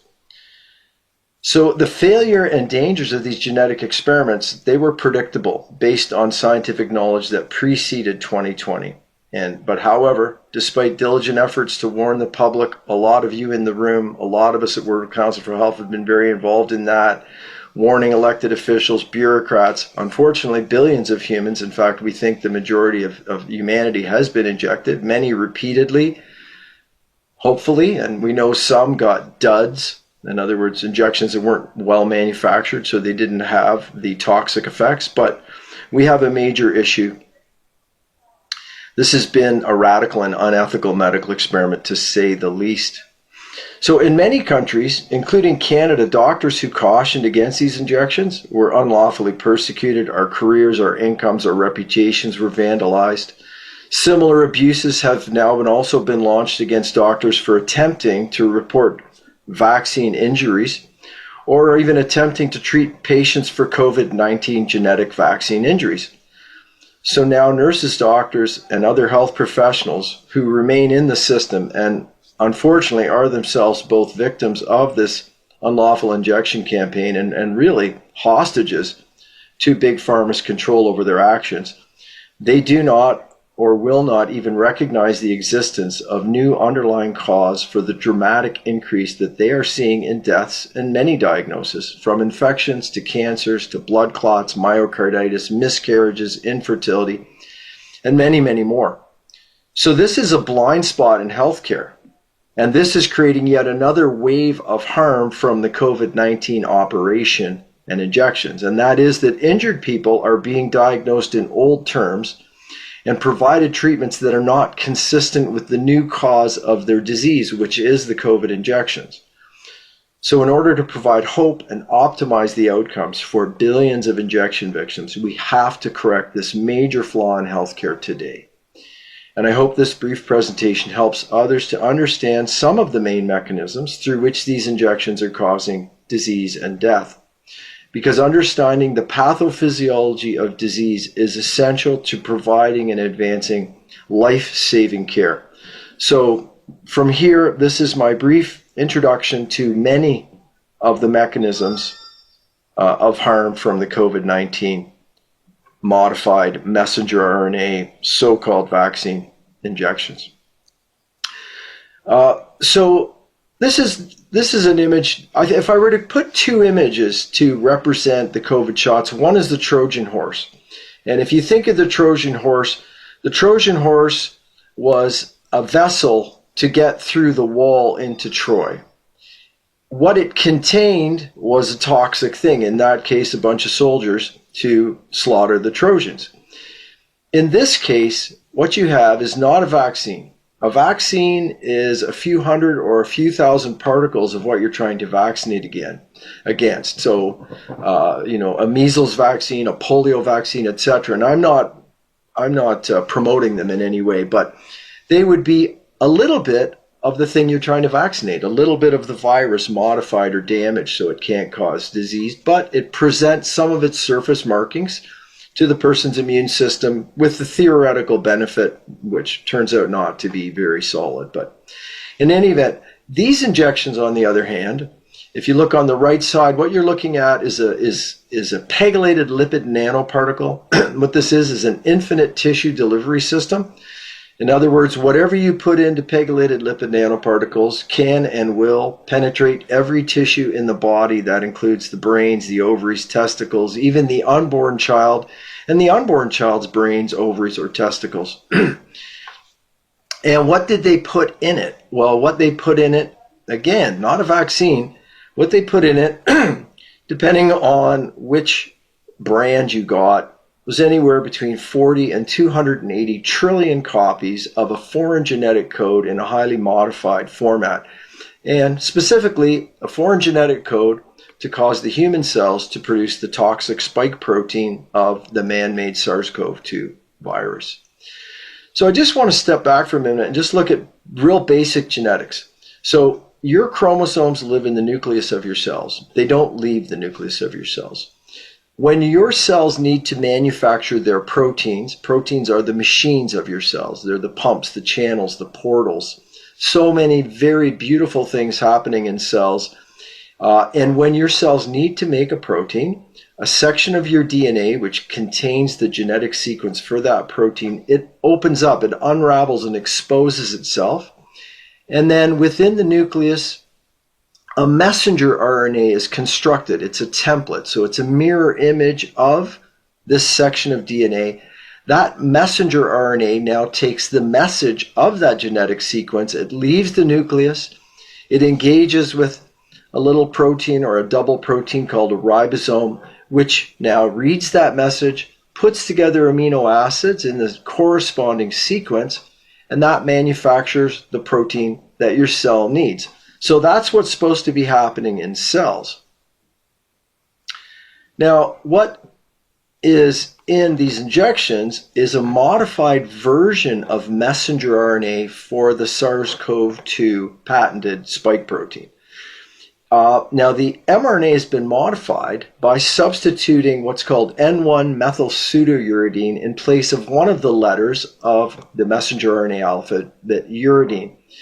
Now, this gives the RNA an extremely long life of at least 1 year, perhaps 3 years, perhaps forever. We don't know. So if we contrast this with natural messenger RNA that your body would make to make your own proteins, it lasts for a few hours. So the problem is now subject cells continue to produce this foreign coronavirus spike protein for a very long time. Another issue is this modification involving this N1 methyl pseudouridine. This introduces errors in the reading of the RNA by the ribosome. This results in the subject cells not only producing the toxic spike protein, but also producing a wide array of really unpredictable random bits and pieces of proteins and proteins. And as you'll see, these introduce another element of toxicity to these shots.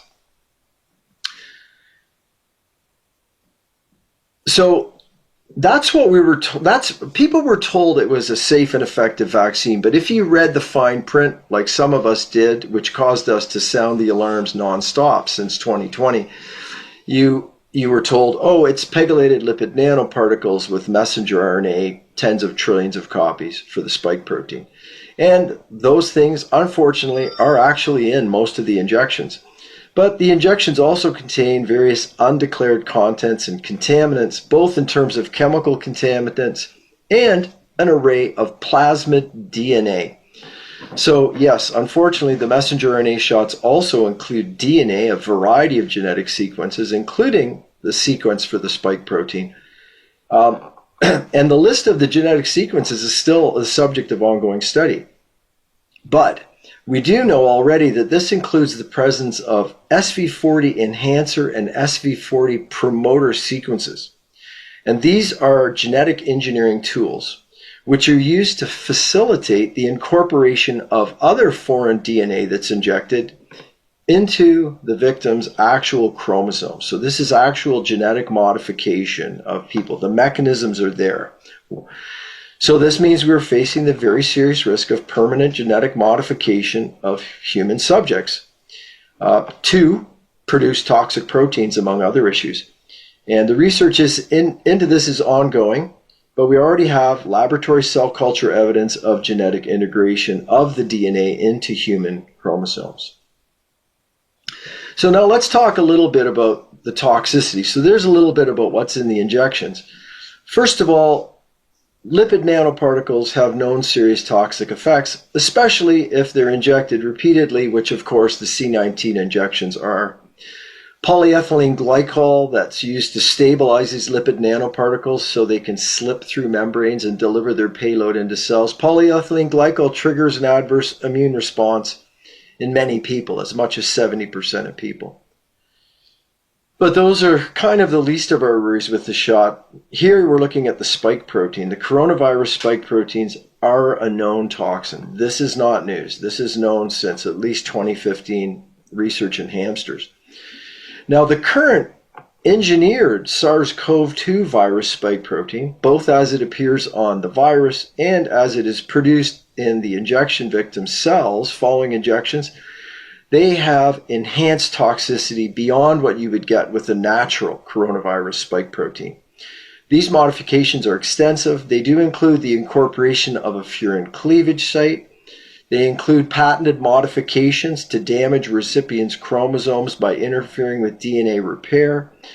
And they've also eliminated the expression of an enzyme called hemagglutinin esterase, which would normally be present on a spike protein surface.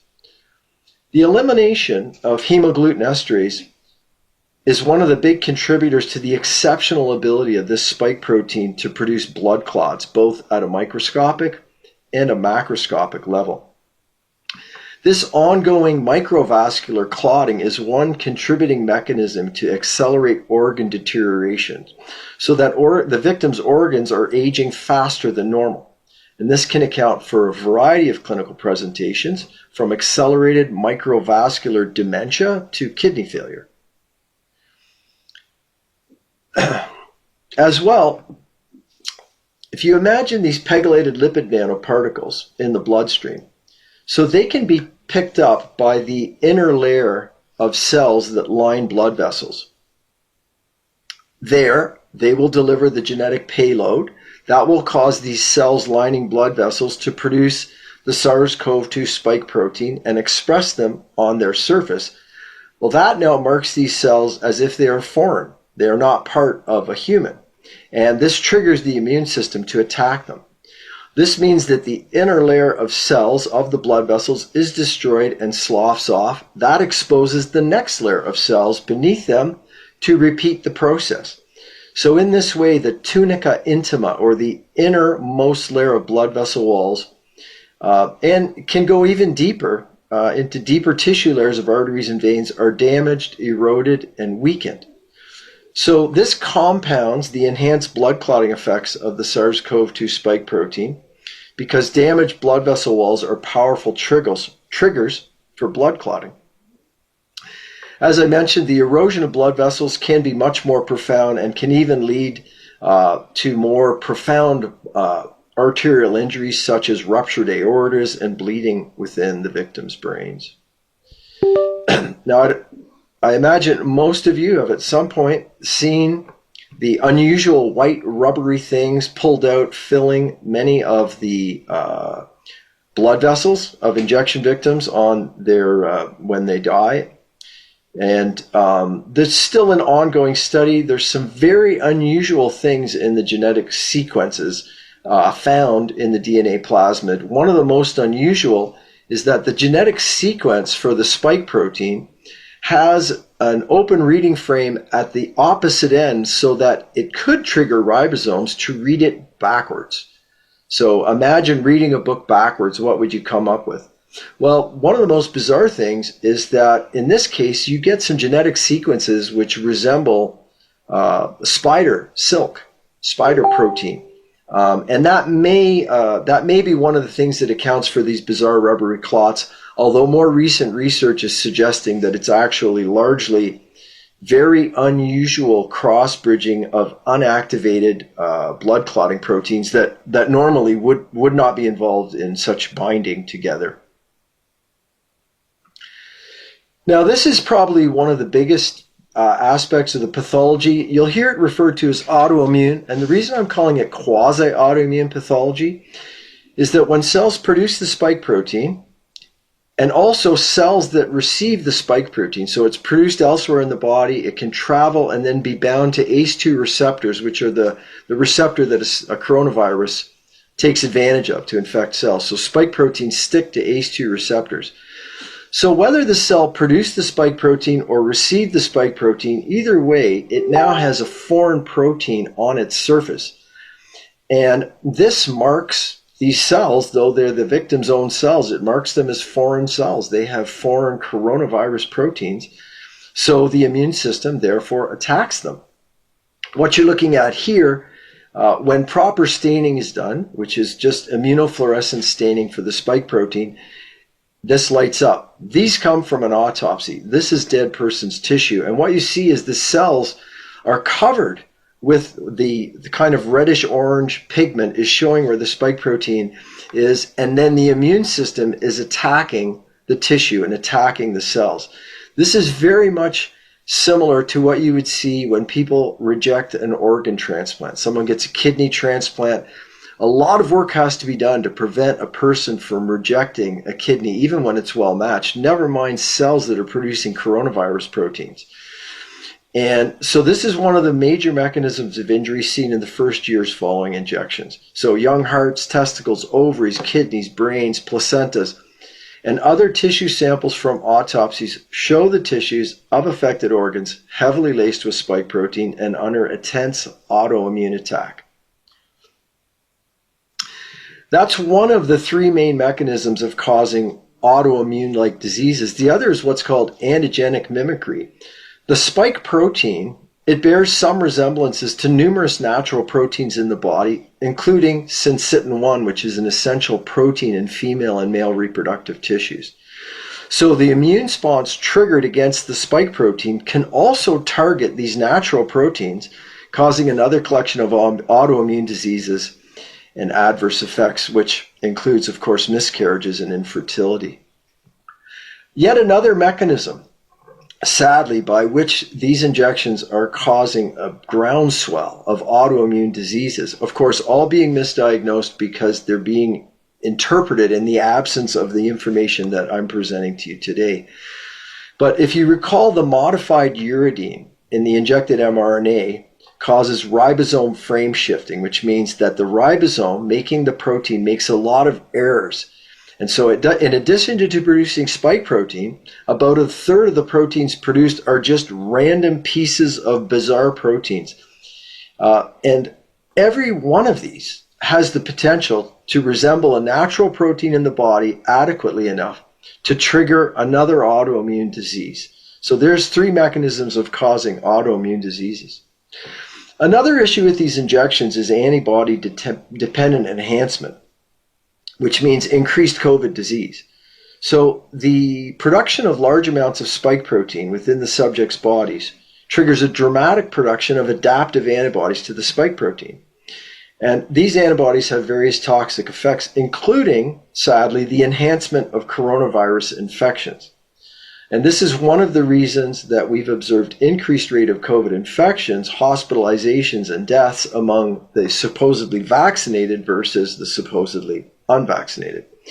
And this process is called antibody-dependent enhancement.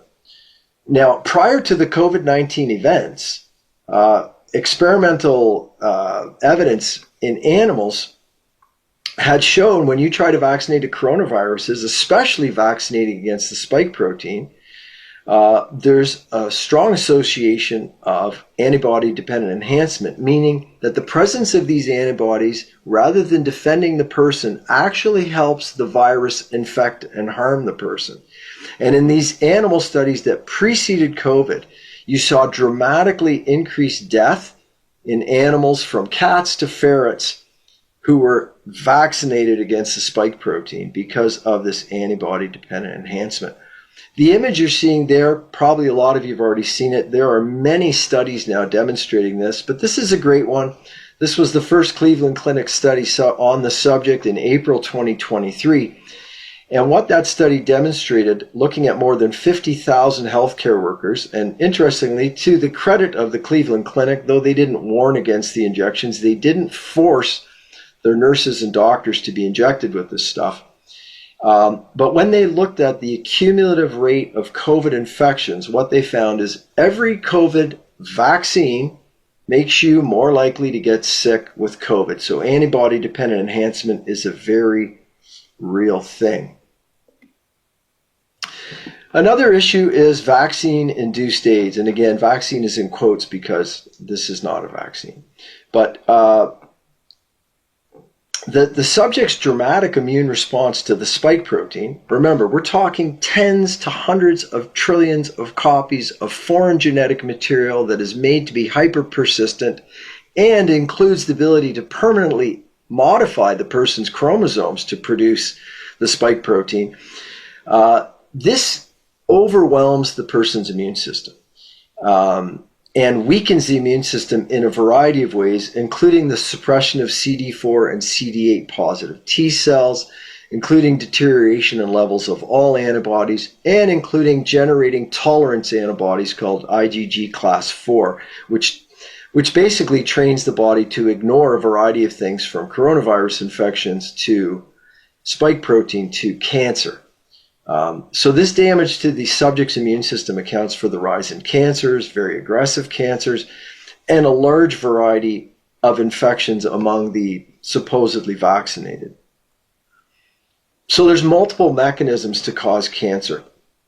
And these include the immune system damage. They include chromosomal DNA damage.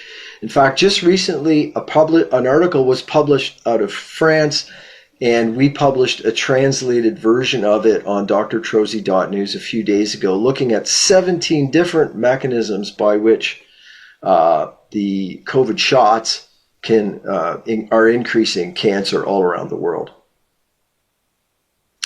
And the insertion of foreign genetic material into the human genome, of course, has many harmful effects. This includes the disruption of various tumor suppressor genes, which normally defend our DNA against damage and defend us against cancer. Additionally, the special spike protein of the SARS-CoV-2 injections has many unique characteristics, which includes the capacity to migrate into our cells' nuclei and there damage the DNA and interrupt tumor suppressor genes. And by the way, that technology was patented by a member of Moderna long before COVID was launched. So all of this adds further potential mechanisms for cancer. Yet another mechanism of injury from the jabs is antibody-mediated selection. And this is another reason that many of us warned against this genetic vaccine program, and that's the issue of antibody-mediated selection. So this is the reason that though vaccination real vaccination, if there was a safe and effective vaccine, we'd be open to that, but real vaccination may have a role to avert a pandemic before it happens, but it is likely to prolong a pandemic and drive the evolution of one variant after another if administered during a pandemic. Now, I'm sure a lot of you agree with me that the math doesn't work. This wasn't a pandemic in the first place, and we know the WHO had to eliminate the math from their delusional definition of a pandemic in order to use the word pandemic to abuse the world. But even just an active infection, so when you have an active spreading infection, vaccinating into that situation drives the evolution of one variant after another. And this is a foundation for the golden rule of vaccinology, which is that you should never try to vaccinate our way out of a pandemic, because attempting to do so drives the evolution of the virus, creates one variant after another. And interestingly, these variants that evolve, sadly, really, the injection victims are used to generate the variants. These variants are particularly dangerous to them, to the vaccinated subjects, rather than persons with natural exposure and natural immunity, because natural immunity is broad. It responds to many aspects of the virus. So the virus cannot just simply modify its spike protein to avert natural immunity. However, due to the injection campaigns, we have extended what naturally would have been a few months of active infections to years of variants, infections, and more misguided infections. And though it has been very profitable for the vaccine industry, it has been devastating for mankind. So that's an overview of some of the mechanisms. There are more mechanisms. We are discovering more mechanisms all the time. So this is a very cursory, broad overview of all the ways that the COVID-19 so-called vaccines are causing death and disease in unprecedented amounts. Some of the things I didn't talk about that I would love to in the future include prion diseases of the brain and damages to the victim's gut microbiome, which are very essential to good health. So, friends, more research is needed regarding the mechanisms of injury from these injections.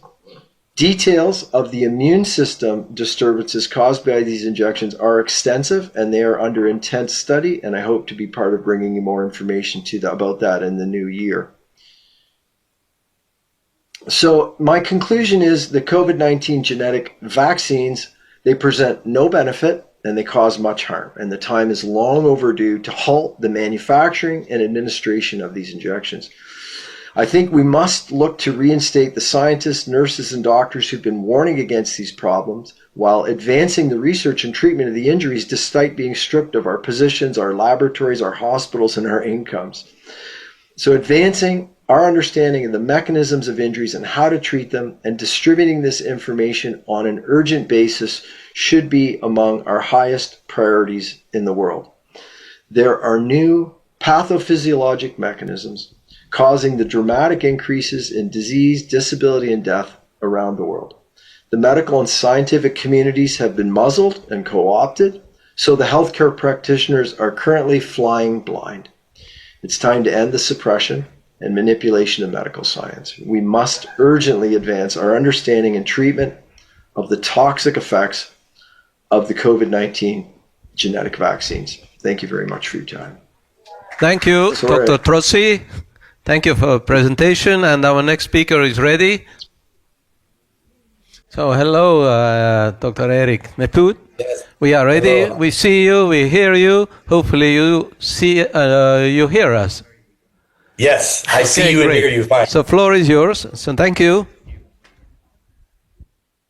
Okay, good day, ladies and gentlemen, colleagues, and dear friends. Today, I am honored, and we're gathered at a very critical moment in history around the world. Healthcare is at a crossroads, and for decades, we've watched the system grow more complex, more expensive, more political, and yet, in the middle of all of this noise, one thing has truly been lost, and that is common sense. Healthcare has was never meant to be a maze of bureaucracy or a battlefield of conflicting interest. And at its core, really, healthcare is about people. Many of you are physicians that are watching this, and I know that you got into healthcare because you wanted to help people. It's about preventing disease. It's about healing the sick. It's about empowering individuals to live a vibrant life. And yet, here we are facing skyrocketing costs. Chronic illness is on the rise higher than it's ever been before. And we're facing public health that is no longer trusting medicine as a whole. And people are more confused than ever about what it really means to be healthy. And this is not an American problem. This is not a European problem. This is a global problem. And the truth is, the solutions are not as complicated as we've been led to believe. In fact, the future of healthcare truly depends on the leaders who are in this room right now, the leaders who are listening and watching globally of this message, and those who are willing to stand up and not stand down against true tyranny and true medical tyranny. Leaders who return to the basics who trust real evidence and trust nature and trust the common sense that we've unfortunately lost for so many years. Ladies and gentlemen, my name is Dr. Erik Neput. I'm a physician. I'm an author. I am a international speaker. I'm a biotech entrepreneur whose technologies have disrupted the healthcare status quo for the last 2 decades. My work is rooted in one simple revolutionary idea, and that's that self-care is the real healthcare. Through my clinics, I've owned and operated over 30 private clinics. Through the research that we've done, I've been an owner of hospital systems here in the U.S., owned and operated surgical centers, genetic laboratory testing facilities, molecular blood lab facilities. I don't tell you that to impress you, but to impress upon you that my background is different. I've helped tens of thousands of patients move beyond symptom management to really true root cause healing. And our protocols that combine the best modern science like DNA and genetic testing, peptide therapies, advanced nutraceutical formulations with timeless fundamentals such as good nutrition, detoxification, movement, and proper mindset. But I'm not just a healthcare innovator. I'm truly a fighter here in America, a fighter for freedom, someone who stands up against what's wrong. And I know many of you that are here and listening right now have that same heart and that same mindset. I've taken on the corrupt bureaucratic machine here in America, and I'll tell you about that shortly. But too often, politics and profits are getting put ahead of people. And for what? For standing up and for speaking the truth. Listen, I've faced censorship just like many of you have. I've faced legal battles and relentless opposition, and yet I've also not stood down. And instead, I've decided to stand up. And that's what I want to encourage all of you to do today. I want to encourage you to continue to stand, reminding us that it's our responsibility to help people understand that they have the ability to be healthy. They have the freedom to choose, but they must have the opportunity to choose and the free will to do so. My mission is simple, and it's global. It's to empower people everywhere with knowledge, with tools, and encourage people to take their own health back. Listen, I believe that by shifting the focus from treating disease to cultivating vitality, to helping people transform, not only can we help individuals, but we can help our entire societies. So I share with you today, those of you that know the goals that we have globally, is not just to talk about the problems, but it's to spark solutions and to really inspire you to stand up for common sense in healthcare. So my friends, colleagues, and fellow healthcare leaders, today I want to speak to you from the heart. Listen, the world is watching all of us, and the world is waiting for us as physicians and scientists and innovators and leaders. We have been entrusted with the greatest responsibility of all, and that's the health and vitality of humanity. But let's be honest, the system we have right now is absolutely not working. Just look at these slides on the prevalence of chronic disease. It continues to rise, and healthcare cost is skyrocketing, and patients are now more confused and more medicated and yet less healthy than they've ever been before. In fact, not only is this affecting our adult population, which in the United States alone, some 76.4%. Let me say that again. Some 76.4% of all Americans have at least one level of chronic illness. And this is now starting to take effect globally. We're seeing those global increases in chronic illness rise in Europe and in Asia and across the globe as well. And patients are they just don't know what to do. And we are repeating the same protocols, prescribing the same medications, following the same outdated models that have failed us. And we as experts and we as politicians and decision makers, we must think differently. We must act differently to get different results. But as the saying goes, the definition of insanity is doing the same thing and expecting different results. Just look at the sickness that we have in North America alone with our children. 1 in 3 children has some type of chronic illness.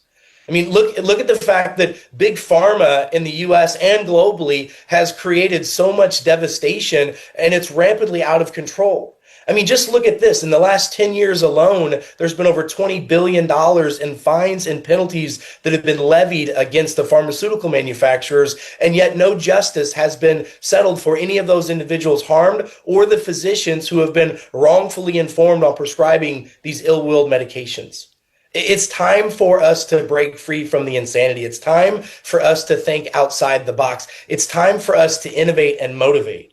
Well, folks, I did that, and we did that during the pandemic. My 30 practices, our surgical centers, and our hospital system saw over 11,000 patients during the COVID-19 pandemic. And instead of the government of the United States asking us what we did and how we were able to get such great results and stop the insanity that was happening here, I was personally, and my business was sued for $508 billion. That's correct. $508 billion. And many of you are thinking, why have we never heard of this before? Because this was one of the most absolutely politically science-driven lawsuits that you could possibly ever think of. And I will tell you that it's absolutely time for us to understand that we are in control. It's not about keeping disease under control. It's about giving the truth to people. It's about restoring the mind, the body, the spirit, and about function to the way the body was designed. Now, I was told by the United States federal government when I was sued under the FTC sued me under the COVID Consumer Protection Act, that no one has ever heard of that. That's not even an act anymore. I'm the one and only person who was ever persecuted and sued under this. And there was one reason and one reason only for that. And it was because they wanted to stop other doctors, to intimidate us from standing up, for sharing the truth, for sharing outcomes with colleagues and patients globally. In fact, folks, not only was I sued for over $508 billion, but the United States federal government froze my bank accounts, froze my wife's bank accounts. They tried to stop my ability to fund and finance my lawsuit, and they tried to silence and suppress and shut me down. Well, this is a picture, a collage of me after the U.S. government sued me.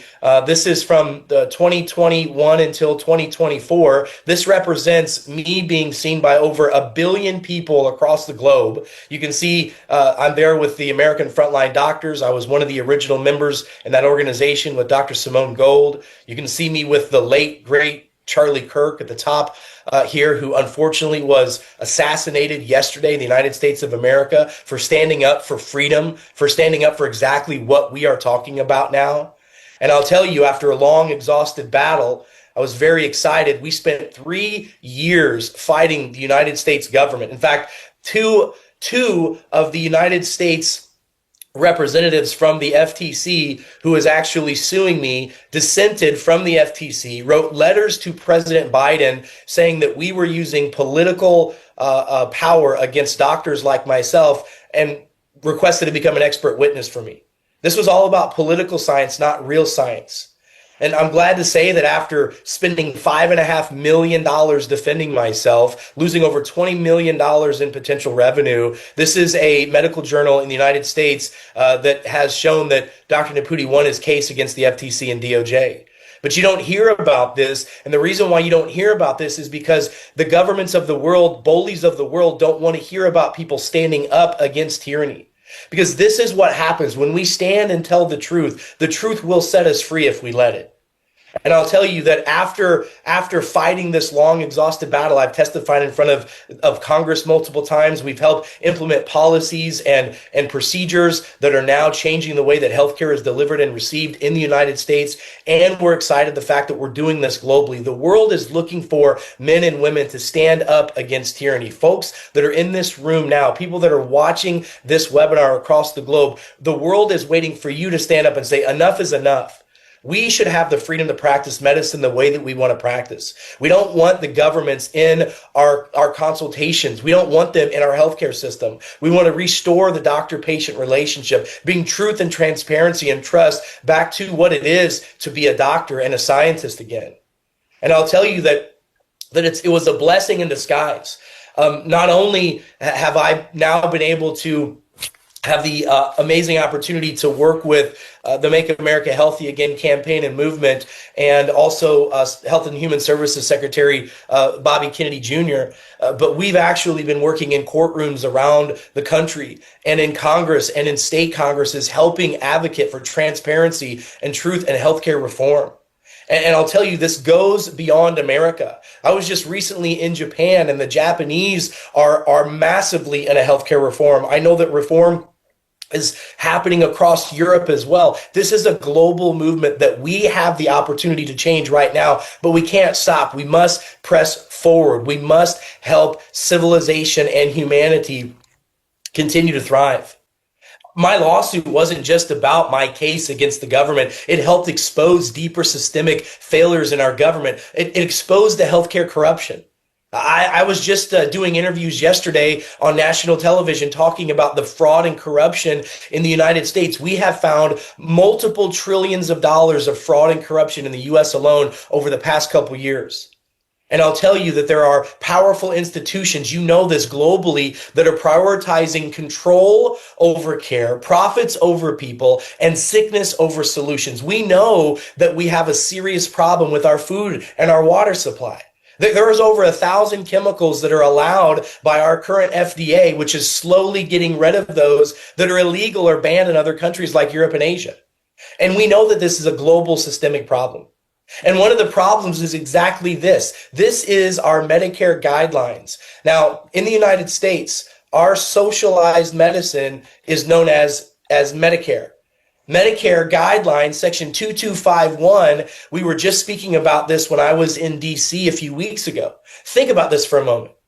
Doctors are handcuffed and limited because of this very thing. And no wonder that chronic illness is running rampant through North America and why it's going globally. Because according to our Medicare guidelines, which is the foundation for all insurance approvals in the United States, any treatment plan that seeks to prevent a disease, to promote health, and prolong or enhance the quality of life, or a therapy that is performed to maintain or prevent deterioration of a chronic condition is deemed not medically necessary.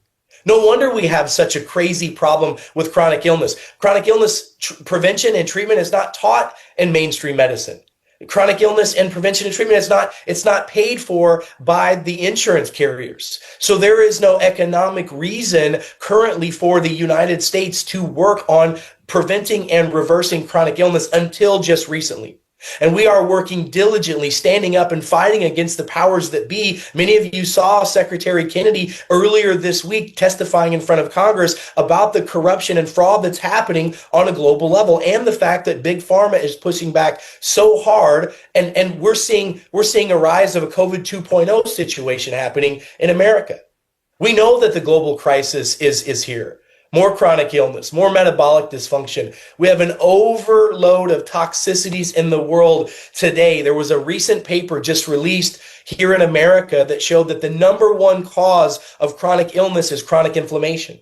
And the number one contributing factor to chronic inflammation is environmental toxins, the air we breathe, the water we drink, the food we eat, and yet mainstream healthcare does not do anything or know anything about the detoxification process or pathways. We have turned several of our clinics now into long hauler and COVID injured patient treatment centers, and we're seeing an increase in mental illness and these metabolic dysfunctions happening since 2020 on a level we've never seen before.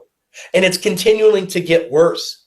Unless we continue to stand and put our foot down and draw a line in the sand saying enough is enough, and if it's meant to be, it's up to us as a society.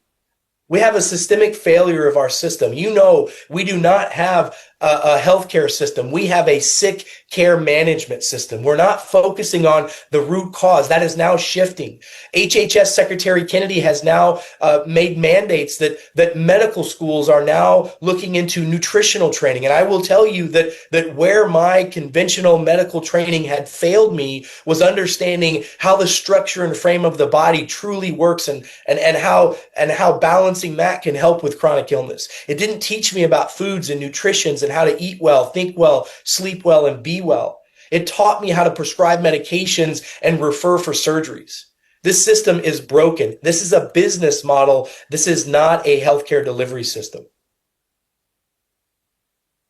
How does this affect us? Well, we have a constant battle of chronic symptoms and issues that are happening. Look, I polled just this morning some of the major talking points that we've got going on globally with healthcare. Chronic disease is the number one killer worldwide. Heart disease, diabetes, obesity, autoimmune conditions. We're seeing more of them now than we've seen in the past several decades combined. We have a multi-trillion-dollar budget in North America alone, but just for healthcare, but our outcomes remain poor. We spend more money in America than the top 100 industrialized countries combined, and yet we're still one of the sickest countries out there. Ladies and gentlemen, United States of America spent more money on COVID than anyone else, and we have the worst COVID success rates. The systems are broken systemically. And as a doctor, I was persecuted for standing up, telling people the truth. Please do not forget the fact, ladies and gentlemen, that doctor is Latin for teacher. Our job is to teach, preach, inspire, and motivate people on whatever level we possibly can. And by the way, in Europe, the rising cost of chronic disease and healthcare shortage echoes the same pattern that's happening here in America. Doctors and nurses and healthcare practitioners are scared to stand up for their patients. They're scared to stand up for the truth. And if we don't stand up to the fear, which is nothing more than false evidence appearing real, and how do you destroy the spirit of fear? You must have faith in who you are and whose you are, and you must have facts and how the body works. Ladies and gentlemen, I was one of tens of thousands of doctors who were persecuted during the pandemic. There are thousands of doctors being persecuted every day, still to this day, for standing up for what they believe in, because the system is not based off of real science. The system now is based off of political science. And we're now seeing that split, where modern science is finally catching up with what common sense has already told us, that lifestyle creates health and disease. And standing up means when saying more, it's saying that we put prevention before profits.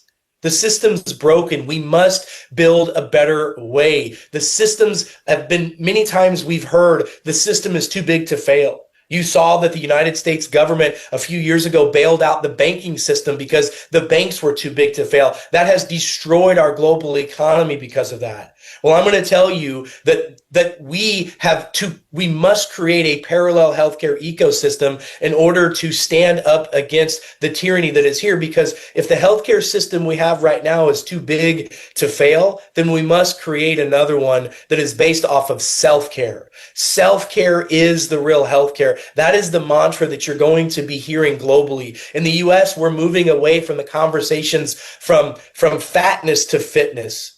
I wrote a book called Self-Care is the Real Healthcare, Becoming Biolimitless. It talks about the history of how we got here. It talks about the Rockefeller, Carnegie foundations and how we through the centuries of modern medicine have got into this global crisis. And when we talk about the fact that the best type of care is really self-care, understanding how the body truly works, a one-size-fits-all does not work for folks. We have to understand that physiology doesn't lie. We test, we don't guess, but we must be willing, able, and we must stand for the rights of doctors, scientists, politicians, and most of all, for our patients, especially for our children.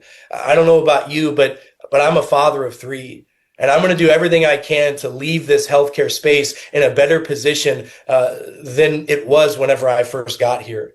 Folks don't even know what health really is. You go out and you ask people right now, what is the definition of health? And individuals don't know. They don't know what health really is. Doctors a lot of times don't even know what health really is. Health is about function, not just about feeling.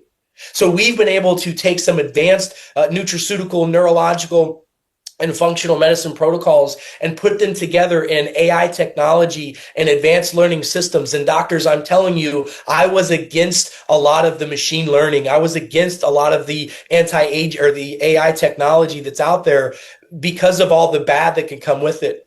But I'm going to tell you, there's a duality in life. There's always going to be a good and there's always going to be an evil. There's good nanotechnology and bad nanotechnology. There's good AI and bad AI, and we must be willing to stand up to put the good out as well. And we've been working diligently over the last 4 years to put together a system that is delivered directly to the consumer so that we can put the responsibility back in the hands of our patients, back in the hands of our communities. And we're going to give individuals the autonomy, again, to stand up for their own health. We're taking some of the tried and true basic principles of health and wellness and putting them in a direct-to-consumer delivery system. We've taken the success of functional medicine. Folks, we had during the pandemic a massive success rate with our patients that were coming through. Like I said before, 11,000 plus patients came through all of our centers and all the clinics that we were affiliated with, and nobody died. Nobody went to the hospital. And we use these simple, tried and true, very simplistic protocols to help folks. And we were persecuted to the highest extent of the law because we were telling people it's all about cellular health. It's all about looking at your bacterial DNA. It's all about measuring your mitochondria. And when I was deposed by the United States federal government for 14 hours, by the way, 14 hours I did a deposition in front of lawyers from Washington, D.C. and the Department of Justice.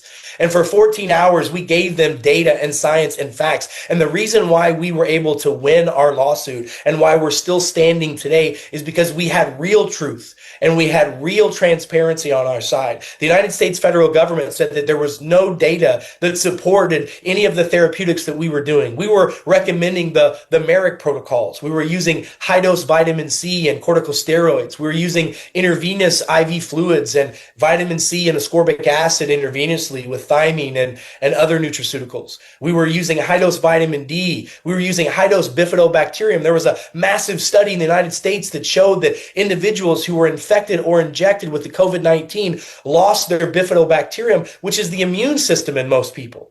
Ladies and gentlemen, that's what we were persecuted for. But we were able to show the United States government over 300 studies that showed that we were correct. And I'll tell you, I don't know if any of you have ever been sued for, well, I don't know if any of you have ever been sued, or if any of you have ever been sued by your government, which is the United States government for me. And I don't know if any of you have ever been sued for $500 billion, but I was, as a practicing physician, sued to be silenced, to suppress, to not tell people the truth. Because the truth is setting people free. And by the way, just like my dear friend and colleague who unfortunately was assassinated yesterday, Mr. Charlie Kirk, we were just standing for the truth. And folks, the truth will set you free, but you have to be willing to stand up for it. We are living through a defining moment right now. The choices that we make will determine whether our next generation inherits a world of sickness or a world of vitality.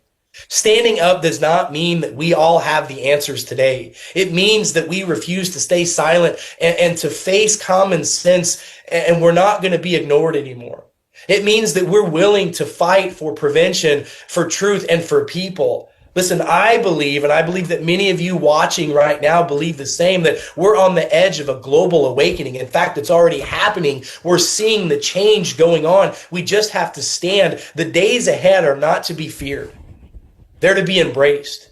Because every great revolution in history began when ordinary people, when ordinary doctors and leaders and politicians and parents and scientists and all of you watching decided that they will no longer stand down and they will stand up.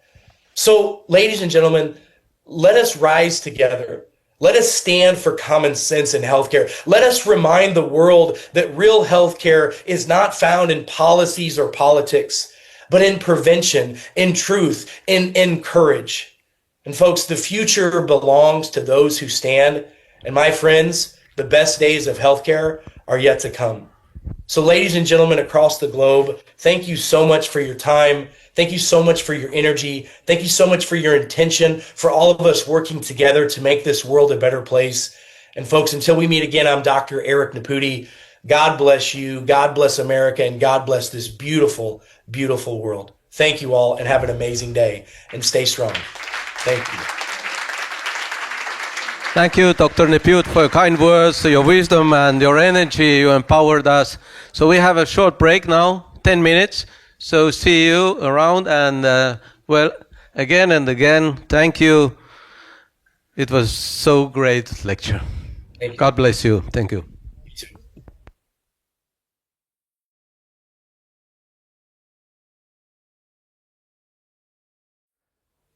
Our next speaker is ready. Reggie Littlejohn. So floor is yours, and you have a microphone, so I take my... Okay, great. You want to take your copy too?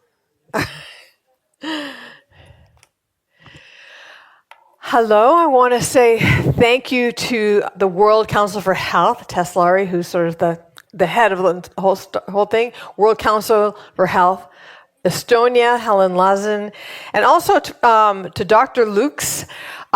So without going into detail, I got off the plane with a dental emergency, and he was very nice, saw me 3 times. Helen brought me all 3 times, and I would not be able to speak to you today if it weren't for Dr. Lukes. So thank you very much to Dr. Lukes.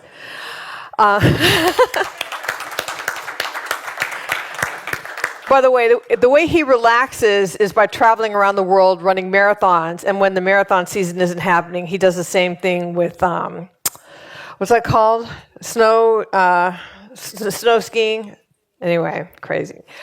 My name is Reggie Littlejohn. I'm an attorney. I'm the founder and president of Women's Rights Without Frontiers, which as an attorney in the 90s, I represented Chinese refugees in their cases for political asylum in the United States, and these people were victims of the one-child policy, including forced abortion, forced sterilization. So that's what I've left the practice of law in order to help these women to have their babies, you know? This is a woman's right to have her child. Anyway, so I did that for a long time, and then when COVID came along, I saw that the Chinese Communist Party tactics of suppression were being spread out over the whole world through the World Health Organization.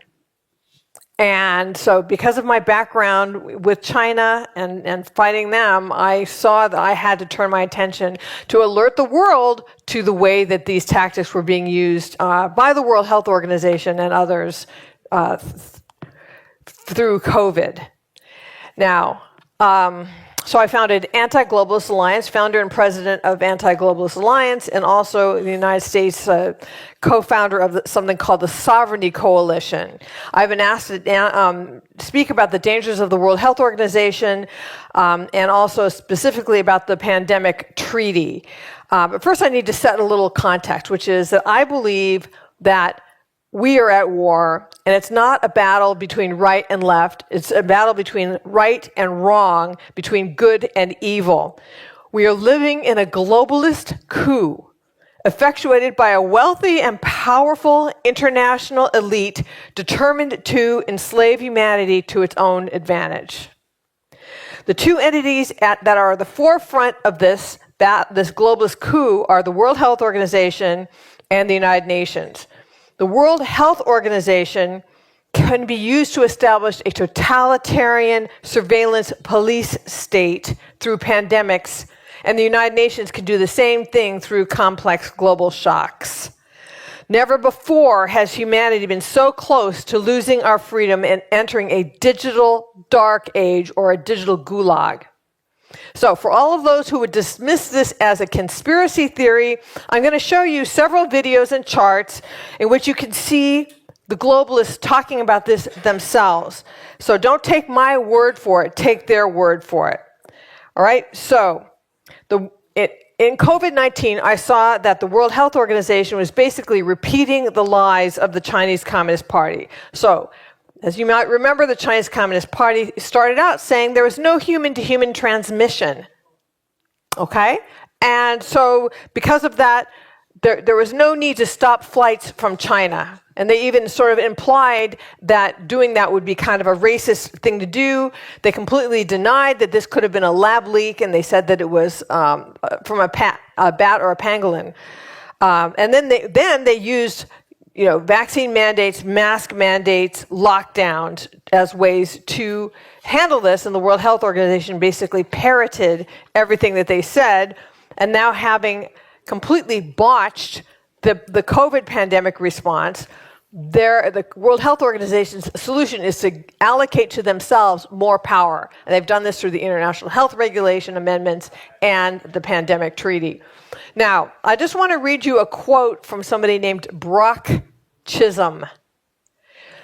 He was the first Director General of the World Health Organization. He went to Yale. I won't hold that against them. That's where I also went to, for law school and seminary, by the way. But this is what he said. He was a psychiatrist, an eminent psychiatrist. And what he said was, here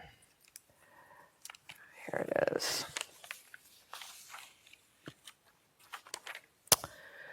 To achieve world government, it is necessary to remove from the minds of men their individualism, loyalty to family traditions, national patriotism, and religious dogmas. That's the first Director General of the World Health Organization. What's his goal? to achieve world government. How is he going to do it as a psychiatrist? Just think about this.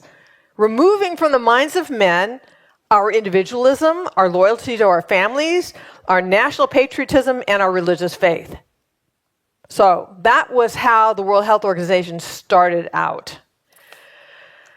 Now,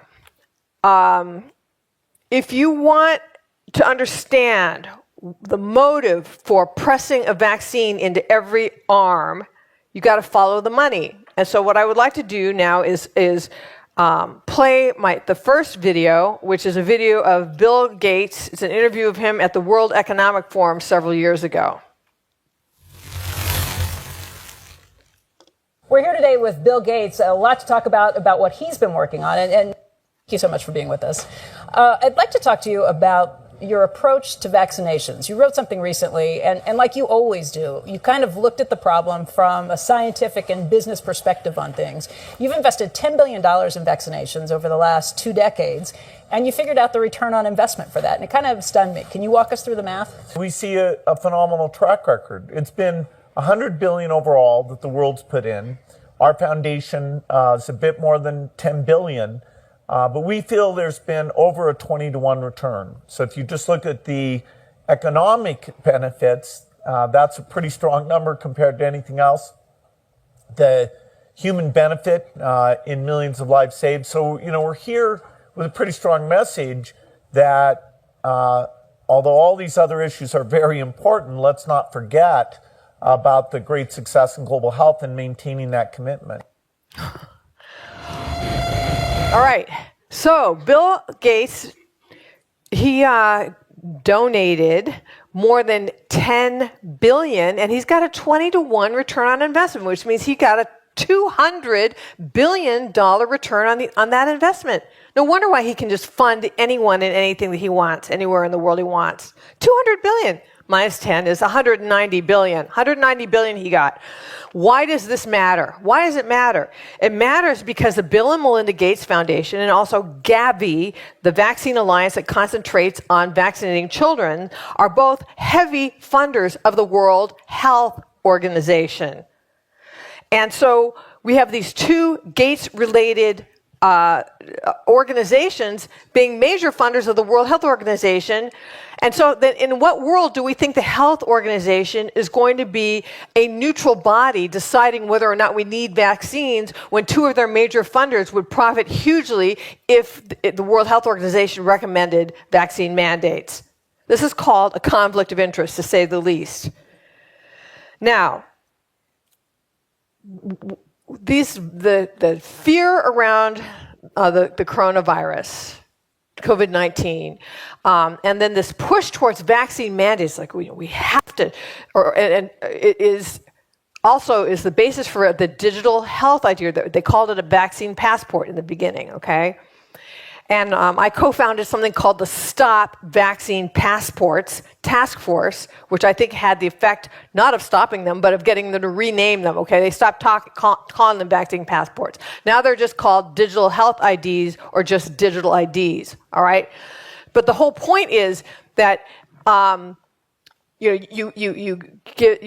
terrify people about a disease so that everybody will accept, yes, we really do need these vaccine passports, digital health IDs, to see if everybody is vaccinated or not, because to keep us all safe, right? Well, I consulted with a couple of tech experts that said that any mandatory digital ID, and it doesn't even have to be a health ID, it could be even like a digital driver's license, which we are pushing in the United States.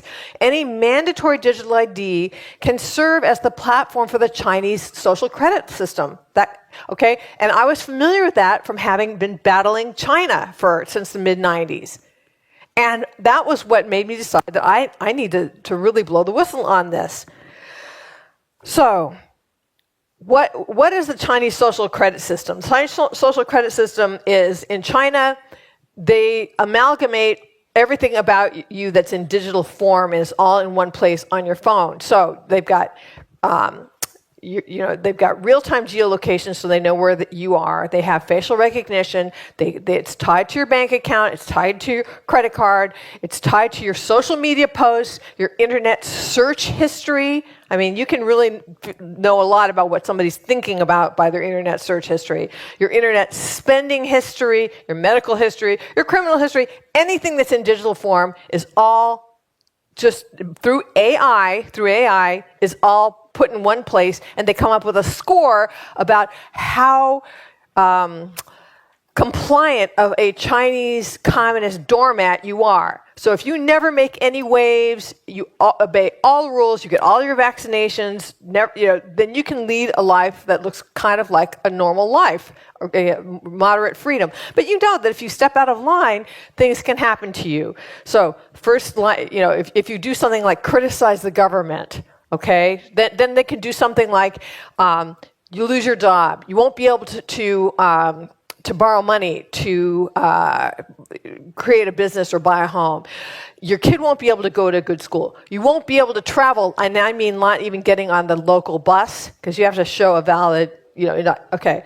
You keep it up, they will sever you from your credit cards and your bank accounts, and then you continue with it in China, and they will just disappear you, which means one day you are no more. You're never to be seen again. We do not obviously want that system to be able to be spread worldwide. But these digital IDs can form the basis for it, okay? The technological basis. I'm not saying that the people in power right now would use it this way, but you know what? People in the future in power, if they have this digital framework, could use it this way. Now, what I would like to do now is show the digital ID image. This is taken from the World Economic Forum website. And as you may know, Tedros Ghebreyesus, the current Director General of the World Health Organization, announced on June 5th, 2023, that he was launching the worldwide global health certification network. The EU Digital Identity Wallet is scheduled for a rollout by 2026. China has launched its national online identity authentication system. They launched it just in July of 2025. And in the United States, as I mentioned, we have mobile driver's license and digital IDs as well, that they are the real ID is what they're really pushing in the United States. And like I said, this is even under the Trump administration. And while I trust President Trump not to abuse this, we have no idea who's going to be elected after this, and it could be somebody who would want to abuse it. On this chart that comes from the World Economic Forum website, you will see that that you will need a digital ID for basically everything. To access health care, just even access health care and medical treatment. To open a bank account. To carry online financial transactions. You want to buy something from Amazon? You have to have a digital ID. To travel. To own a communications device, like a laptop or a cell phone. To shop online. To access social media platforms. You want to post on X, you have to have a digital ID. And then to pay your taxes, vote, and collect government benefits. So the point is that we need to stand against these digital IDs. Because in the wrong hands, they could be used to do the same thing as the China social credit system. And how will they accomplish this? What is the mechanism of ultimate control? I would argue that it is central bank digital currencies. And I have a great video from Augustine Carstens, who's the general manager of the Bank of International Settlement, from 2017 to June 2025, just a few months ago, in a 2020 speech at the International Monetary Fund. I actually have a transcript of what he said. All right, so I'm just going to read you the transcript of what he said. These are the words of Augustine Carstens, the general manager of the Bank of International Settlements. We tend to establish an equivalence with cash, and there is a huge difference there. For example, in cash today, we don't know, for example, who's using a $100 bill today. We don't know who's using a 1,000 peso bill today. Isn't that terrible? They don't know. Like if I pay for a cab, they're not going to know if I do it in cash. A key difference here is with the CBDC is that central banks will have absolute control on the rules and regulations that will determine the use of the expression of the money, of the central bank liability. And also, we will have the technology to enforce that. These two issues are extremely important, and that's what makes a huge difference with respect to what cash is. All right? So the goal here is to get everybody on a central bank digital currency so that the central bank will have absolute control over how or if or when you can spend that money. So what are the different things that they can do? They could say, for example, that you've used up your carbon credit, so you can't, buy a flight to a funeral or a wedding that you want to go to. They could say that, because there's some kind of a new pandemic, and you haven't been, or let's say they have 15-minute seats, that you can't use your credit card or your bank account more than 15 minutes away from your home.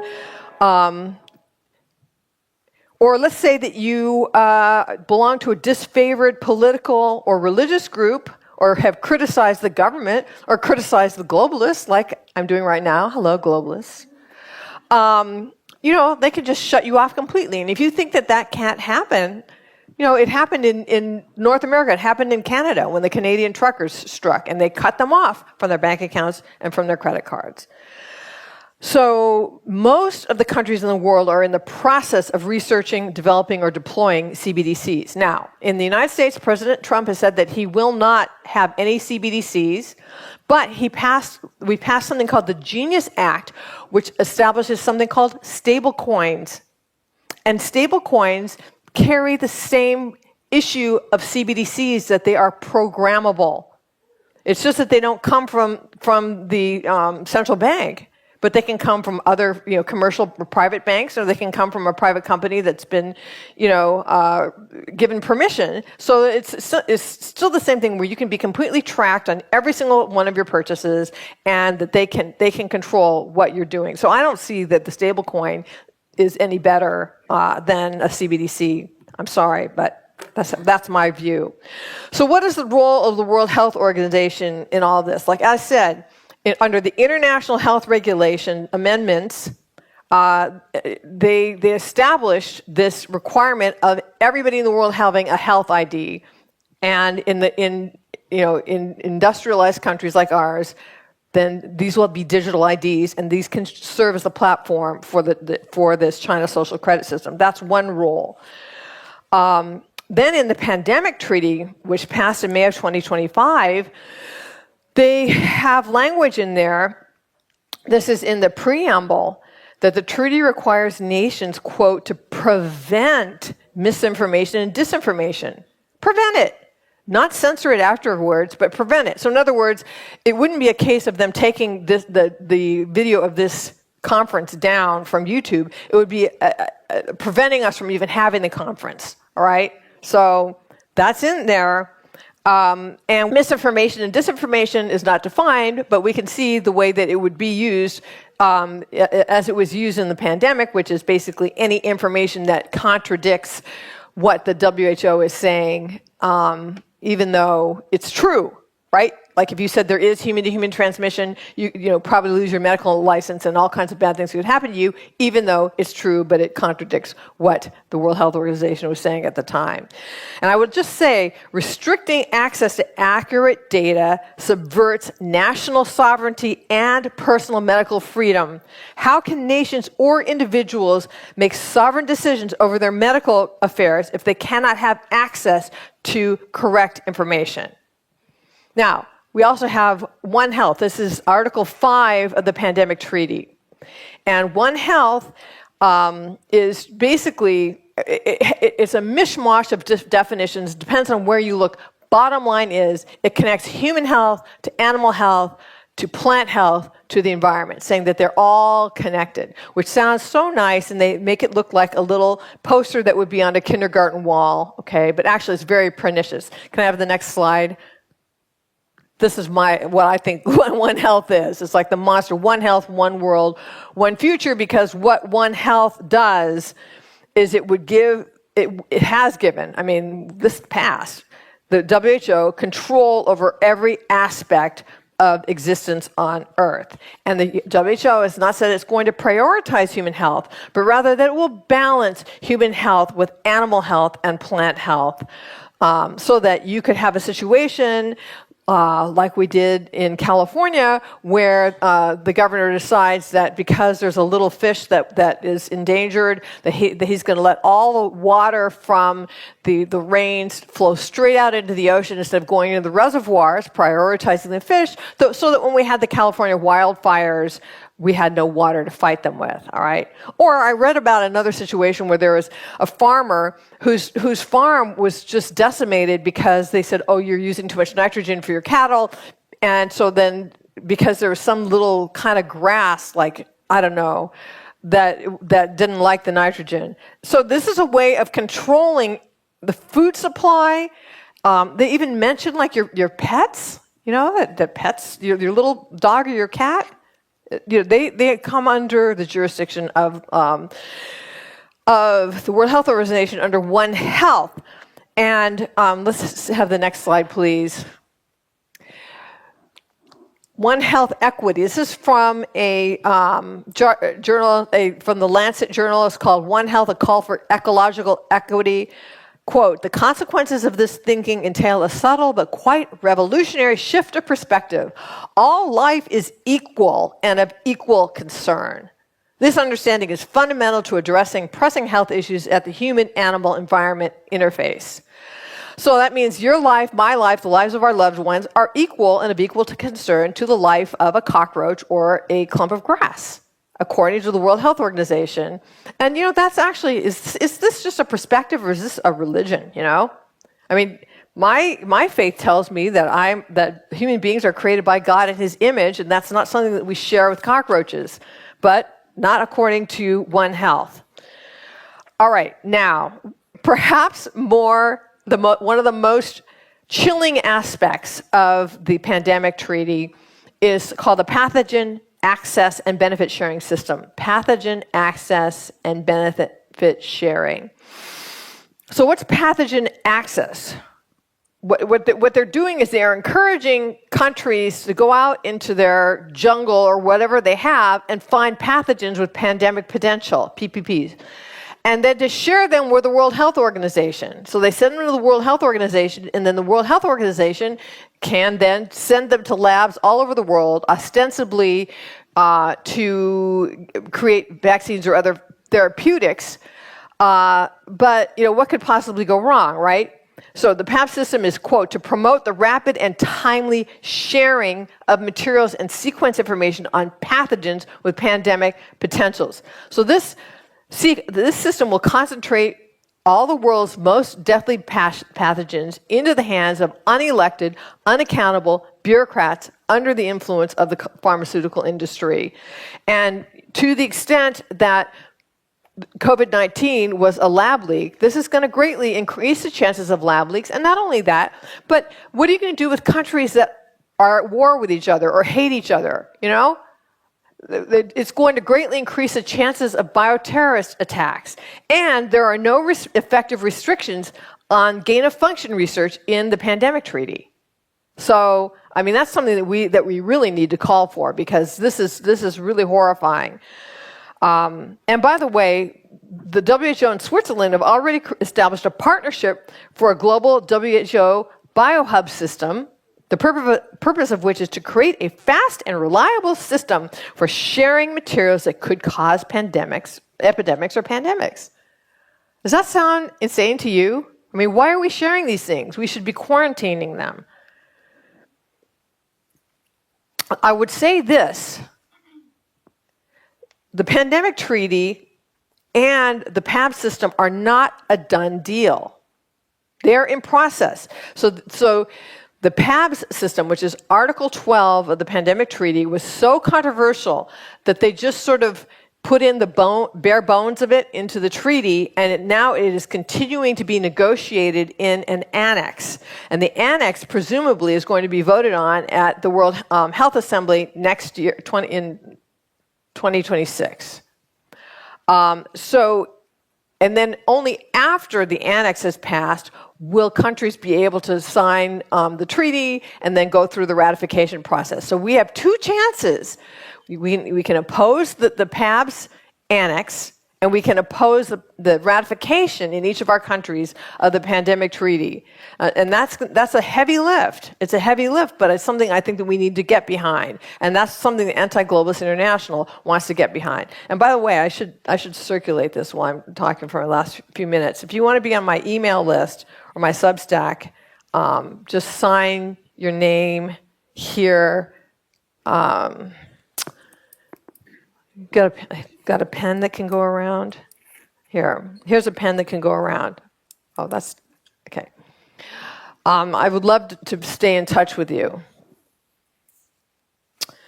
Okay, so with respect to the United Nations, my colleague Shabnam already spoke a lot about the, I guess you can do the next slide, complex global shocks.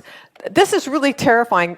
This passed in September of 2024, and no one was talking about it because everybody was so focused on the World Health Organization. Meanwhile, we've got the United Nations passing something called the Pact for the Future that has an emergency platform that will they were asking for it to operationalize automatically in the case of a complex global shock. And here are some of the shocks. So what that means is that the United Nations wants to call the shots if there's a major climatic event. So here we go with the climate change. So the World Health Organization has pandemic. They could basically establish a biotech surveillance police state through that. And then here's the United Nations doing it with complex global shocks. Okay, disruption to global flows of goods or people. So like a supply chain disruption, cyberspace or global digital connectivity, like if the grid goes down, if the internet goes down, a major event in outer space, so I guess if two galaxies collide, they can take over, and then an unforeseen black swan event, which is anything they forgot, okay? And so this is, so they're coming at it from us from two directions. You've got the World Health Organization focused on taking over through health, and you've got the United Nations focused on taking over through everything else, including health, because the World Health Organization is the medical arm or the health arm of the United Nations. And so much of this is, the United Nations and the World Economic Forum have a partnership, and you wonder how they can get away with this stuff. And the reason they can advance their agenda is because they have infiltrated governments. So I want to play this. I hope we can play this clip from Klaus Schwab, who's the former head of the World Health. 15-minute cities. Gosh, do I even have time to get into that? Where's Helen? How much more time do I have? 0? Is that what you're saying? 2 minutes? All right, can't get into 15-minute cities. And you know what? I'm not even going to get into Klaus Schwab. Let's not do Klaus Schwab. Okay, but I want to do... well, there he is. Well, can I have 4 minutes? Come on now, Helen. Okay, we're going to play Klaus Schwab.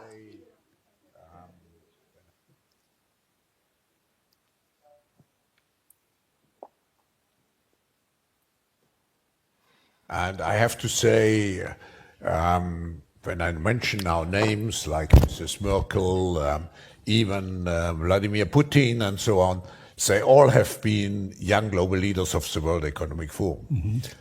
But what we are very proud of now is the young generation, like Prime Minister Trudeau, President of Argentina and so on, that we penetrate the cabinets. So yesterday I was at a reception for Prime Minister Trudeau, and I know that half of this cabinet, or even more half of this cabinet, are actually young global leaders of the World Economic Forum. And that's true in Argentina, too. Wow. Yeah. Sorry. That's true in Argentina as well. It's true in Argentina, and it's true in France now. I'm with the president, with a young global leader, but what is important for me? All right. This is how, I mean, the World Economic Forum is a major player in all of this. And all of it is going to be run through AI. Now, so many people think that AI is just great, but here's Larry Ellison, the head of Oracle, saying what his vision is of how society is going to be run by AI. Okay, play it, please. Oracle co-founder Larry Ellison predicts AI surveillance will be part of our everyday lives in the future. During a recent Oracle Q&A, Ellison said AI will soon play a major role in monitoring society through a vast network of interconnected cameras, including security systems, police body cams, and vehicle dash cams. Everyone would see it. Your body cams will be transmitting that. The police will be on their best behavior, because we're constantly recording, watching and recording everything that's going on. Citizens will be on their best behavior because we're constantly recording and reporting everything that's going on. Ellison's vision is for AI to analyze data from this network of cameras in real time in an attempt to prevent crime while also tracking and influencing public behavior for a safer society. However, the idea raises serious privacy concerns.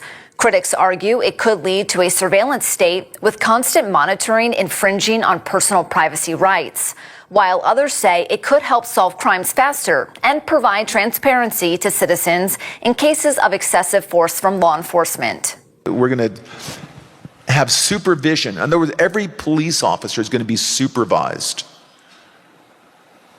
at all times. Ellison's proposal highlights a growing trend among tech giants to harness AI for societal influence, which may significantly reshape our lives in the coming years. For more unbiased updates. Okay, as soon as you get that, his vision is every one of us are going to be wearing a body cam at all times. Now, they didn't do the whole interview there.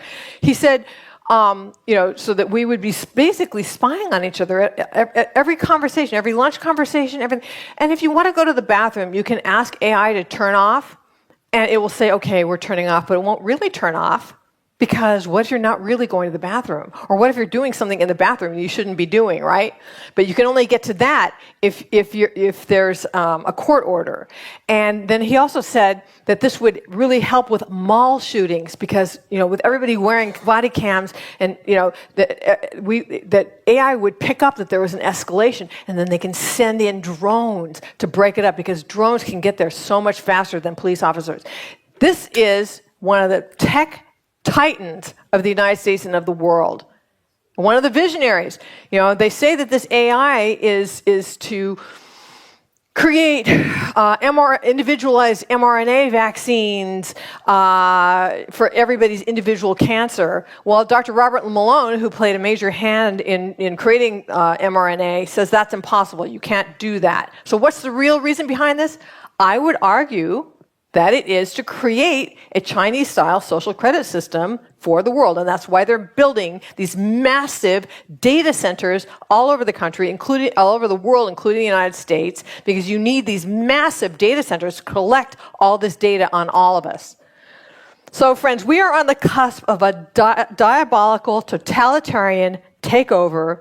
And if we are able to wake up enough people to resist the trap before it springs shut, then we may escape. But if not, we face the destruction of our national sovereignty, our personal medical freedom, our religious freedom, and possibly the destruction of Western civilization. So if we have any chance to escape, we need to escape and resist now. Thank you. Thank you, Reggie. And our next speaker is Alexandra Henrion-Caude. I hope, Alexandra, you are ready. So please, floor is yours. I will start immediately telling you that how happy I am to be here. I want to say a special thank to Hélène, who has been putting so much energy into this conference. I have to say I'm very much in admiration with what you do, with what you all did, because I know it's a collective effort. Thank you so much, all of you. And I also have to say that I was a bit, let's say, depressed or down lately, and it feels so warm to be together and to see you all.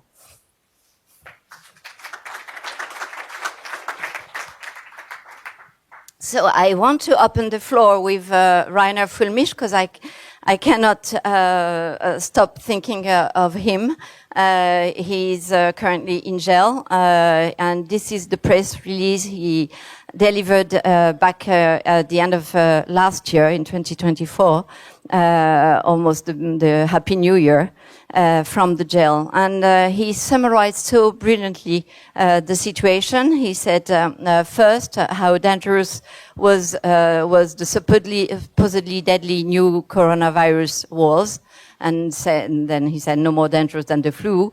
Then second, we wanted to know, what are the properties of the PCR test? Can it actually detect a coronavirus infection? And the answer is no, it cannot. And he got back to Drosten himself, explicitly stating that in a magazine in 2014. Third, we wanted to know, he says, how dangerous the measures taken, including, of course, lockdowns and so-called vaccines were. In reality, these were not vaccines, but genetic experiments, as I said, as an expert, and it makes me the opportunity to introduce myself. I am Alexandra Henry on code, and I've worked for the French government in the sense that I'm a researcher for a director of research of the French NIH, from which I retired. And of course, these injections were really dangerous, and so I will go and dedicate. Do I have the control? Or okay. And so I want to dedicate as well to someone I didn't know yesterday, the presentation, because so this is Edward Profitlich. And so it's my way of saying thank you to the Estonian, because he said something. So he died as a martyr from the communist, and he was German. But then he came to Estonia, and he basically gave his. He became Estonian by the blood he gave. And I find this statement very beautiful, because this is pretty much what I find with you all, is that we are all engaged so much into fighting this injustice, these destructors, that it is very powerful to see that previous people have done the same, and they go all the way. So that's so very quickly.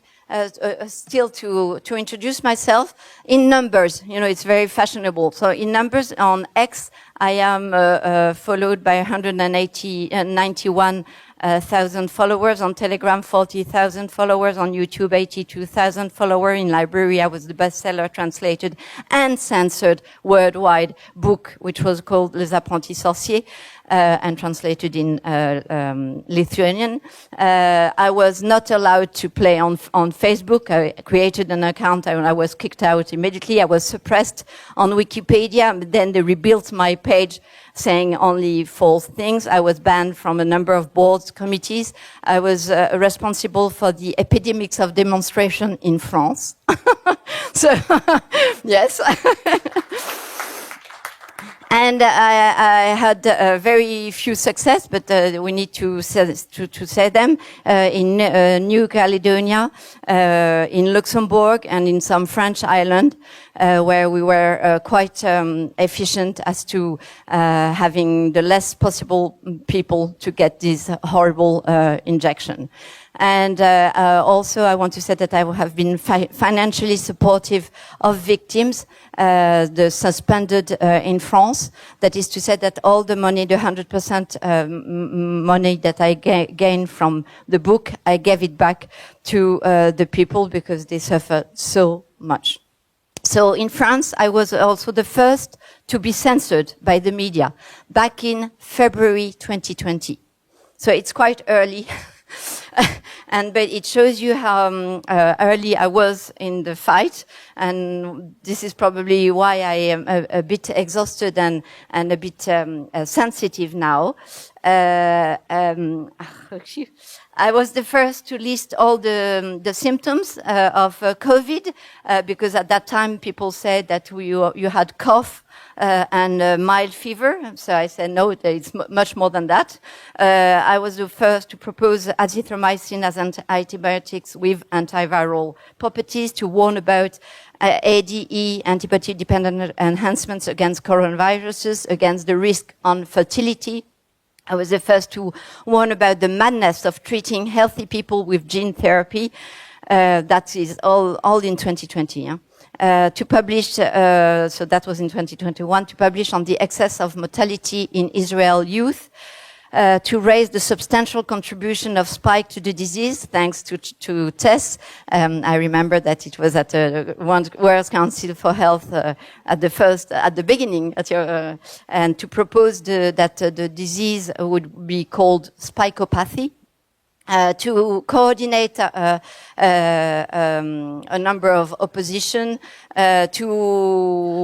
yeah, that's it. You know, and then of course it has been a long journey. I want to also to say, why did I choose that topic? It's pretty much complementary to Shannon. We have learned a lot from what we've lived, and there is a huge instability at the moment. We all know it. We are all aware of it, and so I present this only if you contribute. That is to say, I will need your reaction. I will need your input. We have to think it together. And this is pretty much tailored not only for us, but as well as for people who did not understand anything to start with the COVID vaccine and everything. And we need to help them, because if we don't help them, to go back to Reggie's presentation, how are we going to manage? How are we going to block this invading our lives? Can I? Okay. Oh, cool. Thank you. So our crisis planned? Oh no, this is way too conspirationist to say that they are planned. No, they are just prepared. I hope that you like the subtlety that no, they are not planned, they are prepared. So what is prepared is at the moment, until November, they are playing this big game, preparing for a next a pandemic. It's a health exercise, that's they call it. In France, they have been publishing a terrible paper in the mainstream media, like Shannon said, about saying that we may expect between 100,000 and 500,000, meaning 500,000, of injured people from war by the end, by 2026. So, yes, this is quite interesting, isn't it? And so, because they are so bad, those people, this is the letter that was sent to the hospitals by our government, that they should expect as much as 100,000 to 500,000 injured people between 10 to 180 days. Those people are really very precise. It's always... Yeah, and but then the other mainstream media, they took over this this letter, and instead of saying 100,000, 500,000, they said 10,000, 50,000. It's a little bit about the end thing. It's like they don't really care. Maybe it's by 10 the factor, but that's okay. No big deal between 500,000 and 50,000. This is how much terrible all these journalists are, and this government. So yes, 500,000 injured, they say, by 2026, within little time. They claim it's a war and social movements. Also, of course, in those very serious people, In fact, it's this shows you how this CDC was so into the science, because they tell you that you should get prepared to a zombie pandemic. You know. Next, please. So, in regards to what is going on in the UK, they all received a little text on their mobile saying that the government was playing emergency alert. And I looked at those wireless emergency alerts to understand. So, previously they were known as commercial mobile alert system, follow the money. And prior to that, they were called personal localized alerting network. Obviously a tracker. And sometimes it may happen, you have false alarm. For instance, on Wikipedia they were saying, sometimes they announce that there is a missile, there is none, a tornado, but there was not. And sometimes they would evacuate enormous, big places like Los Angeles County. But in fact, we just needed a little 1,000-acre of people acre to be evacuated. And sometimes as well, they get testing errors, so the target errors. So instead of sending their emergency alerts to the right person, they send it to the TV stations. So next one, please. So the scams are continuously being tested on us. Even though sometimes they apologize or almost apologize, and they said, yes, that we agree that we have put a big effort into frightening everyone, but then they go back to their business as usual with the worst, deadliest cave that could cause next pandemic. So those scams, thank you. It is very interesting because there are many papers that are published in the literature, scientific literature. I took a number of them. So they are called like misinformation and public health messaging in the early stages of the monkeypox outbreak, mapping the Twitter narrative with deep learning. What those kind of articles, and there are really many of them, show is that the reaction of tests, my reaction, all our reaction are being scrutinized by those people to see how we react when they throw a little bone saying Marburg or monkeypox, and how are they going to react. So we always have to understand that we are being watched. And this is the kind of results they come up with. So they talk about immunizing the people. If you want to immunize the people against the misinformation, about 20%, this is the ratio that they think is likely to revert to a normal level of communication. And these strategies are being explored to fight the fake news by a number of agents. So for instance, in this article, each agent had a list of other agents that they might share information with, typically 80 to 230 members of the bubble. And they would send 140 times per hour messages. So they are really organized. And when you go on Twitter and you hope that you have any kind of impact because you have, like me, 190,000 followers, forget about it, because this is what is behind you and the whole system. Thank you. So now the toolkit. First of all, we need to block all the fear promoters. And this is the way we do in France. We hook the guy. We don't harm them. Huh? We just get rid of the fear promoters. Next. So this is the guy that is now hooked in his tree. And this is in this example, it's Mario Draghi. On July 2021, to Reuters, he says, calls for people not to get vaccinated is a call for people to die. If you don't vaccinate, you get sick, you die, or you let other people die. Can you believe how aggressive that kind of people are? And they are our prime ministers, and you name it, you have it. Emmanuel Macron, Angela Merkel, Joe Biden, Vladimir Putin, they all said that kind of sentences, terrible. So just to threat us, over 1 million articles on the epidemic had been published between March and May 2020 in the French press.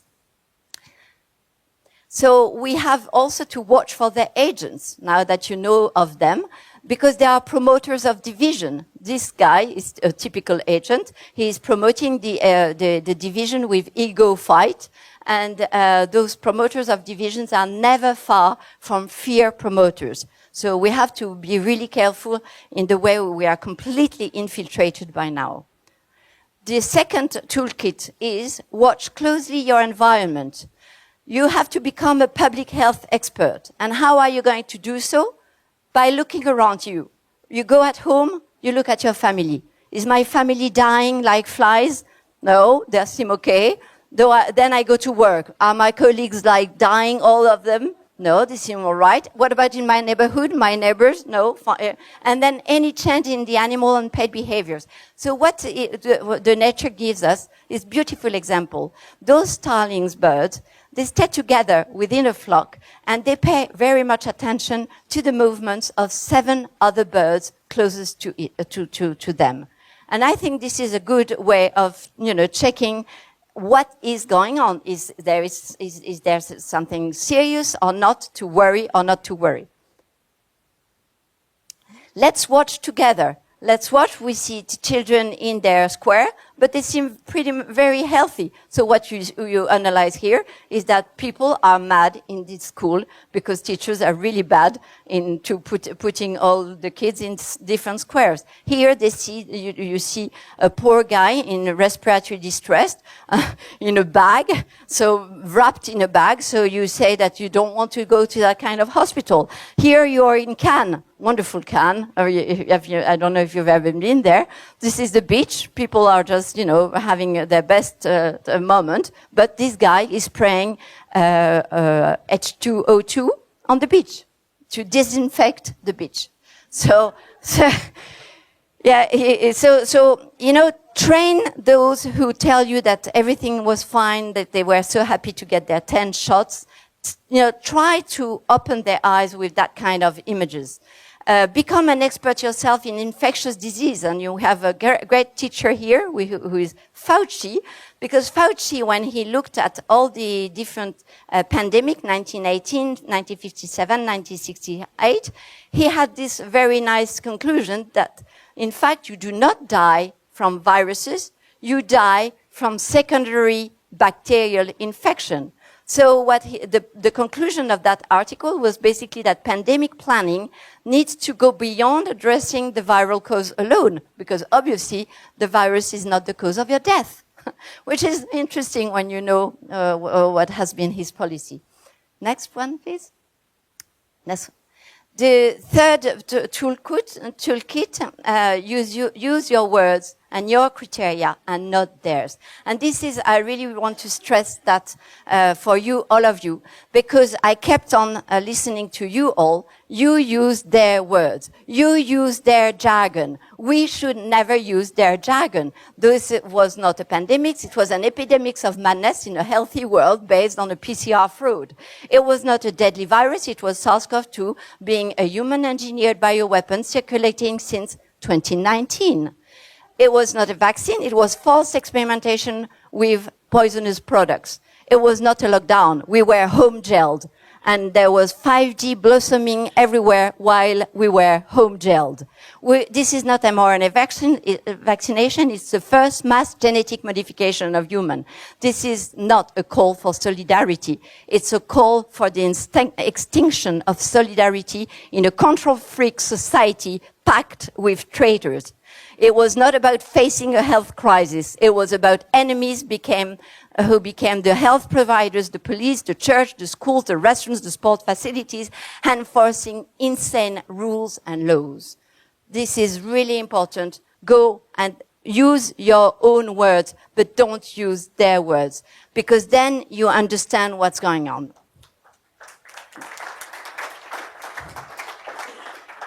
Fourth, so there will be 7 points, don't worry.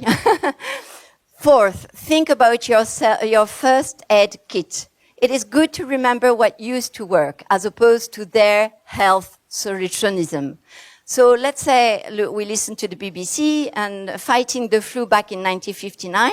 It is so interesting to listen to those people. They would take vitamin C, lemon barley, whiskey, boiled water, Spanish onions, brown sugar, vinegar, whiskey again. That sounds good, like having a flu. Hot rum, punch with a jolly good sweat. So what it is that they were putting a lot of enforcement onto sweating, onto getting your temperature high and sweating. This has completely disappeared in the way we treat patients at the moment. And so in my institute in Mauritius, that's what we do, is we keep on looking few solutions that are easy to reach for everyone, that you don't need to buy from any one of us. And those are like vitamin D, C, moringa, bartemisia, licorice, ravinsara, curcumin, lactoferrin, propolis. All these are fantastic and they are only part of all these ingredients that we find amazing antibacterial, antiviral, anti-cancer. And you don't need to stick to your ivermectin like, oh, I don't have ivermectin, I'm going to die. No, you're not going to die. There are many solutions, and that's the good thing about my presentation, is that you get to learn that there is also this honeysuckle tea that's from the Chinese medicine, and it's actually fantastic against different viruses or like different conditions, influenza, enterovirus, varicella, dengue, and COVID. And we even know the way those kind of herbal tea work. They work through my specialty, which are the microRNAs. So it's very interesting because it's not all recipe grandmother stuff. It's known stuff. Thank you. Please. And I want to stress again to your attention that basically in COVID, almost all drugs were efficient, but paracetamol. The only one that, that would increase the risk were really paracetamol and PPIs, and all the other ones, they all worked. So that is to say that you don't need to stick again to HCQ and whatever, because early in 2021, we already knew that, Nigella sativa worked, melatonin worked, and, all these molecules worked. So basically, treat yourself if you are sick. Take any drugs that you have at home. Number 5, define what is non-negotiable. Non-negotiable is no compromise on those intrusions into your body. Typically, of course, the injection of but also this PCR test that they wanted to take annually.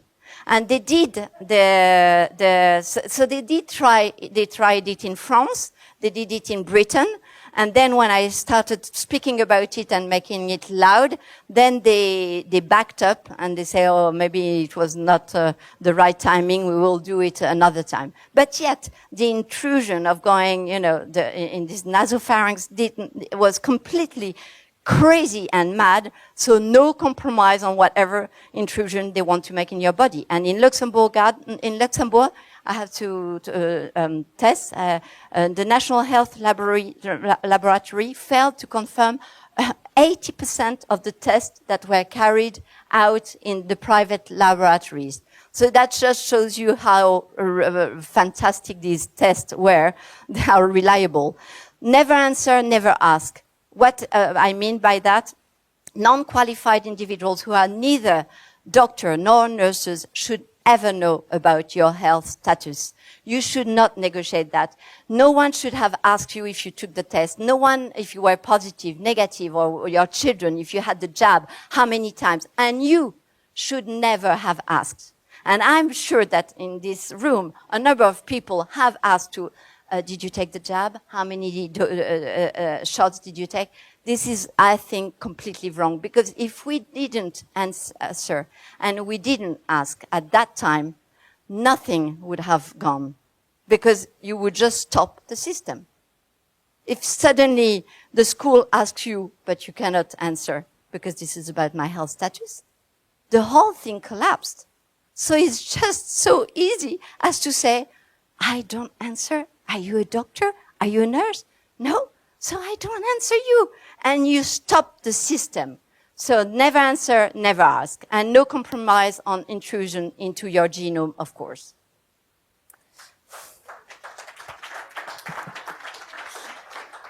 Reboot your immune system. It's important as well.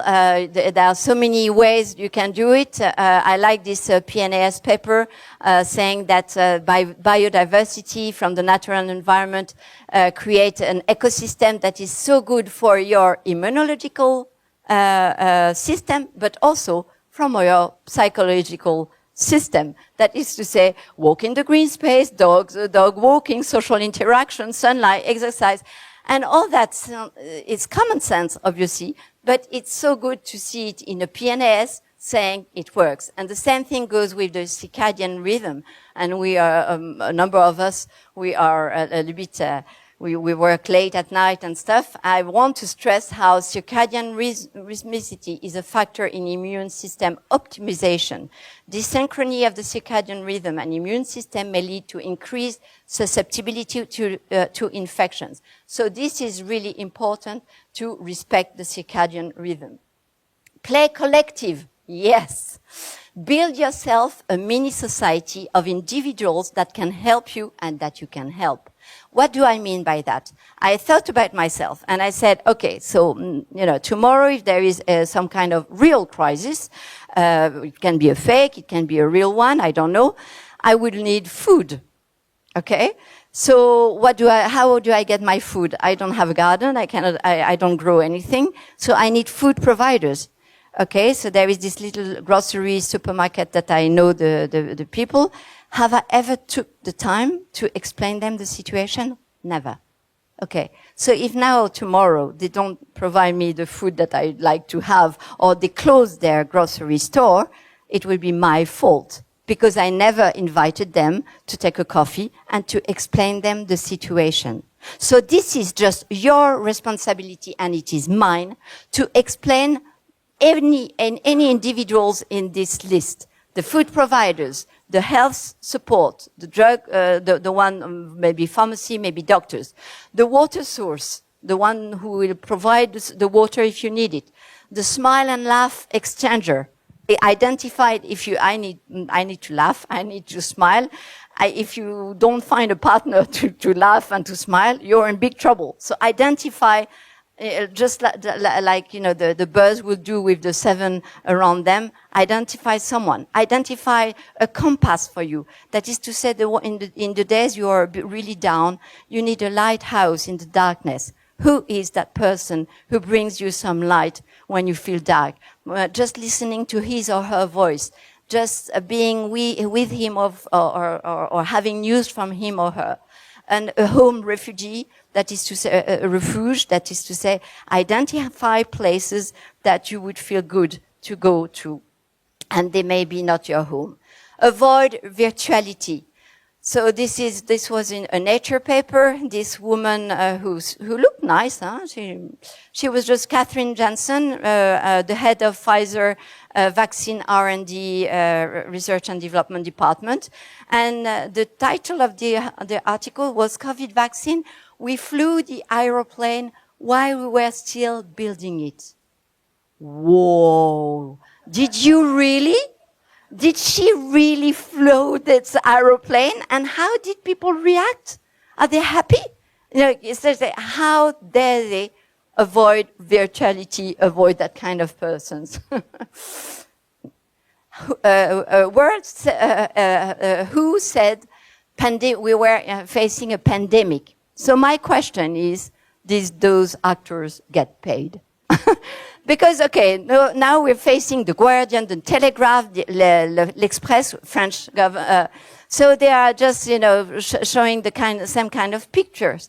And so when you look at this picture, you should not say, oh, this is rubbish, they want to scare me. No, look at them. Now we have a number of hypotheses that could be compatible with simultaneous people falling dead in the street. One would be nuclear bombing, but it doesn't seem that there was a nuclear bomb here.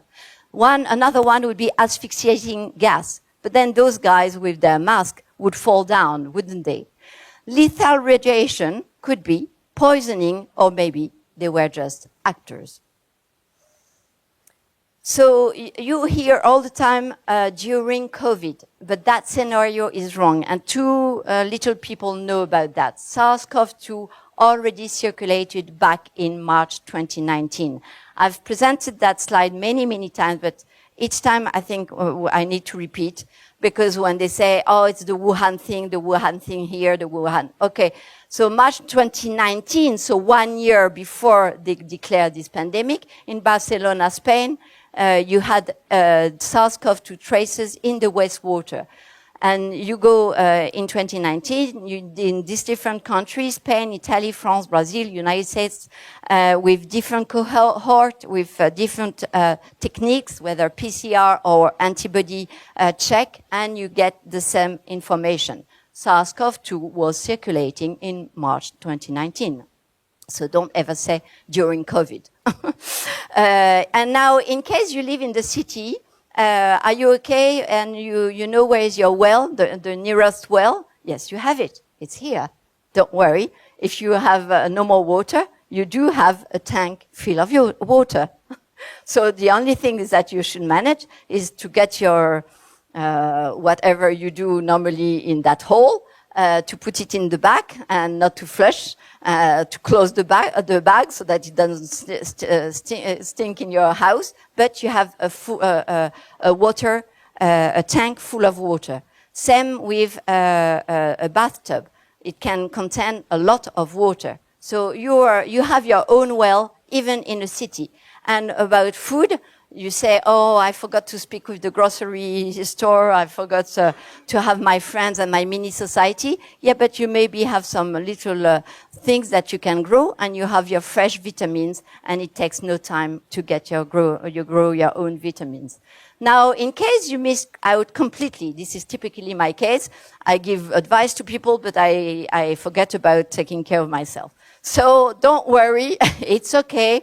We can always drive fast. And dry fasting physiology is amazing and has a lot of properties. So let's say I cease drinking and I cease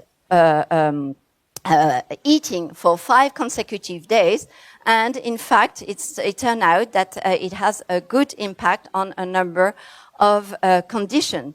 And even for the diabetic person, they were very interested in 2025 to see the results, and they say that it could be a therapeutic approach for obesity and different type 2 diabetes and other metabolic diseases.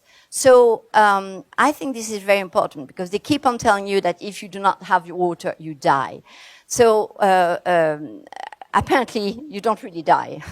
And you can be safe for 5 days. The only thing important, you can even dry fast longer. But the thing that seems to be really important is when you start eating again, be very, very slow. Very slow, like only little vegetables, water, and slowly. So basically, the time that you've been fasting, you should almost double the time you take to get back to normal food. And don't do that if you want to waste weight. It's not a good way, because you recover the weight you just lost. And in case you in case you really missed everything, and on top of that you were at the wrong place, at the wrong moment, it can still be okay. And they don't want you to know probably that in Hiroshima, in Nagasaki, the day that the bombing took place, we are on August the 6th, you had 4 priests wandering in the street, like in the middle of nowhere. But yet they were followed all their lives, and yet not only did they survive, they were here in the time of the bombing, and the same happened in Nagasaki. They were just doing their rosary, so you were not supposed to know because otherwise you wouldn't even you would start even not fearing nuclear bombing. So I figured out that it could be useful in your toolkit to know that these priests never had any sort of cancer or consequences from the radiation, neither in Hiroshima nor in Nagasaki. So there is a conference I gave in 2018 on our senses, and I love senses. Senses are fantastic. They touching, smelling, is just they empower you to your own life. And I prompt you to watch that TEDx, because I got really attacked for this as well, about the treasure box of unexplored senses, because it just makes you realize how wealthy we all are just by being who we are. So now I will quickly recover all So if you are afraid that the sky is about to fall on our heads, like we French people pretend to be, fear not. You may be David against Goliath. Goliath may look really awful, but yet you know that David wins at the end. And get rid of those who scare you.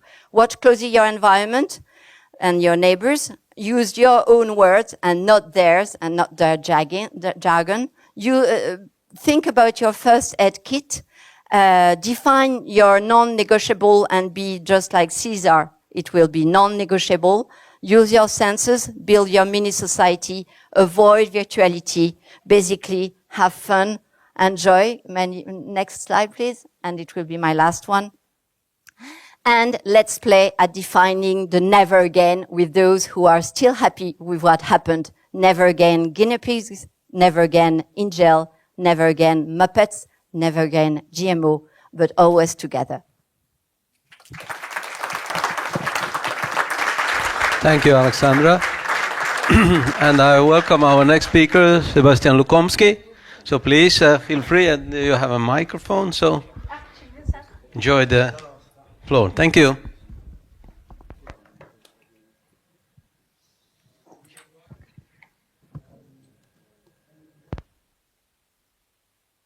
Grateful for the invitation to speak at this conference for health and human rights. I'd like to extend my thanks also to Helen and all the organizers.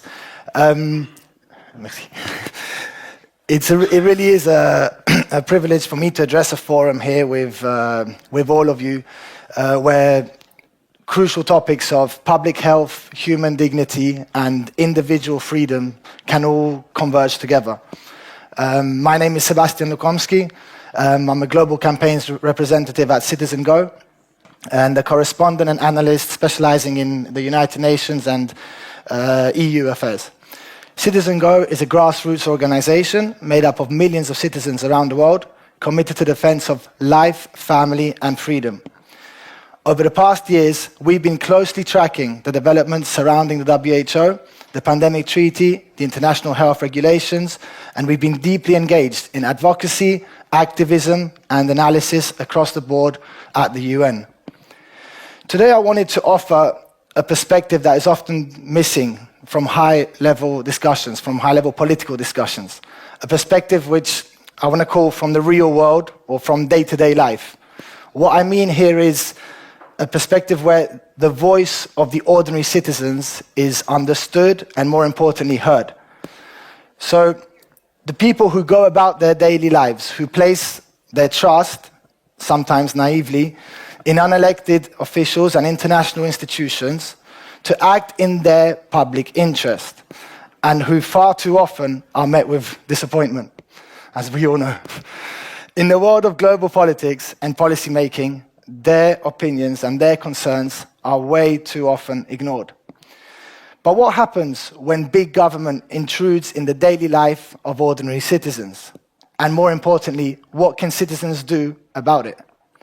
Well, what we've witnessed over the past years at Citizen Go is the rise of a movement, proud of the community it's become, and proud of the influence it's enjoyed in global negotiations that are often thought to be untouchable.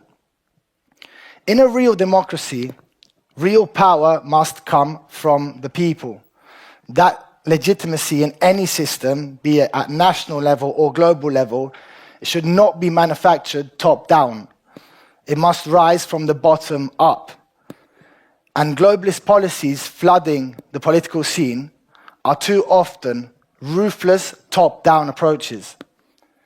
But really, policy that is good for the people or that is for the good of the people, be it through public health, social development, or whatever it may be, should be from the grassroots up. So that's where the real world perspective begins, and that's where it must return. Now, during the COVID-19 outbreak, or there are different terminologies being used during this conference, but it's late in the afternoon, I'm going to go with outbreak. So during the COVID-19 outbreak, governments and global institutions, they rushed into sweeping policies, many of which caused more harm than good.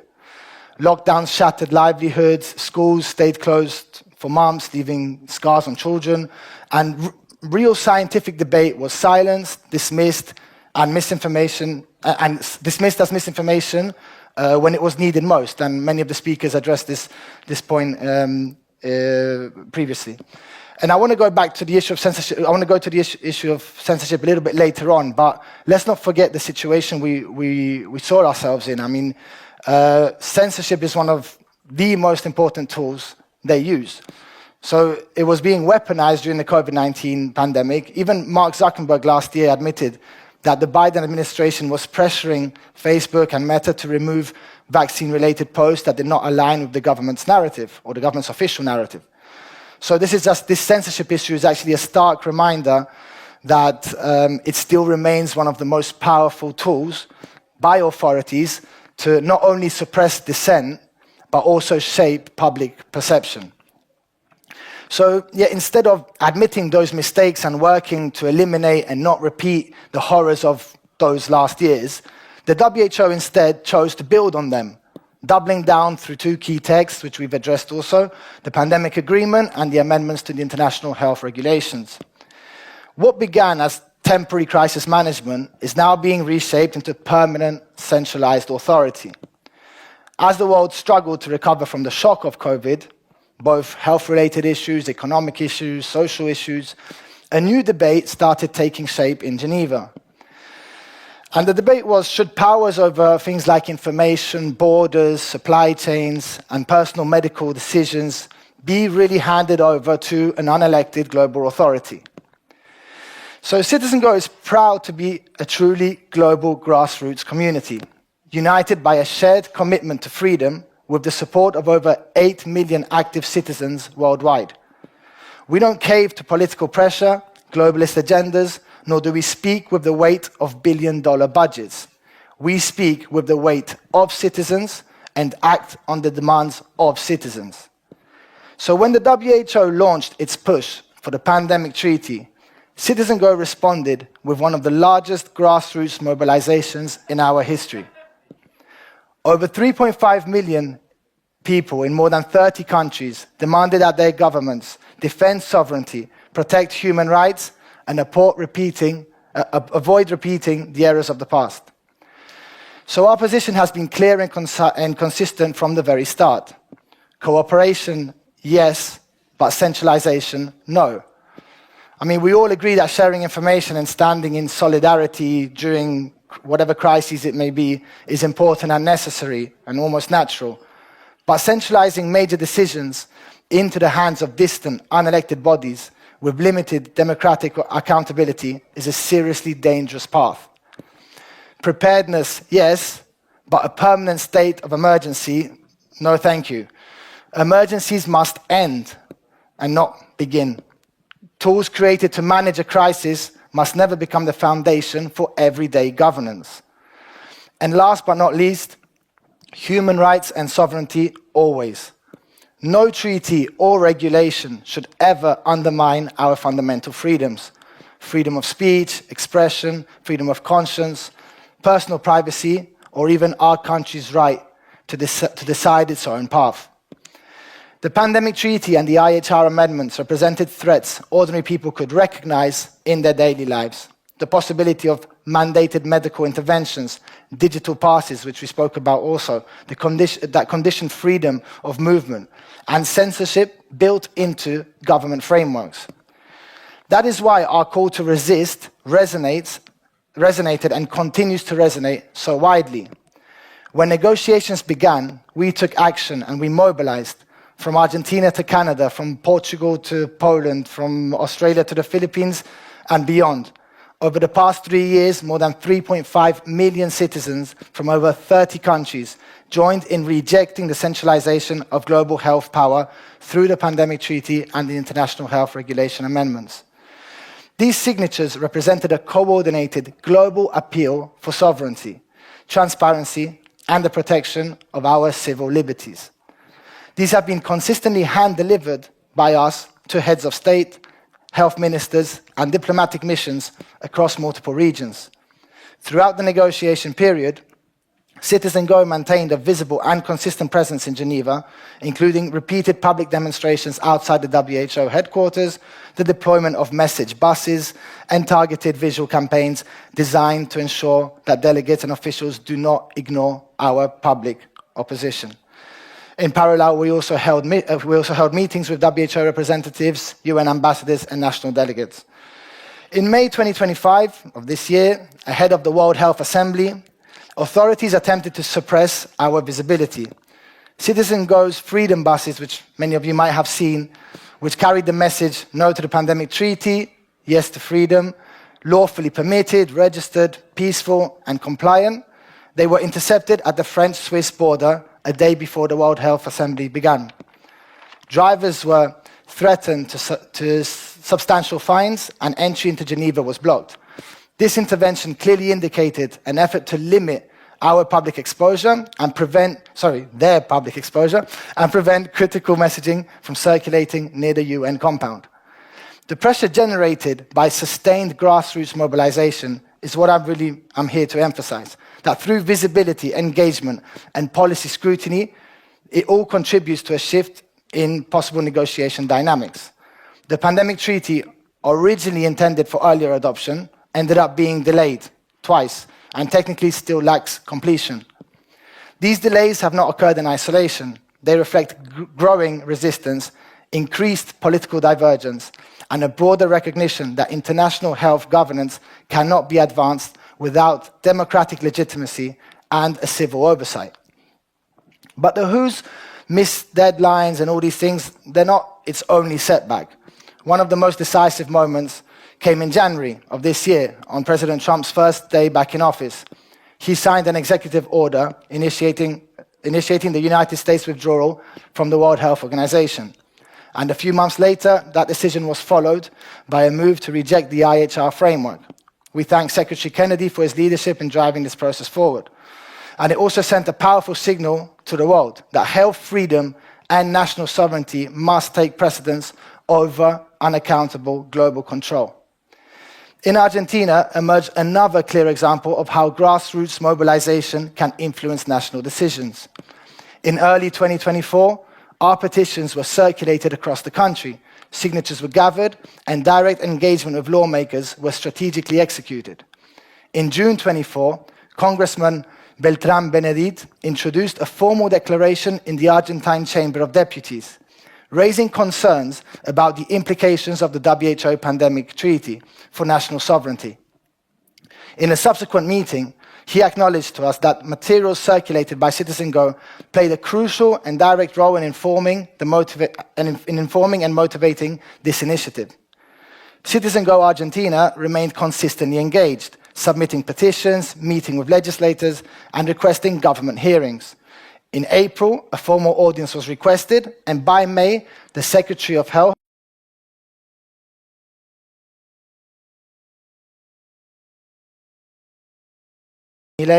issued a decree to withdraw from the WHO, while reaffirming Argentina's firm opposition to both the Pandemic Treaty and the International Health Regulation amendments. So this is just one example of how Citizen Go has worked to ensure the voice of the citizens is amplified and helping push one of the most decisive national rejections of the WHO process. Because when citizens are informed, mobilized, and organized, they can generate real and measurable political impact. Through sustained grassroots pressure, what once may have seemed distant or predetermined can directly influence and shape decisions at the highest level. But these gains are only the beginning. As we know, the WHO's ambitions remain unchanged. The pandemic treaty continues, like a car with no driver, propelled not only by a globalist vision of centralized control, but also by the interest of a multi-billion-dollar pharmaceutical lobby, eager to institutionalize its influence and, of course, to cash in. Whether under the banner of health, climate, finance, or digital policy, the mechanisms of supranational overreach are really expanding fast. If we stop now, we're surrendering ground. The lesson is clear. Pressure works, but only if we keep building it. Beyond health, new threats to freedom are advancing rapidly, and some were touched upon as well earlier on, demanding not only our full attention, but our urgent awakening. And once again, the same patterns repeat themselves. Centralization, censorship, and coercion, echoing across new arenas of global policy. The fight to preserve the fundamental freedoms that ordinary citizens once assumed guaranteed has really intensified, and we're experiencing this on a day-to-day basis. A growing globalist agenda now threatens not only health sovereignty, but things like economic liberty, digital privacy, national self-determination, and the right to speak freely. Within the European Central Bank, the digital euro is advancing rapidly. While presented as a neutral innovation in payment infrastructure, really, it lays the foundation for an unprecedented state oversight over personal finance, which Reggie as well touched upon really well about that. I think that's crucial to understand that it's creating it's putting in place the mechanism for behavioral enforcement, and even in the context of an eventual social credit system or something close to the kind. And lastly, it creates a prerequisite for the eventual elimination of physical cash, and with it, financial privacy and freedom. At the same time, the EU is advancing the chat control law.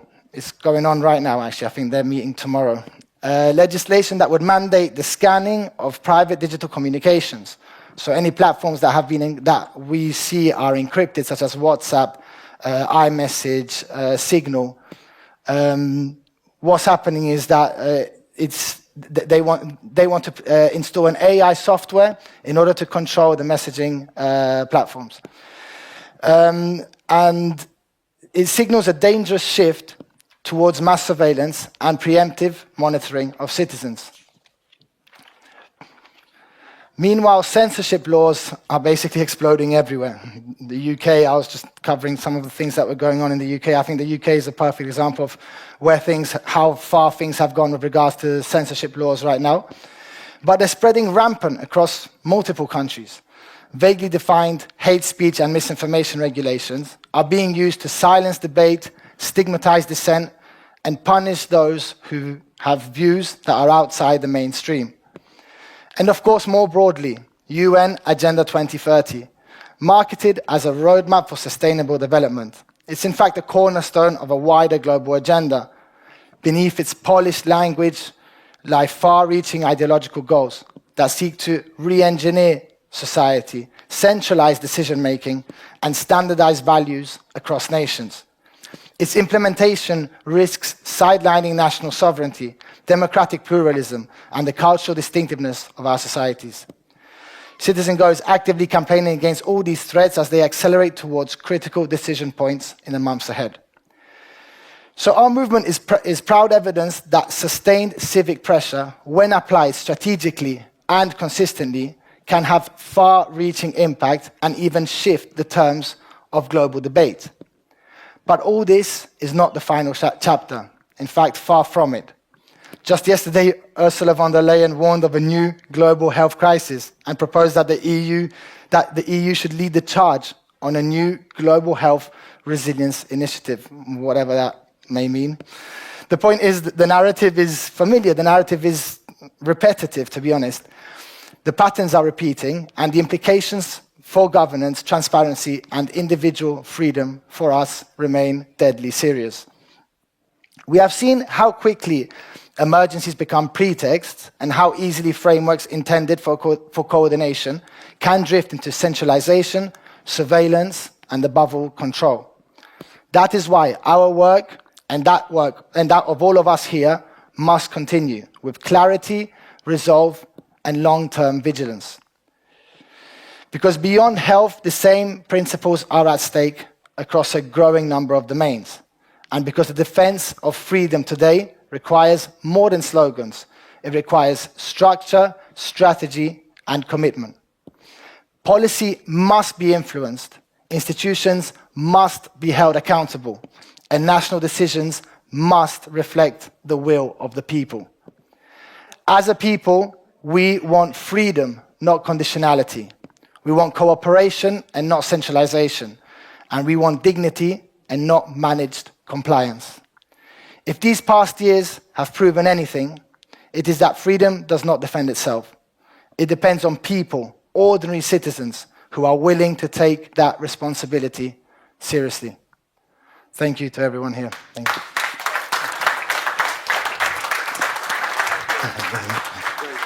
Thank you. So thank you, Sebastian. And now I will kindly ask all speakers in front of the here. We put some chairs.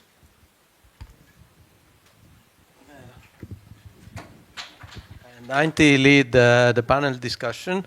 I will hand over the microphone.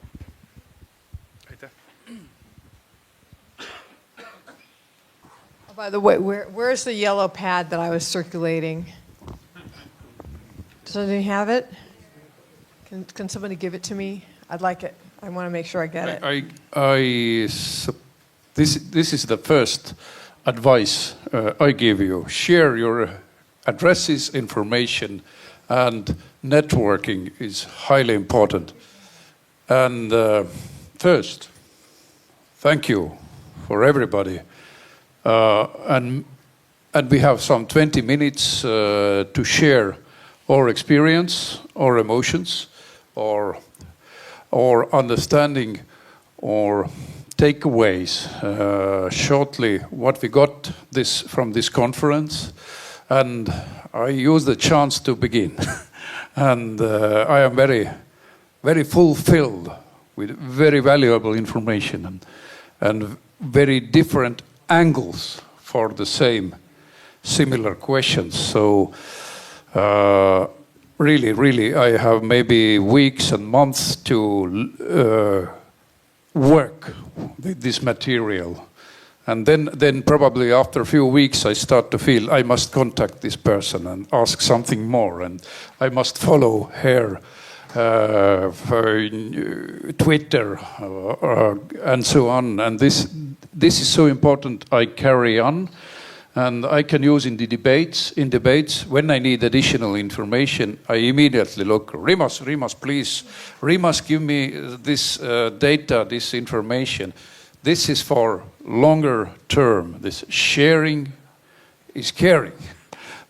And please, who has microphone? Varro, you have? You can. Yes, please give it. I mentioned Rimas. Please, Rimas, can you give your takeaway? Yeah, thank you, Antti, so much for giving floor for you and for organizing this conference, for caring of it, with all difficulties. Yeah, we were all the time aware about that and surprised. But what is special in this conference? I think people have spoken frankly. It doesn't happen often. If you see speeches in Parliament, they always consider what will happen if I tell that, what will happen if I tell that. So I would say that despite there is no requirement of masks anymore, but still most of people are with masks and largely resembling Soviet Union, as you have emphasized in your speech. So thanks, Antti. Please give next. Thanks very much. I want to reiterate what a wonderful conference it is, and will continue tomorrow. And just thank you for the opportunity to speak. What I really feel is we've heard a lot of really scary things today, and I think many people might be feeling overwhelmed with the information that they've heard and received, and wondering, where to go from here. But I just want to say, we're at a turning point. I think we've all realized that the civilization that's, going headlong into the abyss of technology is collapsing. It's falling around. It's really, we've come to the end of a civilization, and we're birthing a new one, which is more nature-based and spiritual, and where we remember who we are. We seem to have been complicit in the past through our ignorance and disengagement, and we've just handed over the controls and the reins to those that really want the power. So I think now we realize we've got to take back our power, remember who we are. We're courageous, we're spirited, and we're all the same. We care deeply about our humanness, and we want to hang on to it, and develop it. So what we have, and I'd like to put to you, is an opportunity, and an opportunity to start again. And lastly, I just want to say, you might think, you might be tempted just to put your head in the sand and say, well, it's all too much, I can't. But we cannot comply our way out of tyranny. And we cannot react our way out of tyranny. We can't get cross every time, be on the social media and get cross and, shout at the politicians or whatever. We have to create our way out of tyranny.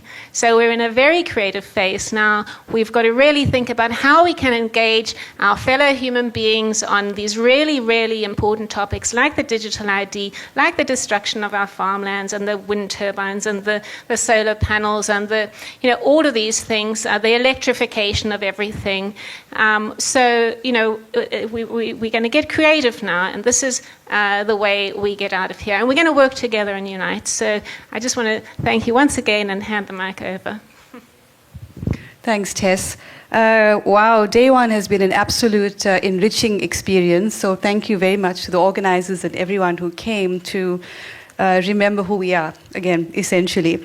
A couple of things I want to say. One is that you might not know, Africa did relatively well over the COVID-19 operation, right?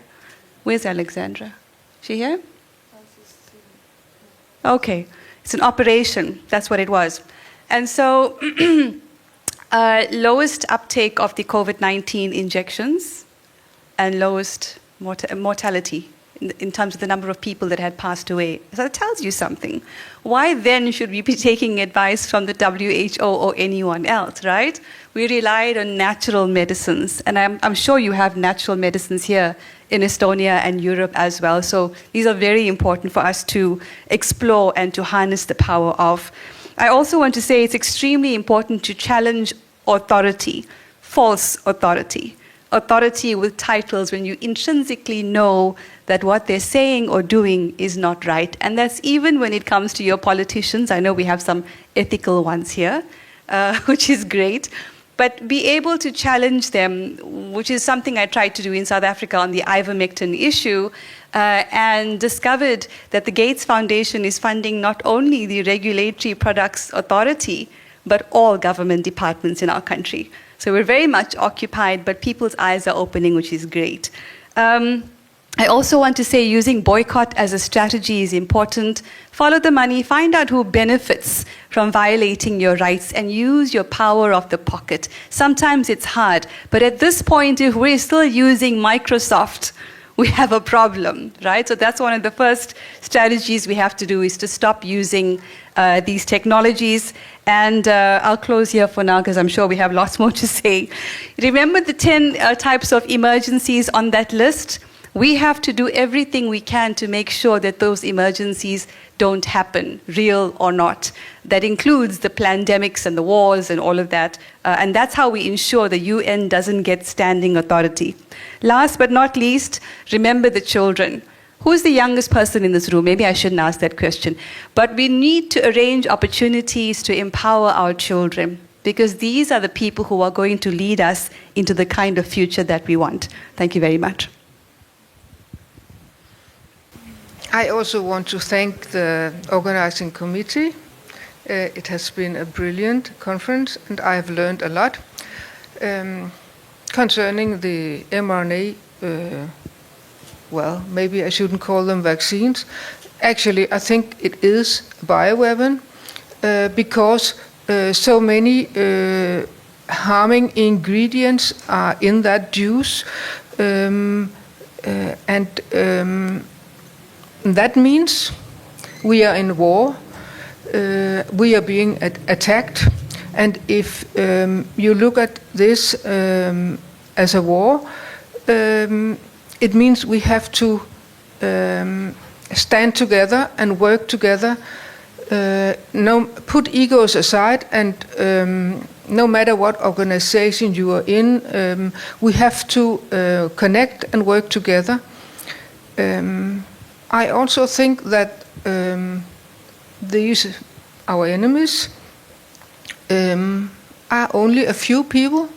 I have been researching the homepages of these globalist organizations, and it is the same way they are phrasing and wording what they say. It's like they actually take some of the sentences and swap them around when you go to another page.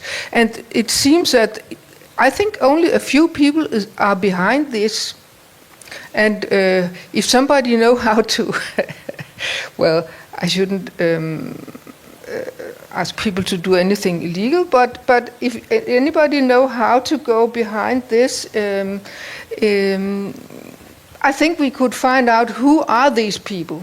And the moment we know who they are, they will be very weak. Well, but anyway, I think we should work together as much as we can and organize, and I think we will win.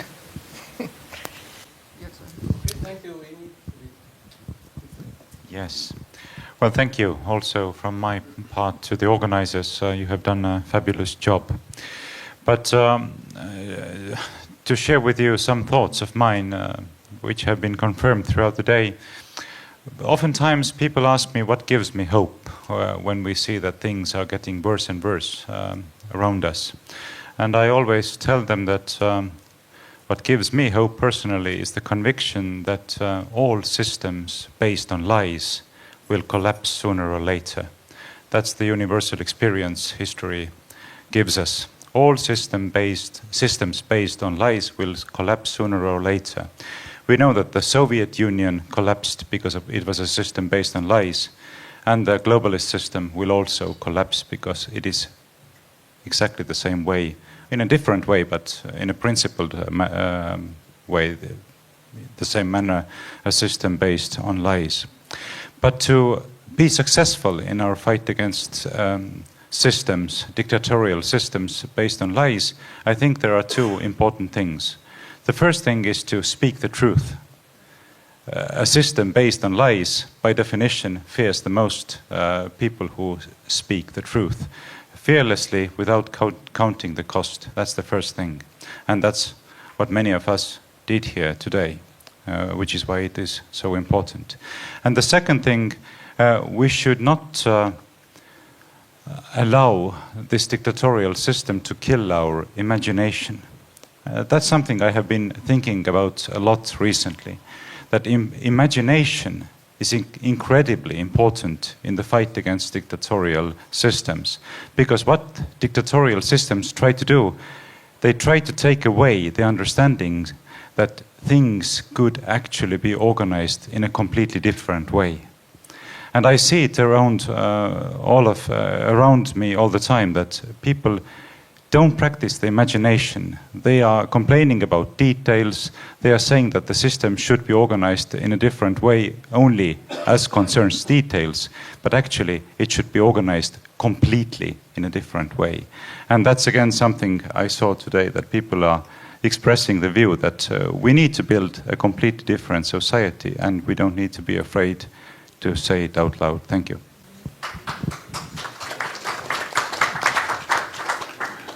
I have to say I'm a bit jealous of the Estonian situation. You have a party in the parliament who knows how things are, what is true and what is not.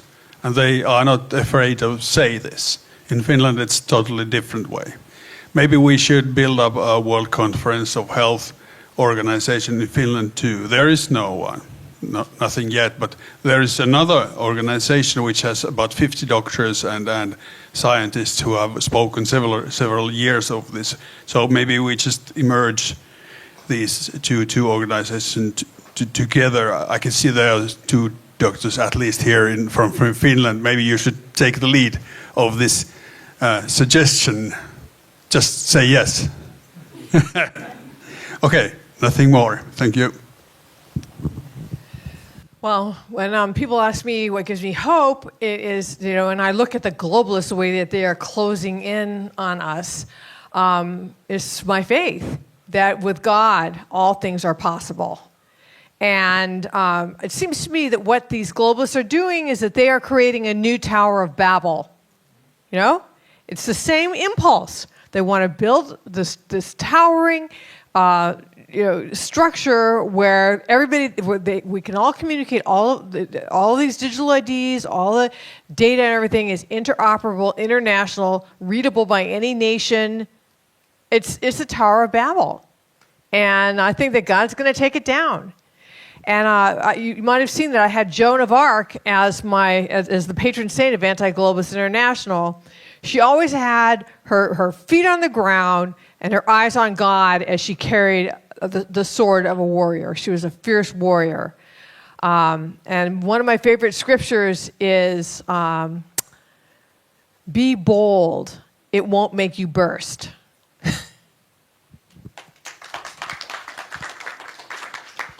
Okay, I have 2 take-home messages. We shall overcome. That's the first one. We will win this, we just have to be calm and continue to spread the message. And the second message, take-home message: nobody is a victim. And everyone could control his or her life. If you live your life genuinely healthy, in a healthy way, if you sleep well, if you have a good nutrition, and you have to add minerals and vitamins, of course, if you exercise continuously every day, if you have lots of friends in lots of groups, because we are social creatures, and if you are an agent in your own life, that means that you have a power of what you are doing, what you are working with, what you are studying. Those 5 things, if you scan them, then and you live really healthy, then you probably will be at least 90 years old. If you don't die in some kind of accident, you will not die of any infection disease. So every man on earth has the opportunity, has to control his own life, and no human being or you should never ever think that you are a victim.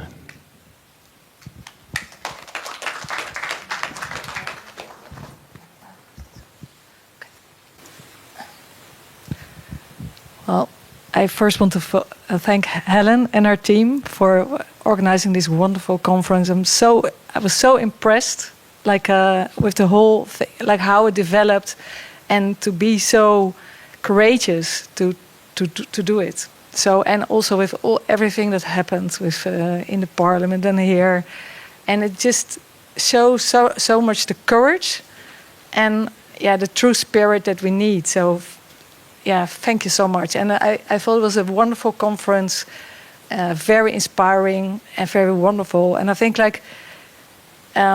we have nothing to fear, because if we're honest and courageous, people are like mirrors. So we look at each other, and so it's like a virus. So if everybody starts speaking the truth and becoming courageous, then everybody will become courageous. And this is how it works. It really does. It's like a miracle. And it's a spiritual war. And the great news is that we will win this war. This is my total conviction. And we don't know when. And it's also important to not look too far ahead and just look at today. And today I see a room full of wonderful people, very true, honest. And I'm really thankful.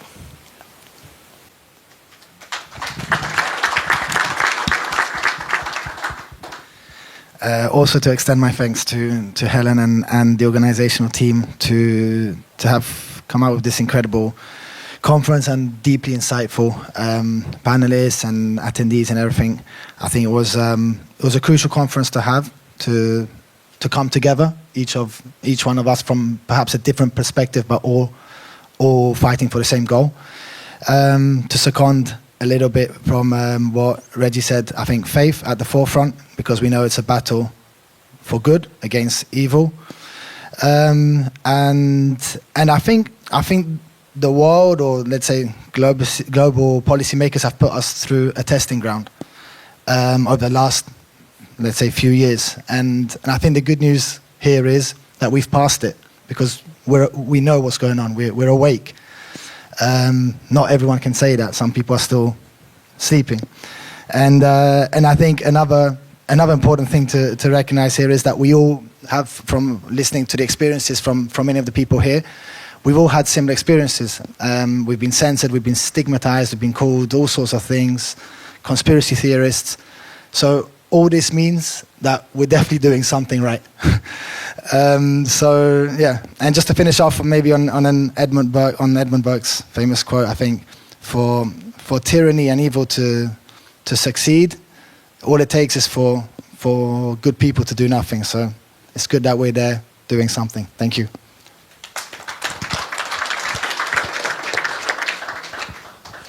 So I said to connect to your senses and to listen to my TEDx conference. And I should add that if you do not remember the 7 points that I brought up in my conference, then just remember that against madness, you have to connect to your heart. There is your treasure that opens you to one another, even to your enemies. Thank you, Alexandra. And my thoughts is that we see how pure evil acting,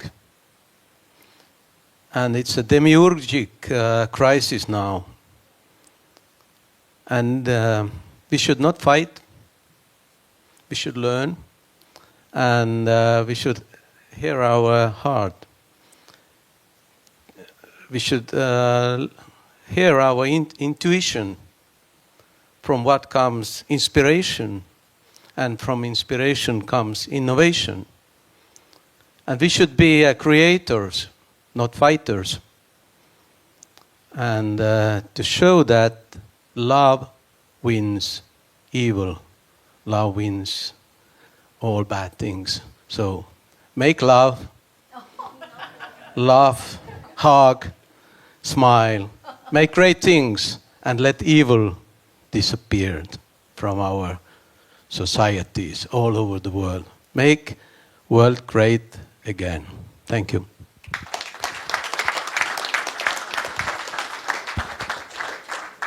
And my greatest thank you and good wishes to Secretary Kennedy, who is doing huge job as he's permanently under attack. Thank you for readiness to. And perhaps as one final thing, many words of gratitude have been said, and they are perfectly deserved. But we should also make one more applause to the hotel as the venue of this conference, because we know from inside information that they too were heavily pressured not to host this conference, but they never backed down. So thank you to them also.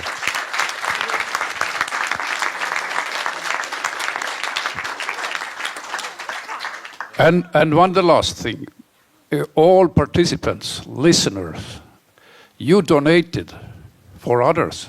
Do you understand? When you bought tickets, now we paid for this video support for the rooms, for translators, and thousands of people looking us online. So we are organizers of the conference because you are here. Thank you.